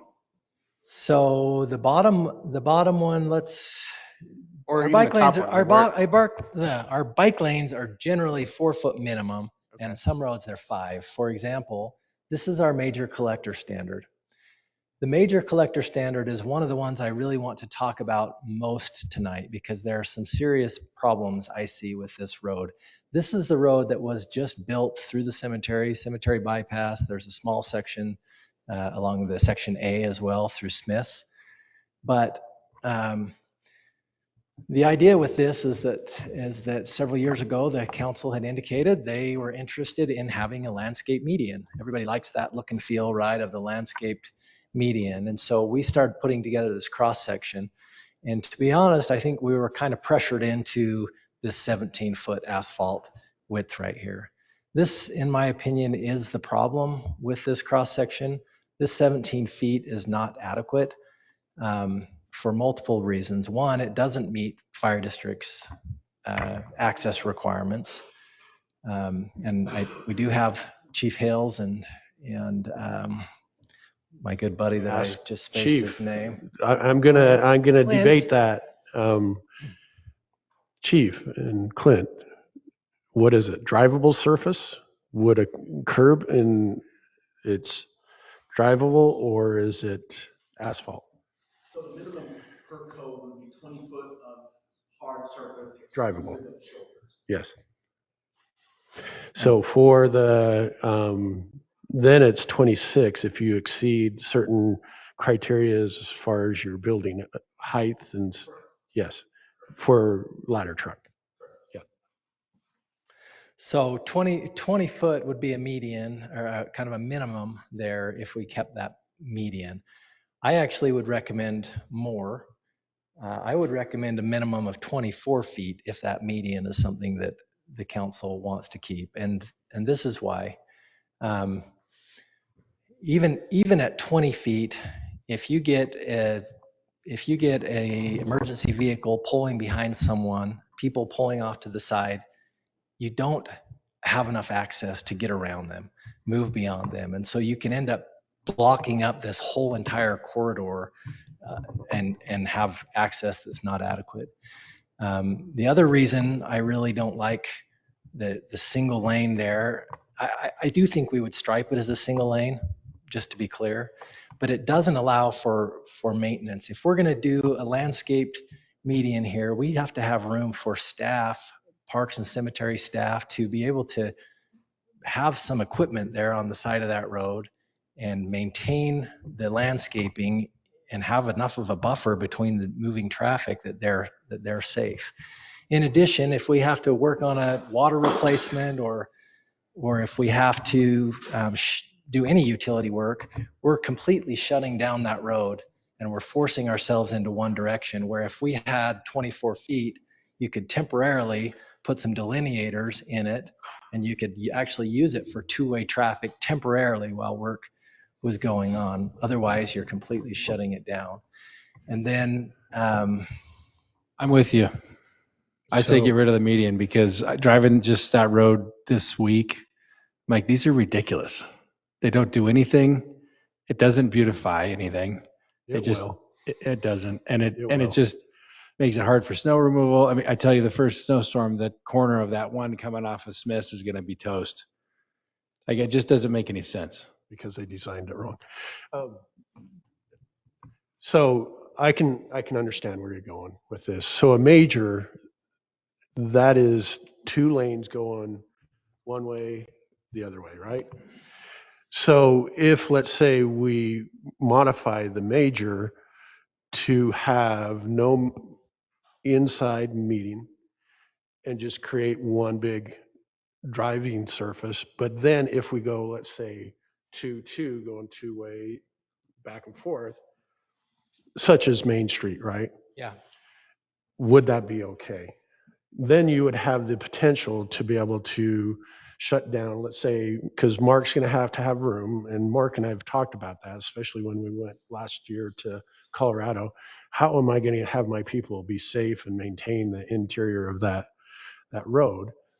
Maybe that's where we say, okay, let's do another scenario where it goes a 4-lane highway with a landscape median inside, versus this is a 2-lane highway with no landscape inside because of that factor.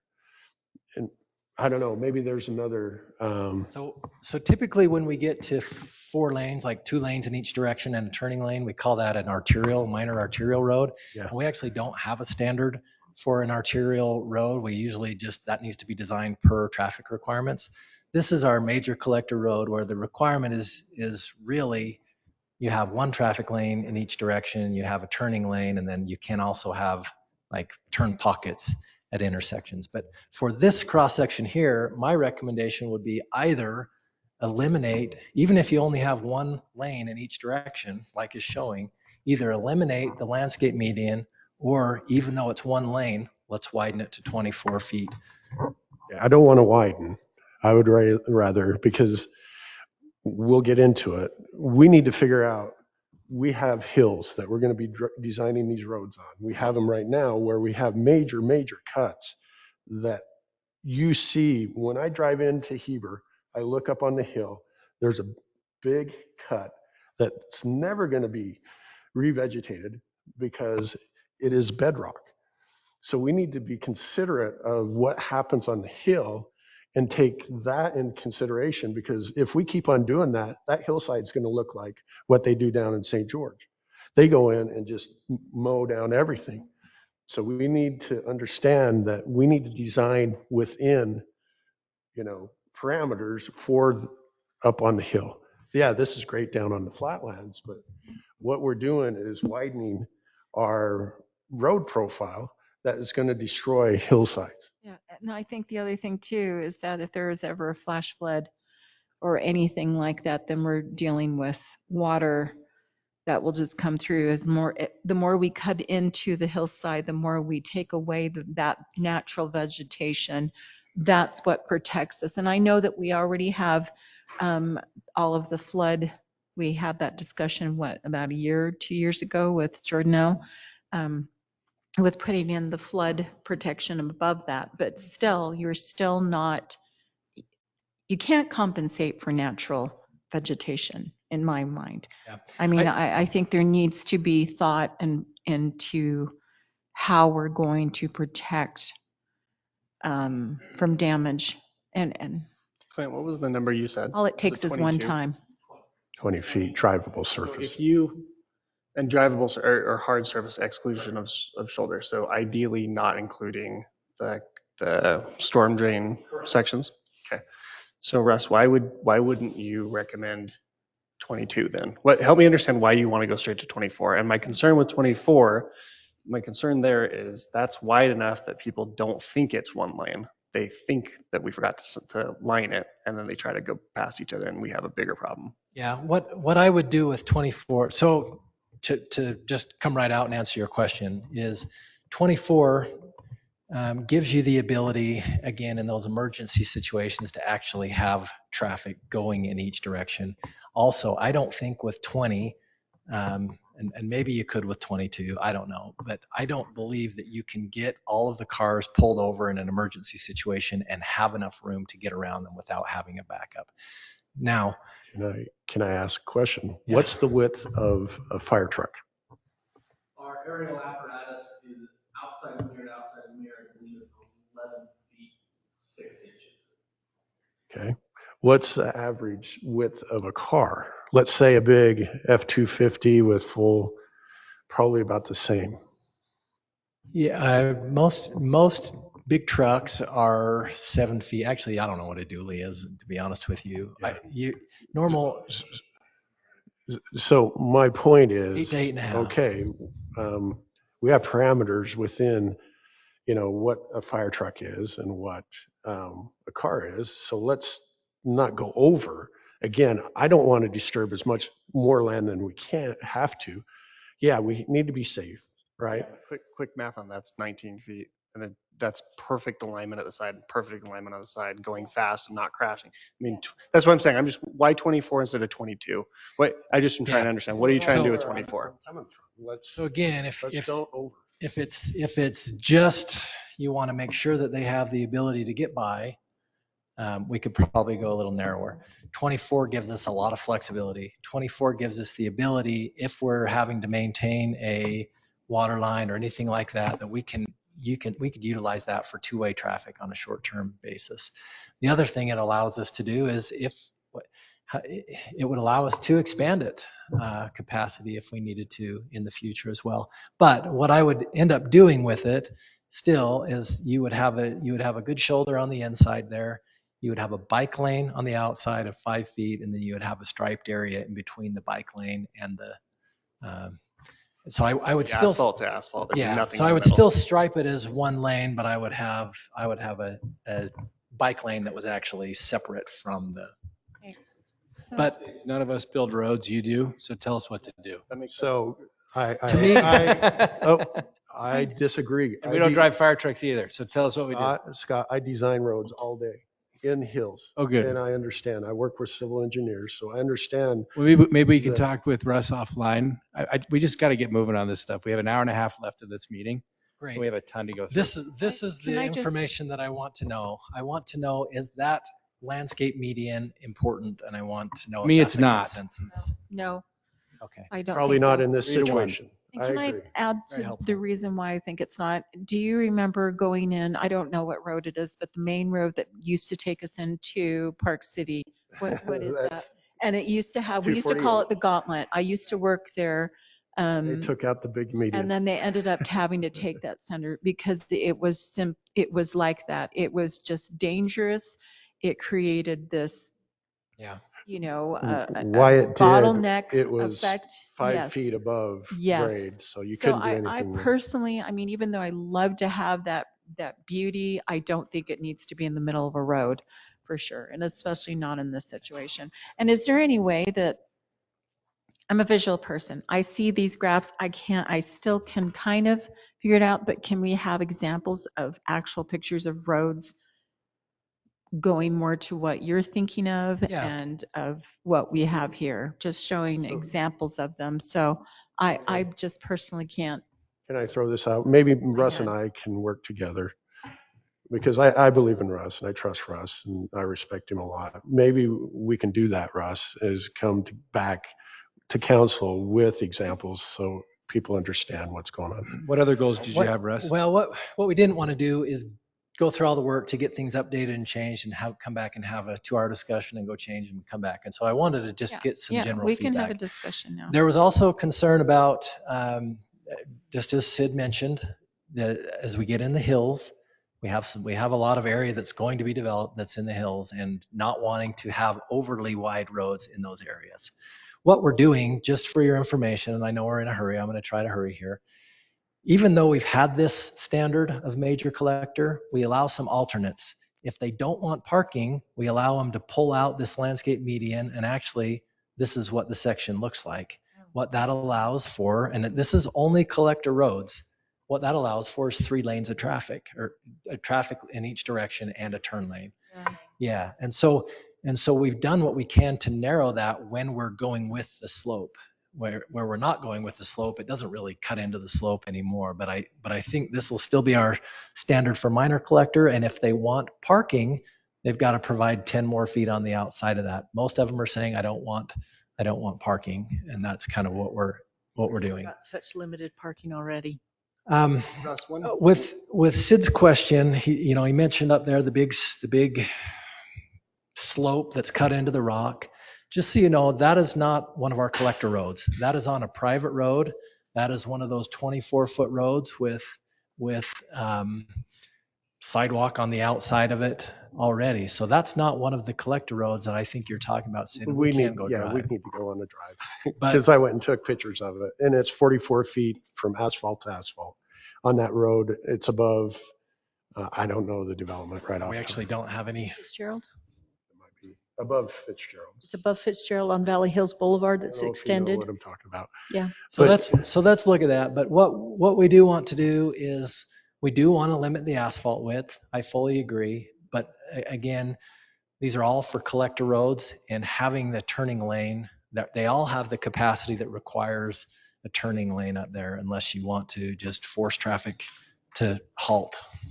Fire Marshal Nearing said that we needed to have 20-foot minimum, and this is only 19 feet. So it looks like that needs to be changed. No, total, 20-foot total. So they would have 20-foot that total. here. I was really hoping it was each side. Russ, question for you on one that could be, those curvy ones in the hills. So the one that I think is a really good example that hopefully everybody knows where this is. So if you go down to Riverwoods, so if you come out of Orem, right, and you go down like where the Riverwoods Mall would be on your right hand side, you get to that first stop. There's a like a senior citizen center or something on the left now. There's a road that curves up and goes up and comes up back behind BYU. In fact, you can take it all the way to like the Provo Temple, for instance. It's called Foothill Drive, but yes, it's the one that goes past the grocery store up there. So they have a bike lane in both sides, and they only have a sidewalk on one side. And that's how they were able to shorten up. Yeah, which is okay. Again, so if you don't have a bunch of turnoffs that you need to go into. I mean, for these big long stretches, this is actually the standard that we have for these big long stretches to like climb up to the top of Jordanelle Ridge. This is our no access mountain collector. We actually have no sidewalk on this, and we require a trail to be outside of the road asphalt. And then as required, they'll have to build retaining walls. But this gives 2 lanes in the uphill direction and 1 lane in the downhill. And the reason that we do that is because in construction traffic, I mean, you imagine the process of this development over the next 20 to 40 years and following these big cement trucks and following these other trucks up.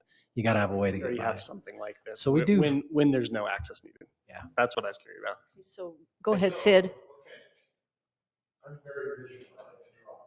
So if this is our road, whatever this is, what gets us is this landscape island here, plus a sidewalk requirement. Is that a requirement of us that we have? If a developer comes in, do they have to put in that 8-foot and 5-foot sidewalk? And this goes back to your question. Does that sidewalk have to be on both sides, or can it be on just Well, one yeah, side? this example seems like it would be only one side.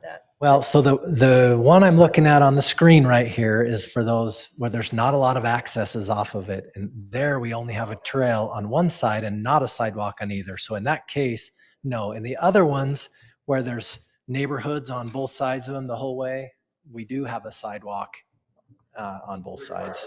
Yeah. That's the question. Well, personally, in my experience, you don't need it.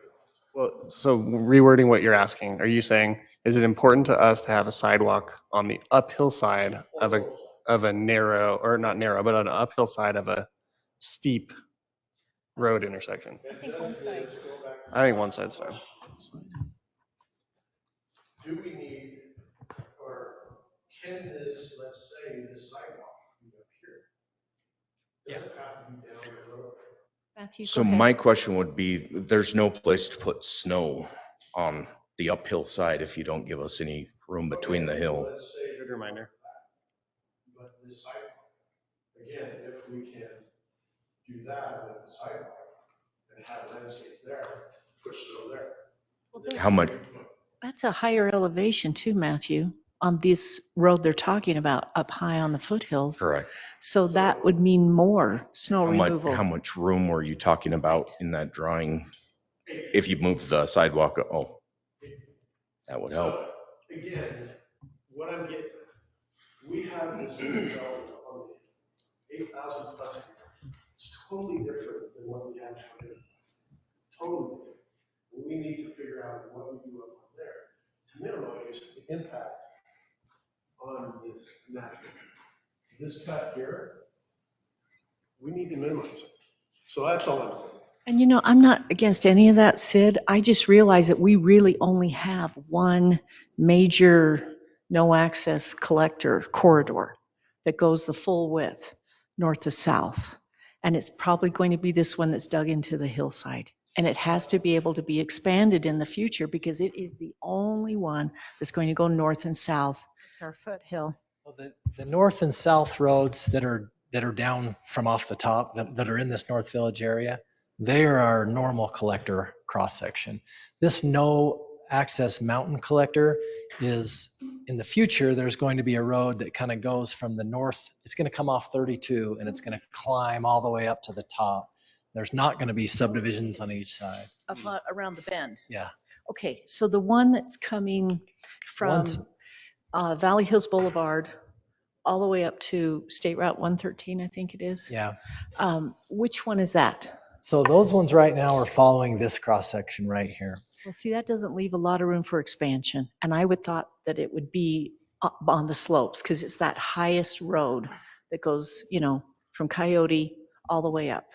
And so I'm worried that that is the only road, you know, besides Highway 40 that goes completely north and south. And there's going to be a lot of traffic on it and it's got to be able to be expanded in the future. That's all. Yeah, we have two collector roads systems that run north to south. No, there's only one and a third, and it There's one stops lower before and it U to kind of U. winds around, and then there's one at the top that And that's goes the one all I'm the worried way. about, that Sid's worried about with the cuts in the mountain, but it is the only one that goes all the way. You see what I mean? The Yeah. others feed into it, okay, or they're back down to Highway 40. And then Yeah. the rest are kind of all private, that to my general, say so. They are all sized in our master plan per full build out of the North Village area.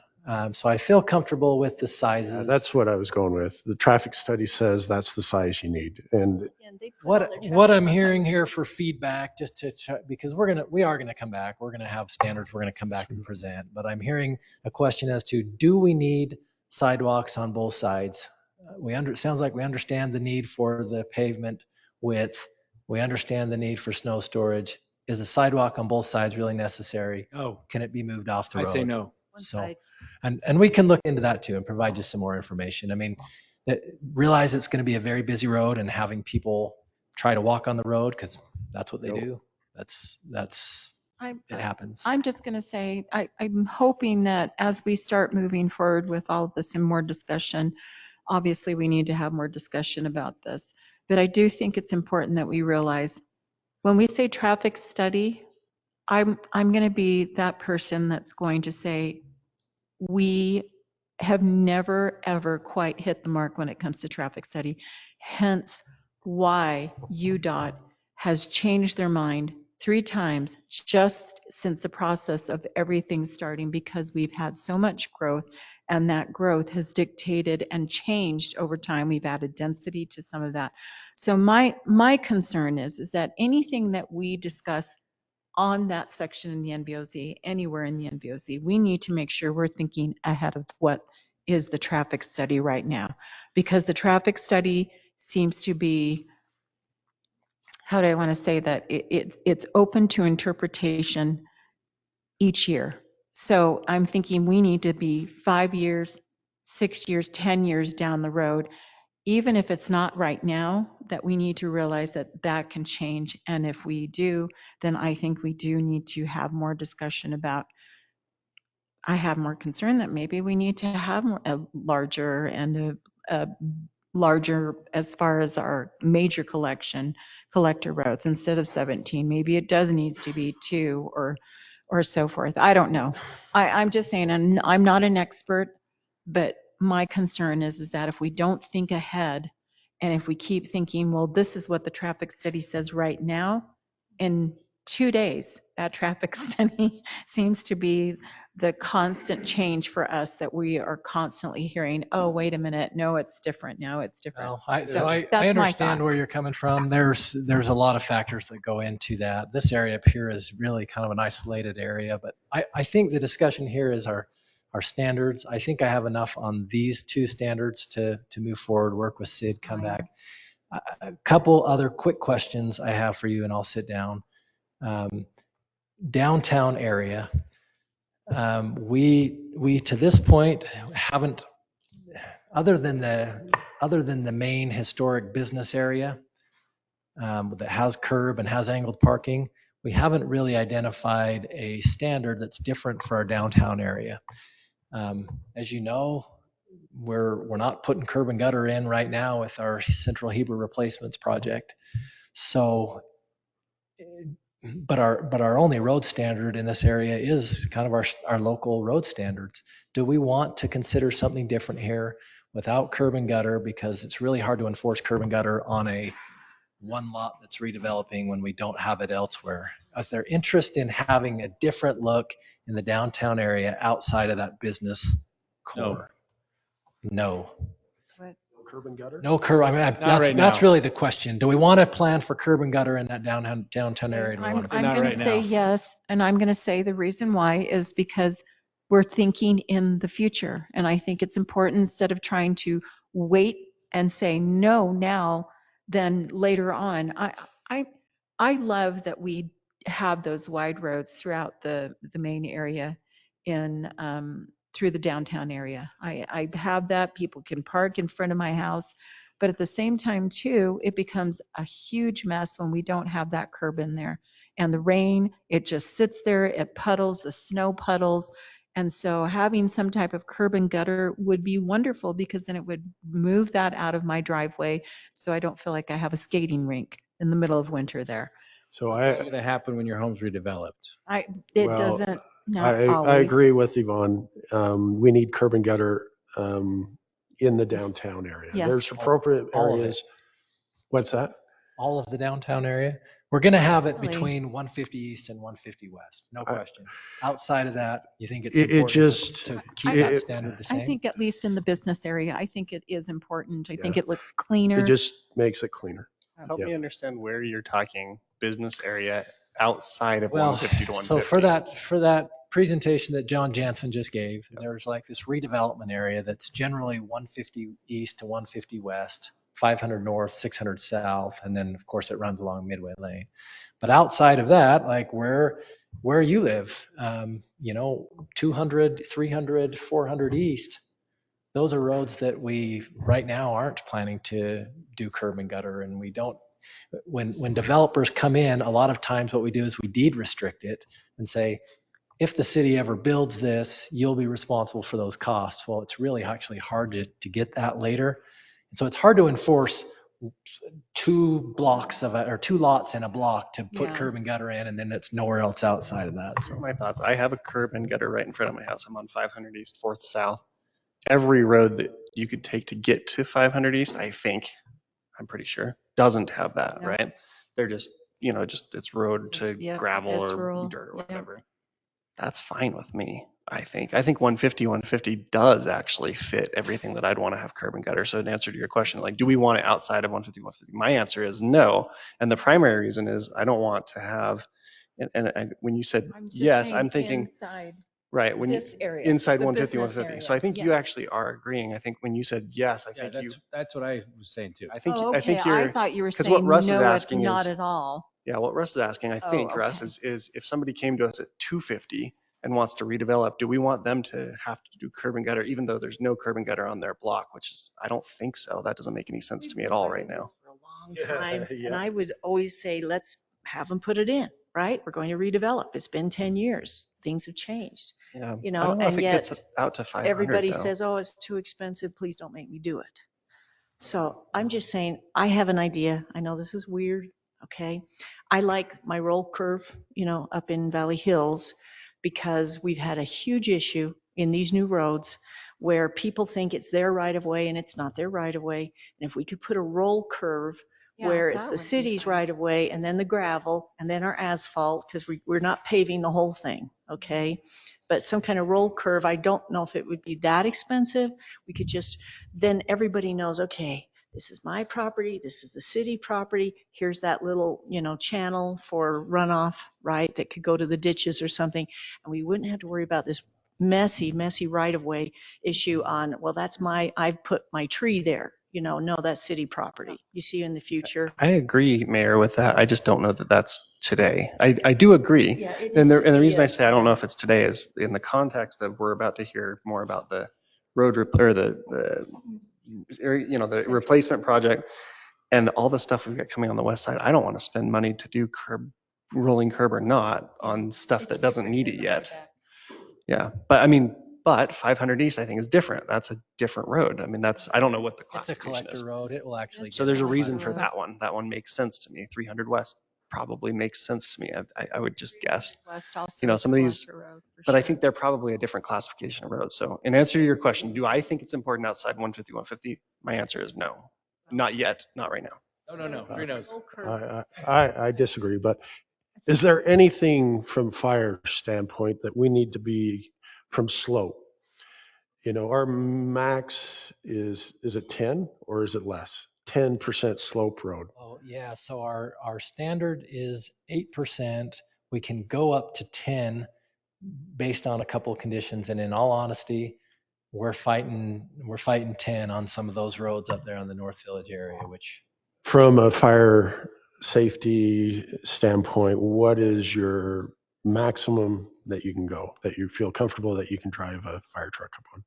Kind of a loaded question. I ask those, Clint. I ask those. per our guidelines. Anytime there's been a concern, when it was Mr. Mumford or Russ, we've always been able to work out and what works, intersection, cross slopes, anything like that. So I feel like our working relationship with the engineering department and Heber City as a whole really well. So 10% is the max that we'd like to see on any road, but if there are special exceptions, we do buy specific apparatus because we live in the mountainous areas. Yeah. We're not two-wheel drive, chain, we have lots of stuff that we can overcome. But the working relationship we have with Russ It's 10%. works real well. Yeah. So that's another issue, council, is, how steep can we do? Intersections are another story, another discussion, the max slope coming through an intersection because of snow and all that. Slip and Not for slide. street standards Well, cross-section review tonight anyway. Yeah, but it is part of the street standards. We have a max slope on the trails, which would be next to these roads to meet ADA standards.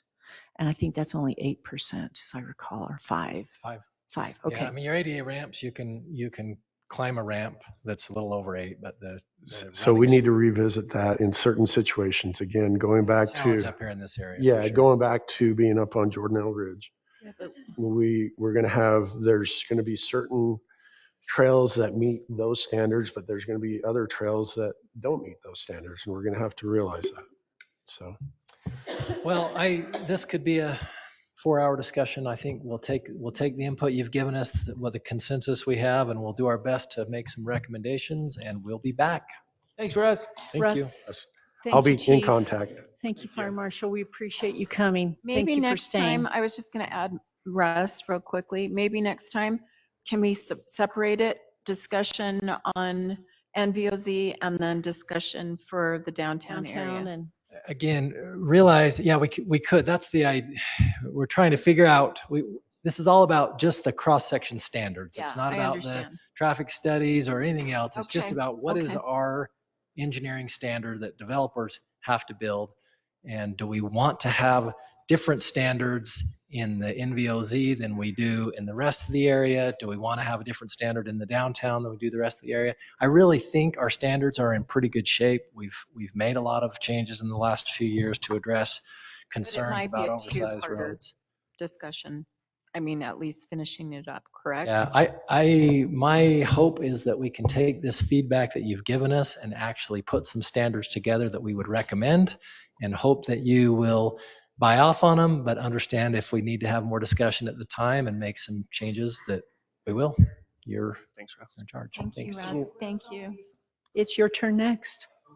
On agenda item number 3 of the general business items, it's the update for the Central Heber Replacements Project. I'd request we postpone this to the next meeting so we can, You want to make a motion? I motion to move this item to the next meeting. Okay, that's a motion. Is there another second to wait on the Central Heber Replacement Project update till next time? Discussion before second. We will, after somebody seconds it. Does anybody want to second it? I'll second it. Okay, Sid, what's your discussion, Aaron? I think we have to have this update because we're not gonna have another update before school starts. And I think there's something we have to hear about. An update. I would modify my motion just to hear if this road's going to be open before school. 500 North.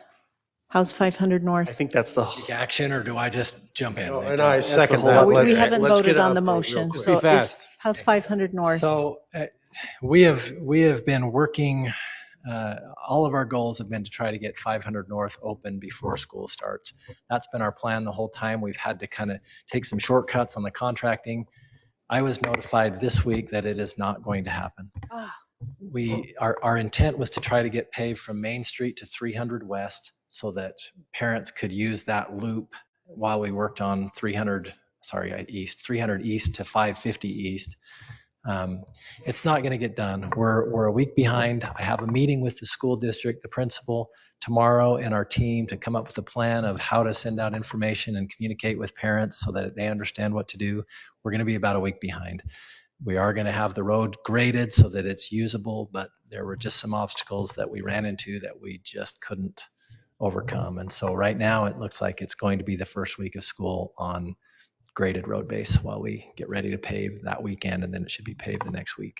So by the 27th-ish, we think it'll be paved. Yeah, so school starts the 19th, and so by that weekend is what we were talking about at our last meeting. Is we don't want to pave during the No. week. We want to pave that weekend so that it's ready for them the next week. But that's what the plan is currently. I think the only follow-up question I'd have to that is, do we expect that during school hours, or specifically during the commute timeline, that there will be heavy machinery in operation, or will No, that road we're gonna base? have them not running equipment until after 9 o'clock, and then we're gonna coordinate with the school on what would be the best 9 plan a.m. there. or 9 p.m.? 9 a.m. 9 a.m. 9 a.m. So we're gonna try to let all that morning commute and everything get passed before they really get going again in the morning, is what we talked about this And week. then stop or slow down or something before pick up. let out. Yeah. Talk with the principal about making sure that when the kids are at recess, right, that they're not leaving the school grounds, because we don't want them to be out in the street or Yeah, on that the one has a sidewalk fence, too. actually.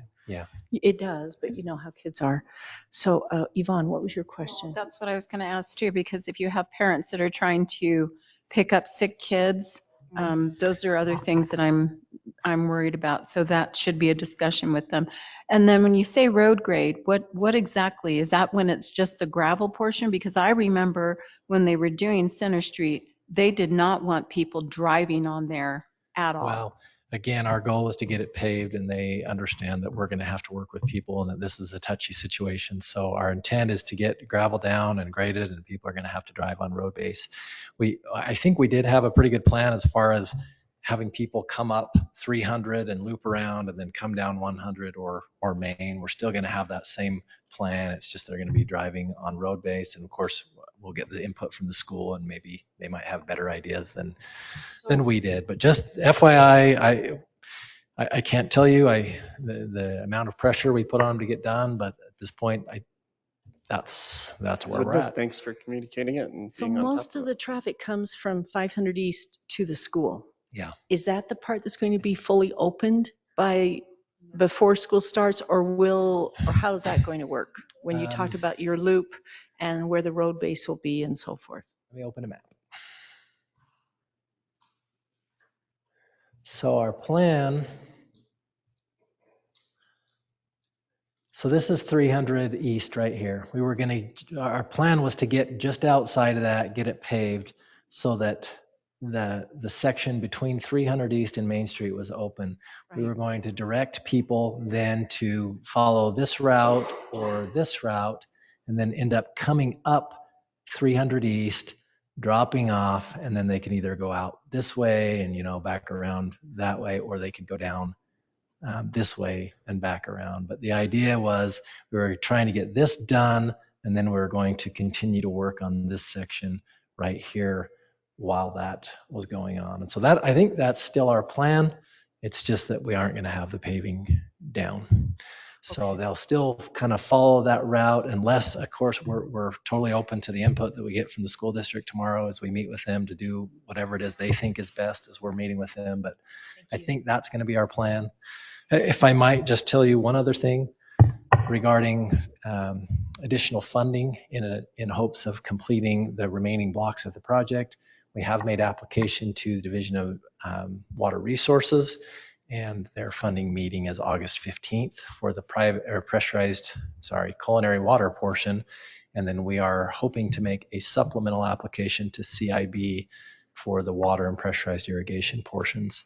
If we don't know for sure how they'll go, but we also have a backup plan with other funding, and we will of course be coming back to you for more information about that. Schedule wise on additional funding, we will probably be pushing for a parameters resolution to at next meeting in August. Doesn't lock us in, but it allows us to move forward if that's the decision that's made. So just another quick update, and that's it unless you have other questions. Thanks Russ. Great. Yeah, road base is what it is, and as long as that's my concern would just be the machinery. And right. Let us, if you can just email us, I guess what they say. Results from tomorrow. Happy to do that. Yeah. Thanks, Russ. Okay, thank you very much. Let's go to Lieutenant Rigby. Everybody, you should know that Lieutenant Rigby has just received his new promotion because our former Lieutenant Russell is now the Deputy Chief Russell. So Lieutenant Rigby, thank you very much for coming to discuss the contract negotiations with the City of Midway for law enforcement services. Yeah, thanks. Is this Tony's coming. an action item? Work this thing. This is a work meeting, general business item number 4. I move that we move this to our next meeting. Lieutenant Rigby, can you tell us when you want to be working with Midway on this? They're pushing to do it as soon as possible. I know tonight Midway was working, doing some approvals for contract stuff. So this is just a very preliminary. This is where we're at. This is the information we have and to share with you. It can definitely be pushed. Well, I think that you've given us a lot of good agenda information. Is everybody good for them to just go forward? There's no motions on this yet. The Given the what real they- big thing that I want to hit on real quick, just so you guys know if Chief Sever hasn't hit up, the big piece on this is we would need to hire 2 new employees. All of the funding is taken care of by Midway City. And so the first year of funding would be a little bit higher just because there is some first time cost to that. And then it goes down from there. So from where we're at now, they would be Heber City employees. They would be contracted by Midway. We would cover, it would be like a 7 a.m. to 7 p.m. Monday through Sunday. And then Wasatch County would take up after that. So. Okay, but you've given the budget information to us, and it's probably what you're going to take to Midway. And so I think everybody's good for this to go forward, right? Love Thank that. you. Thank you so much. Appreciate that very much. Okay. All right, if the next 5 items can be like that, we're good. Jeremy, you're the next general business item, number 7, Jordan L. Ridge Open Space Agreement. Go ahead, Yvonne. I'm wondering if we can actually put off this number 7. That is quite a big discussion, and I'm wondering if we can go ahead and put that off until the next scheduled meeting. Okay, is there a second to that? We'll discuss. We'll discuss in just a minute. Is there any? Is there any a time second? sensitive with this? Well, first of all, is there a second or not? No. I'll second it, and then Now let's do the discussion. Let's Right. find out if we need to talk about it tonight. Go ahead, Jeremy. Yeah, so we're bringing this to the council. We've been negotiating this. This was part of their MDA. It's really just the language in the agreement. All that we're wanting from council is any feedback that you have, if you have any issues with the language in the agreement before we give it to the county for them to review. We think it's in pretty good shape. We just wanted to know if the council had any questions, concerns, issues with kind of the specific language, the restrictions, things that you'd want to see. So I think I can do it in like 5 minutes if you guys Yeah, I want was to. gonna say, Yvonne, do you have some certain questions? I mean, I've read it and I think it's good. Am not really, but I'm just wondering if has the county already seen this particular? Well, then that's what I'm wondering. Then why don't we just wait until they see it? That way, if they have changes, then we're not coming back and forth and going and Yeah, coming. and I think the intent is because it's kind of our agreement. We drafted it. Okay. We didn't want to go to them and say, hey, do you guys have changes? And then come back and have our council We say, have our changes. oh, now we have changes. So we just want to make sure. I am wondering if they have to see it first and they do decide and say, oh, no, we don't want to. I want to hear what they might say first, at least for me. That's just my thought. So I've read it. I'm okay with the language and everything here. Okay. So we can move forward and pass it to the county. I have And that's all that we're questions. asking for. We're not asking for final approval of it. We just want to know any feedback from the council as to and it's really just the specific restrictions. It's really restricted to just hiking, pedestrian and biking trails would be the restrictions for No horses. It doesn't specifically limit horses, but the intent of the developer is to not allow horses. And they have some flexibility in the agreement as to kind of how they maintain it. So their intent is to not allow horses or any motorized vehicles, with the exception of potentially e-bikes, but E-assist. Jeremy, assist. I got a assist big bike. issue with the grazing and the hunting. This is going to be within city limits. We do not allow hunting within city limits. That's something that's allowed here. Yeah, The grazing could also then destroy the conservation value of the land. And when you look at the Red Ledges conservation easement that they did with the Utah open lands, okay, they listed all the conservation values, including the soils, including the wildlife, and, you know, all of that stuff. We don't have any of that here. And I really think that this is premature for us to try to go forward on until the county looks at it. Again, I'm just discussing everyone because 3, 4, 5 years ago, the county council was adamant that they were going to keep their open space agreement with Jordanelle Ridge. I don't see that changing right now. This is the time where we want to build trust with the county council and not come in with our own agreement to say, hey, this is what we're going to do with Jordanelle Ridge. Forget you, county, see if you want to agree to it or not. They are very adamant about that staying open space and not being dedicated to the HOA, but being dedicated either to them or to the city or to a land trust. And see, that's not happening right here. I'm really concerned that it's going to be very bothersome to them at a very critical time when we need to make sure that they're on board with us. So I guess, again, I will ask that we put this off. I feel like this is something that we need to have with the county. Was it Tony? Were you the one who sent an email as far as comparing the two discussions? Yeah, I was there in the question there. Yeah, so I just feel that at this point, I personally would like us to hold Want this to off. amend your motion to say hold off till the next meeting and don't talk to the county yet? Thank you. Until we do have, no, I don't want to hold off to county. I want the county to have it. I personally, just for me, because I would like to hear if the county says anything.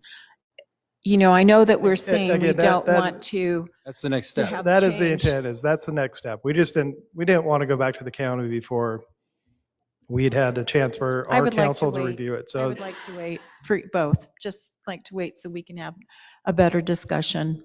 And then also just because if the county comes back, we're going to be back here again anyways. If the county does not like what they're reading, then it's going to come back to us again anyways. So I say, let the county have their say, let them do what they need to, and then bring it back, and then we can have our final say and be done with it and move forward. That's my thought. Is there a way to say, here, county, here this is, and the council has not weighed in on this yet? We just want you to get an early read / go to your recording at 9:05 p.m. and listen to what was said. yeah, no, I think, and that was our intent. Frankly, we were just going to give it to the county and have them look at it, see what they had to say, make sure that they're comfortable with it. I mean, we've had discussions with them. The developers had discussions with them. I don't think this is going to be a shock to them, but it may be. If it is, again, we just didn't want to, we felt it was not kind of procedurally the best to go to them and say, hey, can you guys approve this? And then have to go back to them again and say, oh, by the way, our council didn't like it. And we didn't bother to So ask then our here's- council what they thought before we came to you guys. It sounds like the mayor knows some things that we I'm should be just paying saying attention to that they I are- don't even know. So The I'd county love to council hear has about it again. not changed that much So- since the previous So discussion. it sounds like we want to postpone it and then have further discussion. And I think that's what Yvonne said. Well, it sounds to me like we want to take it to the county with the understanding that we might, Yes. we'll that still bring it back. We might bring it back and there might be changes, but we want to hear what they have to say first. Okay. Yeah, that's, think they're- as long as the council at this point doesn't have significant Oh, yeah, I changes where totally they agree. say, I totally agree. So that's what I'm saying. I'm just saying, I really don't think the county's going to want to give up their agreements. And when I add up the acreage, we are still 760 acres short from the original 5,130 acres that were agreed to in the MDA and annexation. This agreement only covers 4,369 acres. Where's that 760 acres of open space? Well, I didn't know that. See, it's well, not so in this, there. so And- this is just this area right here that's Well, up on the map. You're very close to the total, but you're not covering the total, and the county's going to say. Should So we that's just what talk we- about We're it? not even Yes, close you're- to that no, total. I don't want to talk vote about or it because I go think that for we're it. really running out of Especially time. what the county's going to say. Let's send it to the county. Yeah, send it to county. So that's my motion, Okay. that we wait, Don't know what they're send gonna it to say. county. and then we Second. come Make a back and motion to have do our, that if I need our to, but it's not an discussion. action item. So you just need Yeah. direction, right? So there we go. That's all I was So going to say. direction, oh, Who's in that's favor right. of sending We it to the can't- county? We Me. cannot make a Yeah, motion that's on not a it. There we motion. go. Okay, so that's all. Right, no motion. We come Sorry, back. Trina. So we Take it to the direct county. We're going to done. the county with it. Yeah, we. Let's move on. Next item, Well, please. we will, yeah, Matt will take the next step, talk to the county about it. We'll get their feedback and we'll go from there. Okay. Thanks, Jeremy. Thank you. Thank you. Thank you, Leah. Thank you, Mayor. Thank you. Thanks. Thanks, All right, Jeremy. everybody. We are ready now to finally move into our action items. And everyone, action item 2, 3, and 4 should not take us long, perhaps. But let's open now the public hearing, the first action item. This is now a public hearing for ordinance 2024-16, adopting proposed modifications to the city's annexation policy plan expansion area map. Tony, let's turn it over to you for the presentation, and then we'll have the public hearing. Okay, the planning commission has recommended approval of 2 changes to the expansionary map. One is the Baum properties located on the northeast corner of Highway 40 and 32. We do have Baum family represented tonight. Thank you for waiting. The other one was the Wellberg property, just east of Red Ledges. You may recall that originally this had several units and has now been pared back to, I think, 2 or 3 homes. 2 building lots. 2 building lots. And only access through Red Ledges. Exactly. So this is not an annexation. This is just the expansionary map that allows you to entertain an annexation. Yes. So we do have a petition from Wellberg that's on hold until this is taken care of. So you'll see that moving forward if you approve this. Planning Commission held a public hearing. County's been involved every step of the way. They were specifically invited tonight to comment. And if you're not here, I hope if they've had concern, I hope they've reached out to you. Doug Smith, the Planning Commission, prior to the Planning Commission public hearing, reached out to his council and they said, you know, it's given that Wellberg only has a couple of units, no big issues. Can I just ask Tony, what's the additional acreage for the Baum property? It's 4 acres. 4 acres, that's all? Thank you for waiting for those 4 acres. Okay, great. We do have a planning commissioner here that I don't know if you have any comments on this. Well, please wait till we open up the public comments. Did you have anything else, Tony? No, that's it. So Okay. public hearing. If you really don't get any negative feedback, I'd encourage you to consider adoption of ordinance 2024-16. Thank you. Thank you. Okay, we're going to open it up now for the public comment. Anyone that's online is also welcome to give a public comment. Just come off mute. But in the chambers now, let's have public comment for the ordinance 2024-16 to adopt these proposed modifications to the city's annexation policy plan expansion area with the Baum 4 acres as well as the Wellberg annexation. Please come forward to state your name, and if you can stick to around 3 minutes, it's great. Public hearing is open.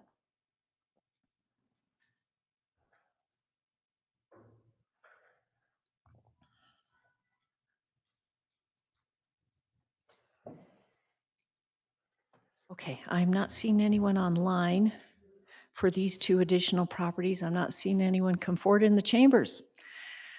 So that means we will close the public comment for the public hearing, and council is back to you to ask any questions, comments, or make a motion on ordinance 2024-16. Mayor, I'd like to make a motion to accept the findings and acting ordinance 2024-16, adopting the proposed modifications to city annexation policy plan as proposed. Thank you. Any further discussion or questions? All right, we'll start with the vote on this end. Aye. Yes. Okay, that passes 4-0. Welcome to the map. Thanks for your patience. All right, council, we have 3 more agenda items. The next one, Jeremy Cook is ready to present. Sorry about my throat. It's the second agenda item for the Heber C. Kimball Legacy Foundation donation agreement. Jeremy, please proceed.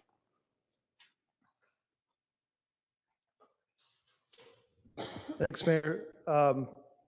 This has come before the council once before. This donation was actually already approved by the council. But it was kind of just approved as a donation, and there was no specifics as to what the donation agreement would require. So we went back through and drafted a donation agreement that allows the city to get back the money if they don't acquire the property or if they don't use it for the intended purpose within a certain period of time. So because the language in here is a little more specific, we just wanted to bring this back to the council and make sure that council is comfortable with the language, see if the council has any questions, and still wants to move forward with this agreement. I have some questions. Go ahead. I just really love what you did with this agreement. I'm not in favor of just giving money to 501c3s, especially to purchase of property.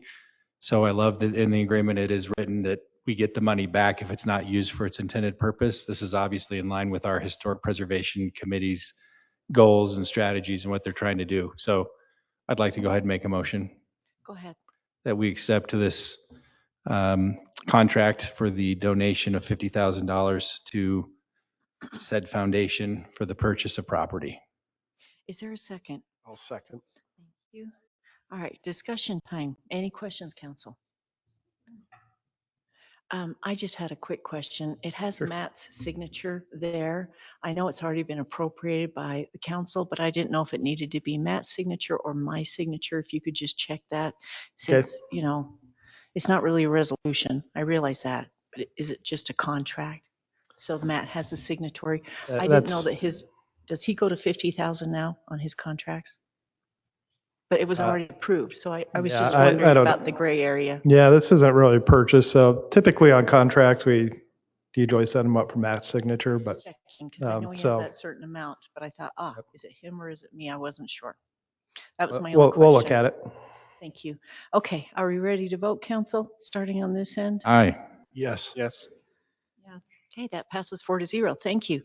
The next agenda item, Cherie Ash is here, our Human Resources Director, is for Resolution 2024-14, amending the personnel policy. Thank you, Cherie. So we have a personnel committee that convenes it's the second Thursday. So actually this coming Thursday of the month. Sorry? Some of us do. I'm supposed to be well, on minutes. I apologize. We're looking forward to seeing you on Thursday. I'm dealing with the band shell right now. So the committee members have made some recommendations to the Policy and Procedures Handbook. The first one being, right now we have an employee referral policy of $300, and the committee felt that $500 was a little more appropriate. So the employee referring someone would get $250 upon that person's hire, and then another $250 once they finish their trial period. So it's usually about 6 months. And then the Education Assistance Program, we wanted to just clarify that no more than 6 semester hours can be taken at a time. A grade of B- or better is considered passing, and the semester reimbursements would be limited to $5,250 per semester. Sick leave donation policy, this is one that just is very humane. It allows employees to donate their sick leave time to a pool that would then go to anyone in need of, who's out of sick hours and vacation hours. So they would be able to take some time off paid. That would be for anyone to care for themselves, illness, injury, or an immediate family member. Also, no longer requiring employees to use half of their vacation accruals upon their anniversary date. We have just flat, it will take them through the year. And standardized cell phone usage. So full-time employees would, or not usage, sorry, reimbursements. So cell phone reimbursements would include $40 for full-time employees and $20 a month for part-time employees. So those are the things that the Personnel Committee has asked us to change. And then the vehicle allowance, I think I'll talk about that in my next item. We'd like to change it from $500 a month to $800 a month, or $400 a month for someone whose mileage isn't considered full-time. And there are just 5 people that receive a vehicle And is allowance. that for people traveling up from, let's say, the valley, or is that for use for the city? No, that's since we don't have a fleet of Heber City vehicles available for everyone, a lot of employees will use their own vehicle, and it's to cover wear and tear on their vehicle, and anything in excess of 50 miles round trip would also be considered eligible for gas reimbursement. I see. Aaron, you had a question, I think. That just led me to a second one. Let me go with the second one before I lose it. So the usage for a person that's using their own vehicle, if it's within 50 miles, that doesn't cover their commuting. No, sorry. They get the vehicle allowance, and then anything in excess of 50 miles round trip, they could also submit for mileage reimbursement. Got it. Okay. Yeah. The other question was on item number 3. When I worked at Walmart, I think, and I don't know if it still exists, we had a similar thing where you could donate your sick leave, but there was a minimum you had to keep in case something went wrong on your end, and I couldn't find that anywhere in here. Yes, So good point. does that still exist? We did say you needed to keep a minimum of 80 hours in the event that you were out for 2 weeks. Okay, so that's still in It here. is, yeah. Great. I just didn't include it. Any other questions or motions, anyone? I'd like to make a motion that we adopt Resolution 2024-14, amending the personnel policy. Thank you. Is there a second? Thank you. Further discussion, questions? All right, let's start with the vote on this end. Yes. Yes. Yes. Yvonne, do you want to vote? Yes. I am so sorry. I was writing things down. Yes. Thank you. Sorry. Yeah. Oh, she's concentrating. Thank you. Thank you. Thank you very much, Definitely Cherie. passed mine. Appreciate that. Okay, we're to the last action item, amendment to the city manager contract, section 6, automobile monthly vehicle allowance. Cherie and Jeremy, who's going to take it? I'll take it since I'm standing here. Thank you. This would just be to allow our city manager to have a fuel or vehicle allowance of $800 rather than $500 per month.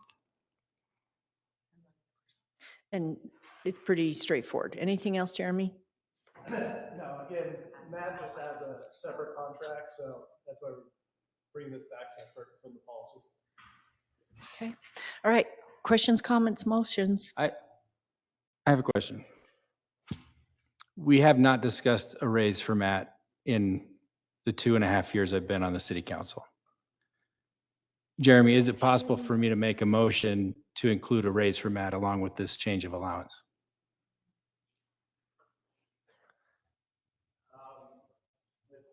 I think it'd probably be best to bring it back As a separate meeting. So I'd like to bring that discussion back to our next meeting, giving the city manager a raise so that his income is more commensurate to similar positions. I know I don't know why, but he seems to have a lot of pride in not being paid what he should. So I'd like to increase that. So if we can bring that back to our next meeting. Cherie, just a second. Cherie, we did the wage scale 2 years ago. And I thought his was included in that classification because remember, we raised every single classification that I recall that was in that, and that included his. He's also getting the CPI. He's getting merit. So do we have to update the wage scale for what Scott's asking? We do have a wage study in progress right now that we're anticipating should be done in by the end of the month. So we'll have better information. Are you going to bring back the whole? Yes. All the job position classifications, including his? I would be happy to. Okay, so Scott, knowing that, Do you want to wait until If Sheree we could brings move this to the back? first meeting in September. Are you going to have it done by then? Yes. I just, Bringing it back? everything Bring we it back. talk about here and what we've been talking about is something that Matt has instigated, from the Envision Heber to the changes that we're enacting. I mean, I feel like he's done a really great job and deserves what he deserves. Amen. So aside from that, I'd like to go ahead and make a motion that we accept the, is this like have a number? Yes, it does. Number 3, Just the resolution. amendment to Matt Brower's employment agreement for, Second. I'll second that. Just quick discussion. Given that we've already passed the budget and given what this wage study might, suggest, does that mean that wages would have to be postponed until the next fiscal year? Will you kind of look into that and see what the changes could be and, how that could cut into the surplus or not? Yeah, I don't think Sarah would be Yeah. delighted to do another budget amendment. So yeah, Well, and a wage study doesn't mean we make changes. It just informs us right. to understand, and But we if can. we make a change, I think Mayor is Right. just saying, how does it impact us right now? With inflation, it's just been I'm sure it'll be quite an increase. And we Yeah. thought it was quite a bit in the last one 2 years ago. Turbulent market. Very. Okay, well, let's vote on this motion to approve the city manager's contract for the automobile monthly vehicle allowance. Starting on this end, please. aye. Yes. Yes. Yes. Okay, that passes 4-0. Thank you very much, Jeremy and Cherie. Does anybody have communication items? I just have one real quick one. I serve on the tourism chamber board, advisory board, and they had their golf tournament today, and it was very well attended, very well planned event. Their office just does an enormous amount of work. As a board, we're asking them also to look and focus on local businesses just as much as bringing in tourism. So there should be some good things there, but I just wanted to put a thank you and shout out to that group. They do a great job. Anything else, anyone? Remember next week have is, one, Mayor. go ahead, Sid. So I was talking to Officer Price, who's our court code enforcer. I would love to have him come back and report on our parking code. And I've already mentioned to Matt, so I'd love to have him be a part of this and just come in. And there's some things that he's seeing that we might take his experience, and there might be a little modifications here and there, but it was really interesting because he's out there on the street enforcing this. So I would recommend that he comes back and presents that to us.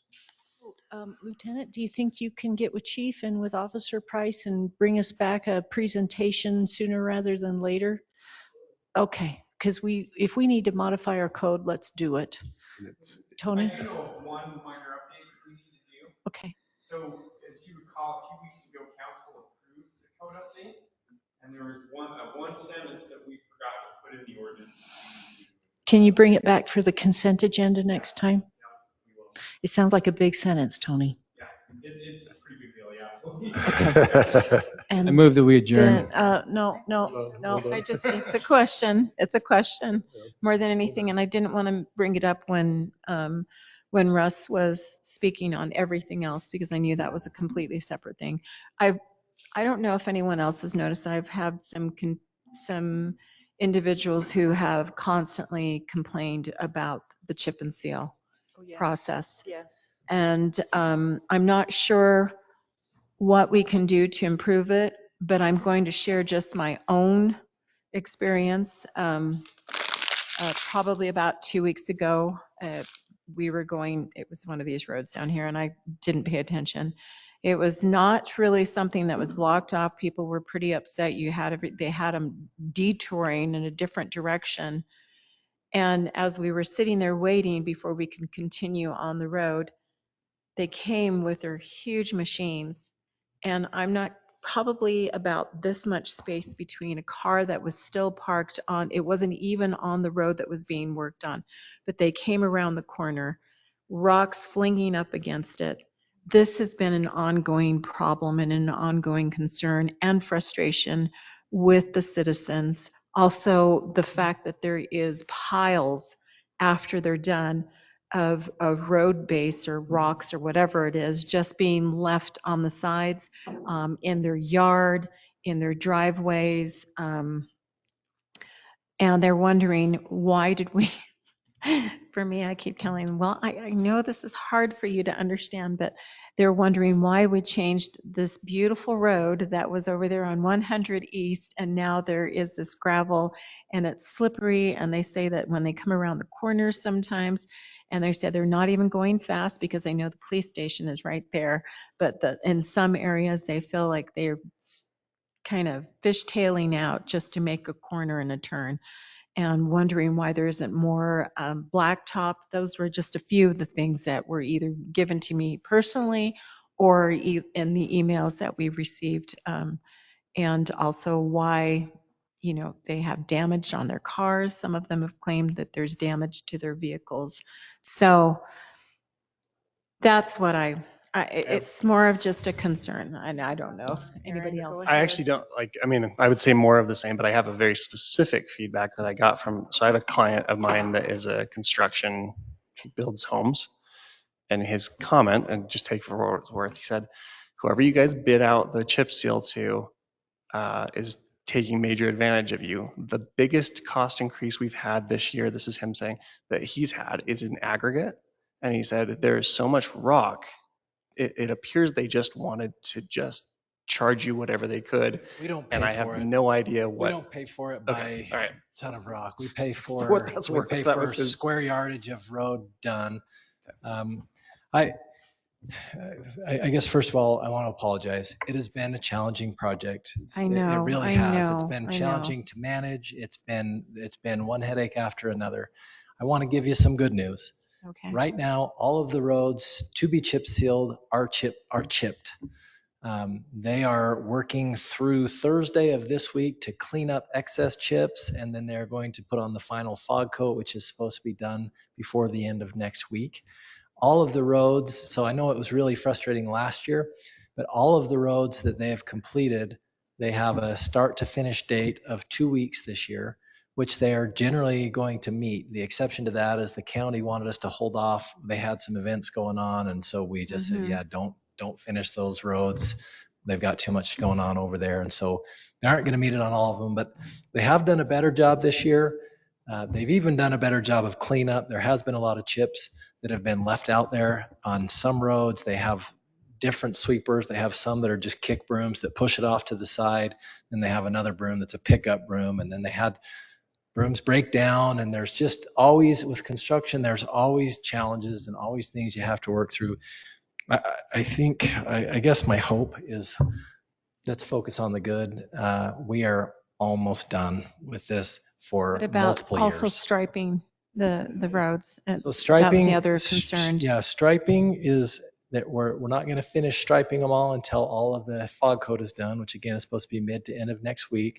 Okay. All of the school striping, crosswalks, school markings, everything will be done before school starts. And then we're expecting all of the striping to be done before the end of the month. The contract actually gives them till mid-September to do it Okay. all, but they're shooting to get it all done by the end of this month. Okay, because 600 South was the discussion. Yep. That was one road, and they said that before school starts, are they going to have the crosswalk cleared so that and striped and everything else all of for the junior high and school high crossings done. We may not have all of the main like longitudinal lines done, but we'll have all the crosswalks, all of the school markings done Okay. before school for sure. Are there any learnings from what happened this year So many. that we should incorporate into future Much. bids as far as So many, Yes. and we have Yeah. I have pages of notes and penalties for being late? Yeah, okay. Not just that, just for the way they maintained Can and people make a claim against them for rock damage like this Yeah. when their cars are parked next They to the can. road? I mean, they're It would not be the Under- city, and that's what I'm No, hoping it that wouldn't we're be. not the It's- ones who would be It's liable. still a lot of work because we try to follow up on every claim. But Yeah. yes, all those claims can be made. Okay. There are certain things like chips on the road isn't necessarily gonna be qualified, but there have been multiple things that have been claims that have been paid out through the duration of the project. We followed up on all the ones that we know about. Contractor does have to have insurance, and we have tried to make sure we get them in touch with the right people and those kind of things. But I don't think I would advertise that as trying to get people No. to do No, but that. if we But have we do want to questions, yes. take care of the people Yes. who really do have a legitimate concern. Okay. I guess I'm going to just leave it at that. We had a couple other major complaints about traffic control. Realized that chip seal is a moving operation. We don't just shut down every road. I mean, it's not like we're paving a road or slurry sealing a road. So we don't just shut it down. It's a moving operation. They go pretty quick. And so the traffic control isn't always what people expect like they do on other projects. But we also did make we got some complaints. We addressed them with them. They actually let go of some of the flaggers that were there, made sure they didn't come back on the job. I mean, we're doing our best. We're almost there. I hope everybody can recognize when they get done the condition of our roads, with the exception of 12th South, which we're working through some warranty stuff on that if you've seen it. The other things I want to let you know, we're just about done with the Mill Road roundabout. It's suspected that it's going to be open here by mid-August. Yeah, I was up there today. It's Pavement coming along. past UDOT's test. So the cemetery section of the Heritage Farms Parkway, everybody, I've got a lot of questions. Why did they go mill up all that asphalt? The asphalt did not meet density requirements. It did not meet the oil content or type of oil requirement. People were like, why is the city ripping out this road? It wasn't an expense to the city. It was a performance thing. We're protecting the city's dollars by having the contractor go back in and fix that. They actually have it repaved now. Most of the samples have come in really well. There are some that are in question, and we're doing some additional research right now, but just hoping that there's not another Cross our fingers. that needs to happen. Pave. So Contractor, be careful about that this time, but yeah.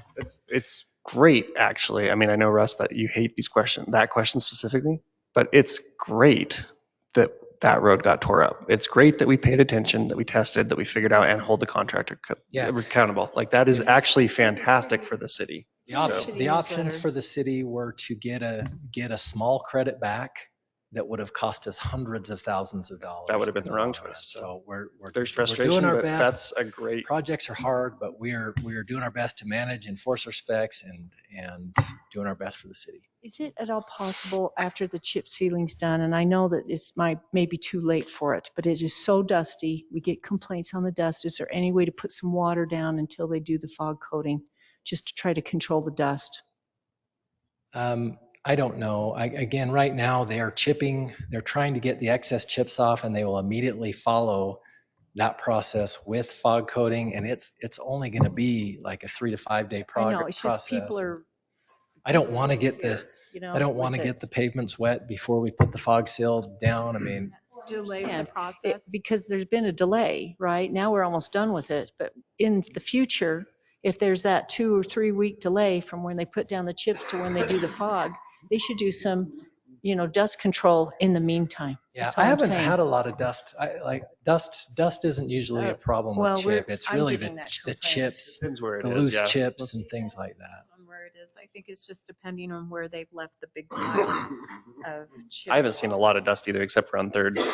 There's like big piles, But sounds good. And there's I some over hope here. people can recognize the value that it adds to the roads as they finish it. We're really close. We're right there at the finish line. And I think they do, the majority, but it is a frustration for some people when they're feeling like they have damage. And like I said, I kind of dismissed it until I saw the close call, when I was sitting there waiting so that we could move on and thought, oh, wow, scary. Lots of lessons learned. We will incorporate those in Okay. future projects. Thank you. What were you going to say, Mark? Mark Smedley. I'll be fast because then you're late. You guys are so good and accommodating. I've been here long enough that I've seen him do this once or twice, and this is just to be expected. I mean, you're good to take the complaints. People are going to complain about everything. It has when they did the road before, if we'll just be patient, it will be a great product. I know when I've talked to Russ, they're taking a little bit of those things, and there'll always be those little problems that they take care of. But just tell people to be patient, and it'll be wonderful. We're growing. We have a lot of people, and you'll get some people that'll complain. Just got back from an Alaskan cruise, and it was so much fun, but I still ran into people that just hated being on that ship. And I was like, what are you doing? So anyway, Oh, wow. well, it's going to be fine. Okay, thank you. Oh, yes. Keep him in line. Oh, I didn't. I thought to the council. Keep him in line. Yes. Oh, Keep him one in item. line. Remember, That's there funny. was a 7:00. Yeah, read me through them. There was to finish off at 7:00 for a public hearing to start. We kind of. September 24th, 5 Is that a p.m. Tuesday, Monday? September 24th? Tuesday. Matt had said it differently, and so I asked her to check that. And I so will that not was be the here that communication day. item. And then do we have a date when Roger Brooks is going to bring the programming back, and then we want to meet with the county and the school board together? Not yet. That was coming in September. Yeah, I don't know. So this is September 24th. So that sounds like it could be after the Roger Brooks programming meeting with the county and the school district. I guess it's a way to hopefully finalize it with the school board, but we'll see. And I just got the notice from the health department for the park this year. It's Oh, good. Monday, September 9th from 5:30 to 7 p.m. And we need some volunteer help, everybody, on the 9th. 5:30 is that dinner in the park where our city hands out a booth of the certain food items and people can line up and get the whole, set of booths. So you said 5:30 to 7:30? It's 5:30 to 7. To 7, and September 9th, dinner in the park. Okay. At Southfield Park, I'm assuming? Yeah, I'm sure it's there. Thank you. And then the TNT is public hearing is next meeting. Oh. 7:00. And it has to start at 7. We have to adjourn Yeah. the regular meeting before 7 to start the taxation. Can we go back into regular session after that truth and taxation? No? Okay, so that's going to be a short meeting to make up for this one. Okay, and we'll probably start at 4, right, with work meeting. Okay. What day is that one? Truth in taxation is going to be at our next meeting. Yeah. Which meeting was it? We had to start at 3:50. Oh, that's what I put in for September 3rd. Dr. Flint's got a busy schedule that night, and she was hoping that she could get us in Midway done before she goes back down. And so she just needs that extra 10 minutes. Yes, please. Yes, and I think you'll all be really fascinated with the survey. That's the next meeting. Yeah, that's in September though. That's in September. September But the 3rd. one for the next meeting, is that just starting at 4 o'clock still? It is, okay, all right. Okay. I'd like to move that we adjourn. Thank you. Second. Thank you. All in favor? Aye. Thank you, Trina. Good job.